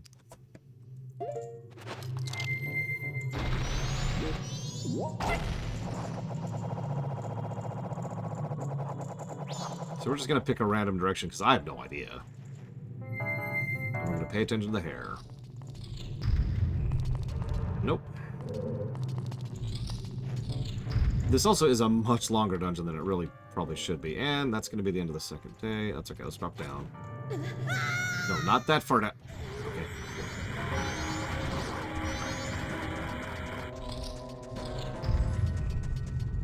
Damn. I got excited for a second. I thought it was in here. But it is not. Alright.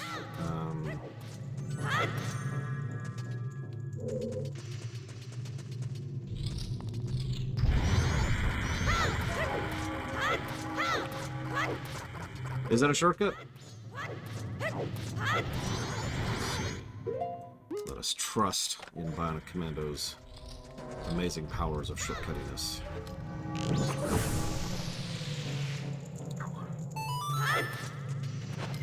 What really irritates me is that I can't give this dungeon a universal negative. because, you know, it does several things right. Okay. Oh, here we go. I was gonna say, what's the point of that? Further up, please. So someone suggested it was the first room which we jumped, which was actually over here.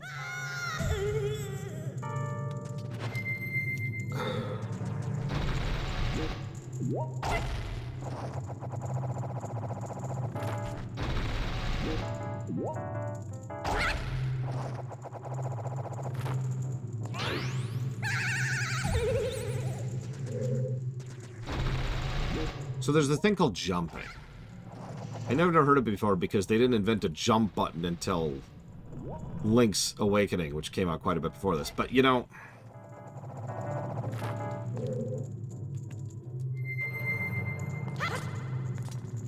maybe actually jump instead of falling to your death. Just pro tip, you know. For your consideration.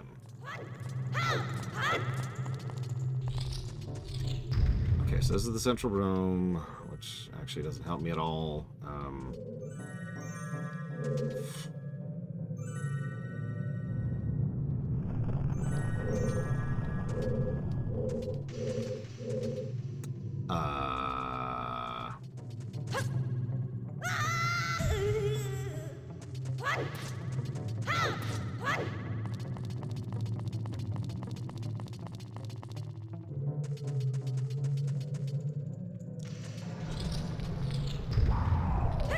So here's the first jumping room.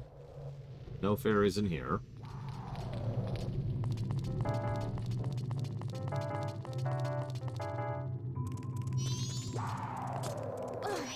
Here's the worst shortcut in the game. No fairies in here.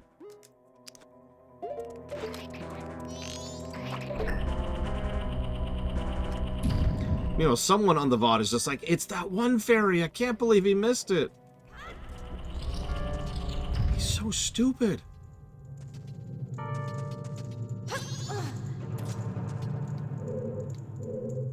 See, the problem is the pillar. And if I could be blunt, that really is the problem here. The central pillar is just, like, the worst part of this whole dungeon. I've been thinking about this for a bit. Falling down sucks, but ultimately wouldn't be that big of a deal if the pillar didn't impede getting back up. The dungeon should recontextualize itself once you have the pillar in place. Instead, it gets much more annoying.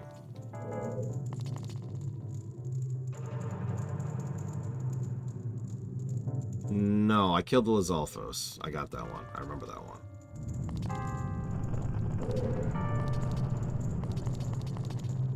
Yeah, like, resetting the pillar is such a thing. And I know I've had to do that at least once. Oh, we're playing this game. Still not in here. Watching the hair. Waiting for it to perk up. It's not in here. This is the Lizalfos room we were just talking about.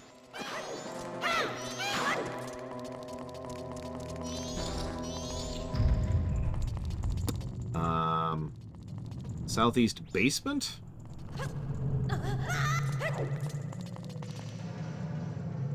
Where is that? It's like... the blue one? Hang on, hang on. No, the map. The map. There we go. Well, we got that. If you're talking about that... I know you can't see it, but there's a fairy right there. If that's the one you're talking about. Unless there's two fairies there, in which case, egg on my face. Alright, hang on, hang on. Let me see, because we've got them on the map, right? Let me see if I can find a physical map that just shows all these. I can just count.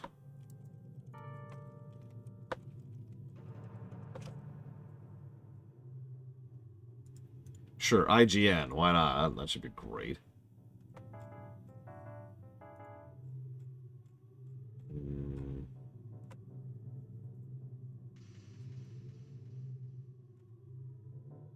Actually, shockingly, IGN does actually have a good map for this. Holy crap. Okay, so we do have those two. And those are the only ones in the basement. We have that one. We have that one. What?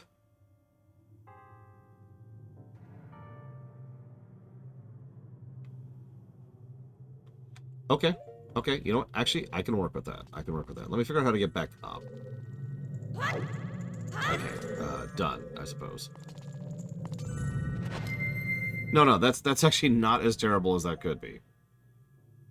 Weirdly enough. God, I'm going way over my usual cutoff time. I think we're just not having dinner tonight. I think that's what it is. They decided to not do dinner, and they didn't tell me. It's probably a Lens of Truth thing. Yep, okay, so. I really don't feel like doing any of this nonsense again, so we're just going to save state there. Yep, sleep is for the weak.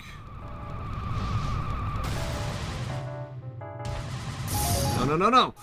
Ho, ho, ho. Okay, let's go fight the boss. Oh, man.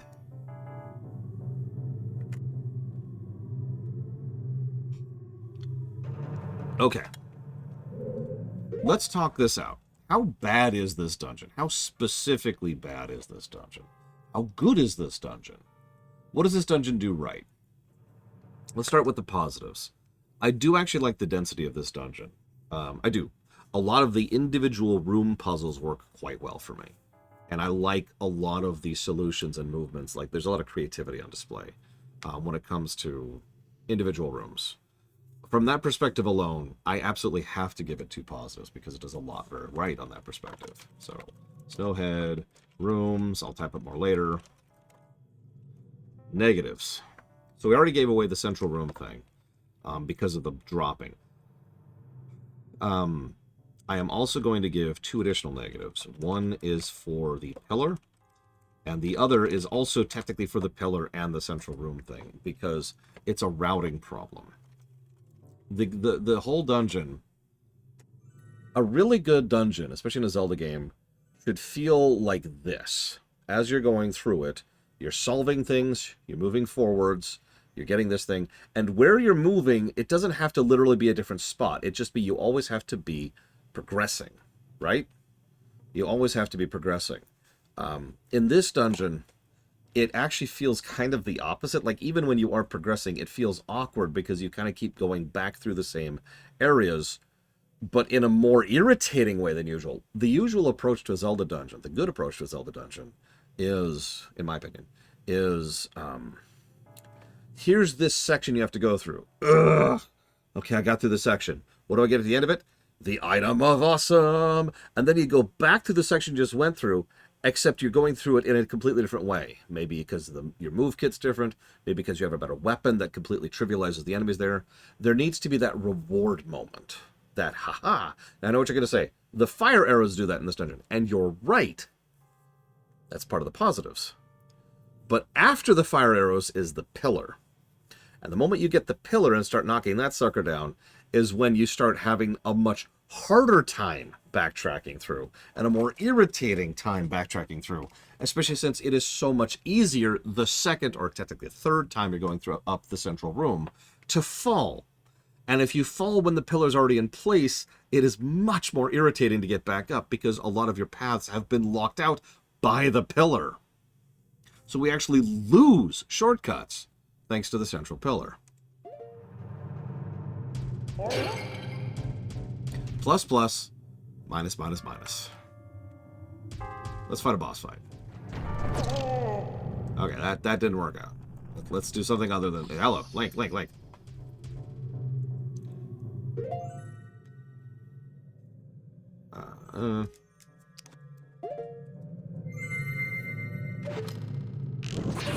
Be free, my minion. And whatever you do, don't do something weird like have a giant eyeball pop out of the back. That's just weird and gross. Don't do that.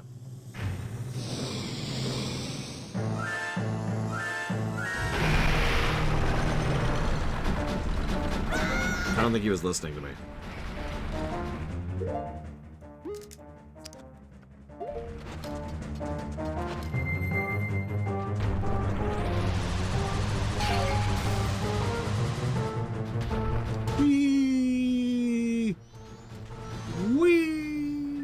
Oh, shoot.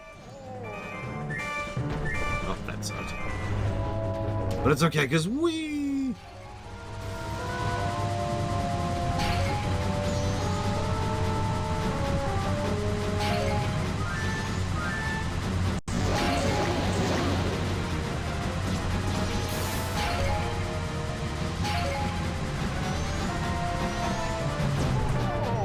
That should not knock me out of that, considering the crap I'm pushing through here.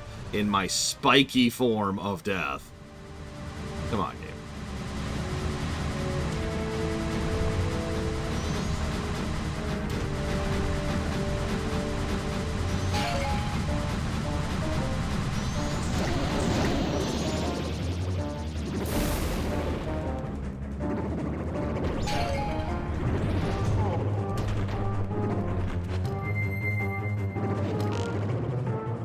Oh, god damn it.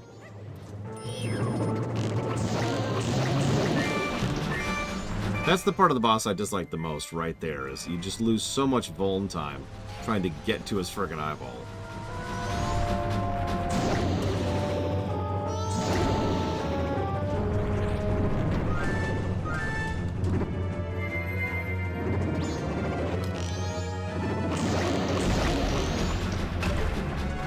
You can't do stuff like that, though.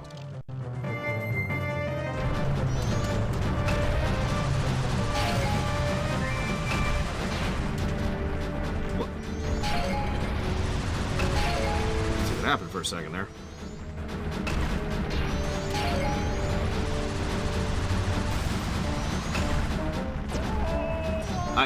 What? Sorry, everyone, I hit the air. Oh, of course they do, Mr. Ed. You've heard about Wolverine, I'm sure. The edgiest of all edgy superheroes. Patron saint of edge. Yeah, that's because they added the eyeballs. I don't know. Don't ask me.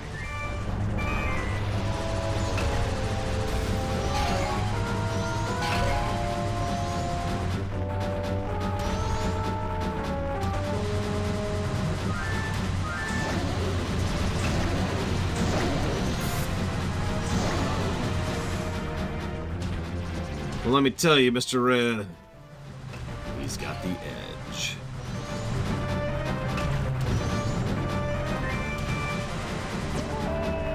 What?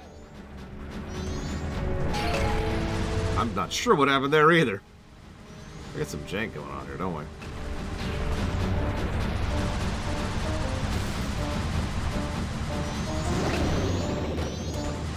No, stop, stop, stop, stop.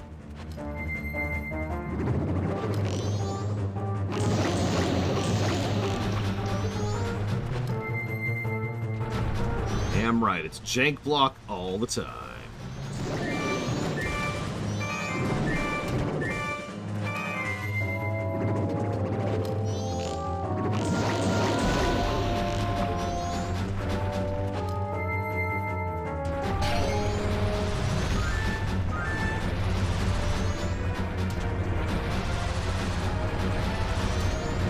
That's right, this is what it's like playing a blue shell.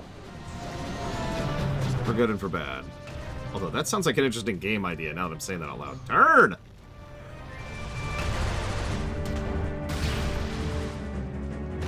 Could you go, please? So, this guy's eyeball... This guy's eyeball is legit, right? Like, you don't even know. This guy's eyeball goes to Harvard while making out with your girlfriend.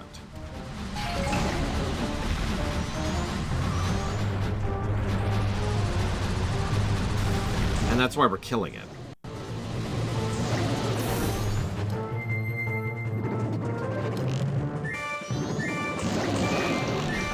Okay, so here's my problem with this boss.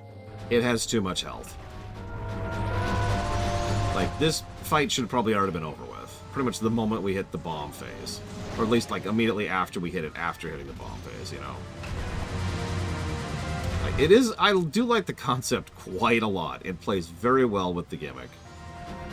I do like the increased escalation of the attacks. I do like the fact that there's tons and tons of stuff. No. To help refill you so you never run out of anything. Yeah, too much health.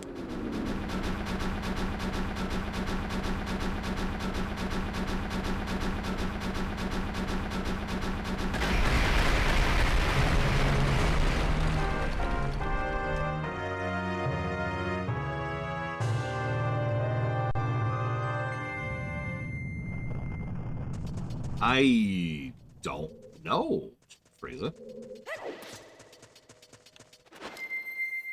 I know you can't when you knock it down and it lays down on its belly, because the eyeball's up top. I'm not sure if you knock it down elsewise.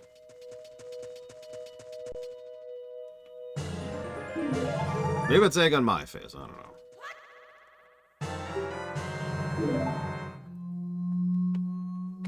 Ugh. I still enjoy that boss for what it is. Make of that what you will.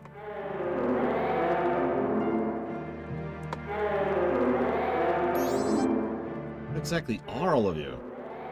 We are an acid trip gone bad. Kill me.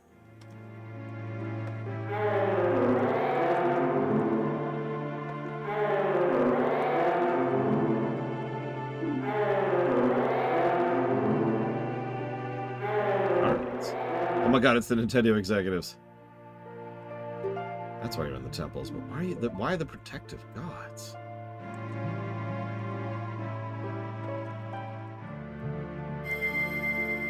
Gjorg. We'll get to Gjorg.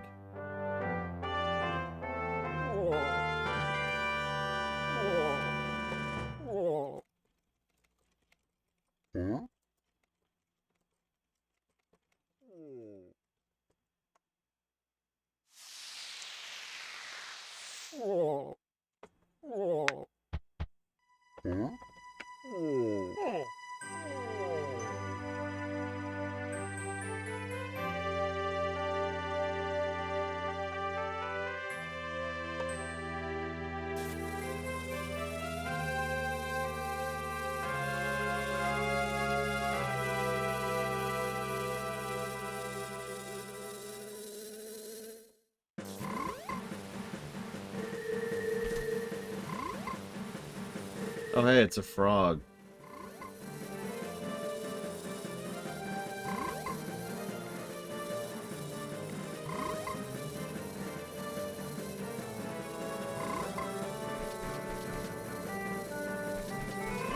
It's okay, they haven't met a horrible fate. Whoop, whoop, whoop, whoop.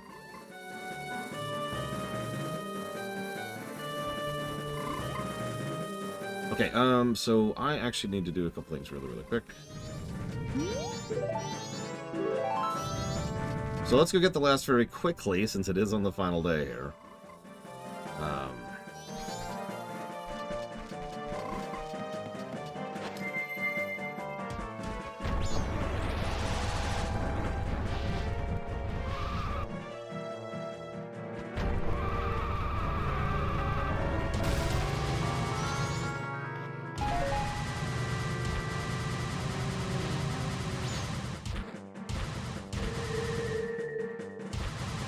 Sorry, this is a 24-hour stream now. I'm trying to get as much of these games done as possible before I do my polls.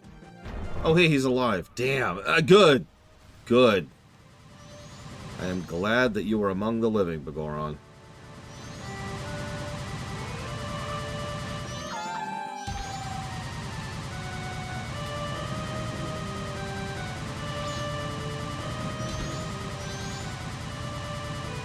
No! I mean, did that on purpose.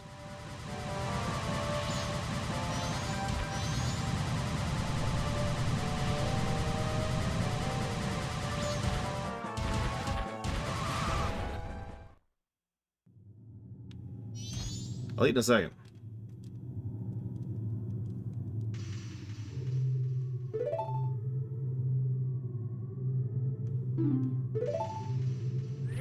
So there's the boss refight.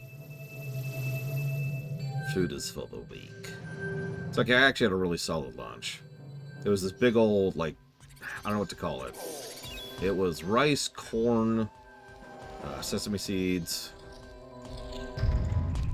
and meat. It's in this room, by the way. Whatever one I'm missing is in this friggin' room. I don't know where it is exactly, but it's in this room. Did you not? I don't have time for this.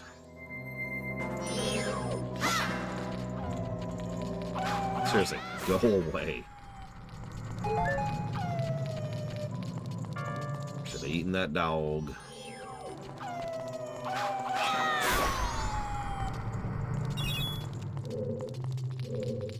No, I bet it's one of these three. No? Okay. Please tell me where. I'm running out of time. In every sense of the word. Like, where is this stupid thing? It's in this room somewhere. Oh, it's right there. I see it. I see it. Oh, my God. Oh, my God.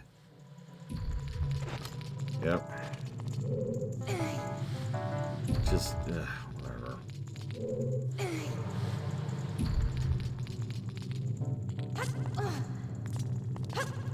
So, yeah, let's get up here. Let's get a bomb.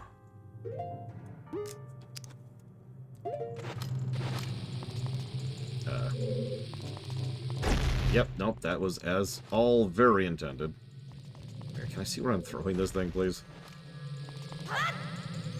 Nope, okay.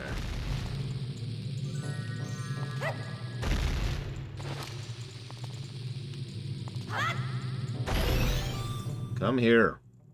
Thank you. Let's get out of here. So where's the damn Great Fairy?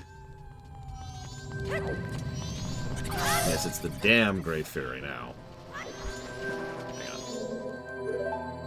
on. It's the Evo Great Fairy. Evo, you are now a Great Fairy. Congrats. That's why you couldn't sleep. It's because you're a Great Fairy.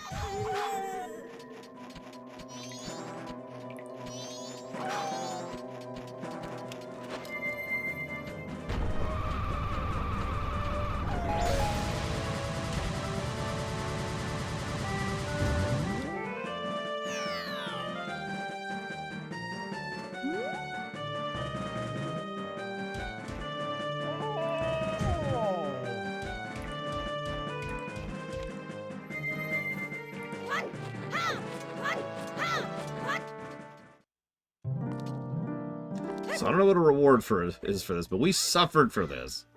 So it better be something good. What's my normal cutoff time? About 58 minutes ago. Give or take.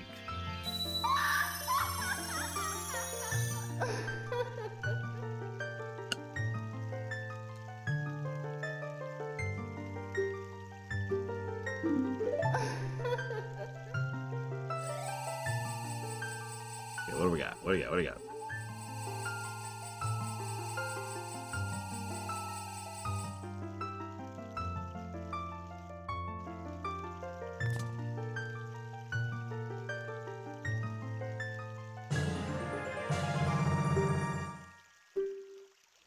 Well, that's kind of useless, but whatever. Listen, I'm not suggesting Evo. I know.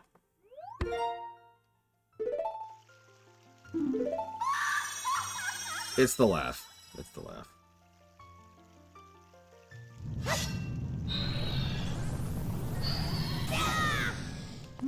Cool. So that was completely useless. Alright, so. We did it. We did it. Hang on. Let's double check something, because it's the third day, and I was kind of hoping it would be the second day.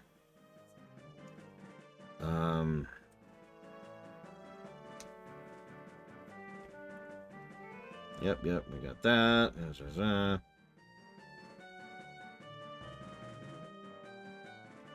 Okay, so we sharpen our sword on the first day. Then we get the powder keg from the Goron village. Then we do the racetrack, which I hate. That gives us the gold dust. And that gives us the gilded sword. That's cool and all, but I'm going to ask a weird question. Do we need the gilded sword? Can we just go for the fairy sword? I mean, I know we don't get the fairy sword for a while, but, like, honestly, I guess we probably should at least bother to go for the gilded sword. Ugh. Just, God damn it.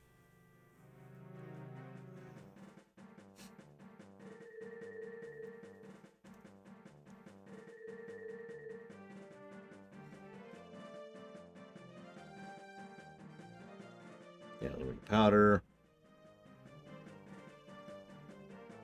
And then we get the keg. Then we get the thing. We run through. We do the race. Race gives us that. We receive a bottle. We get a bottle for doing this, too.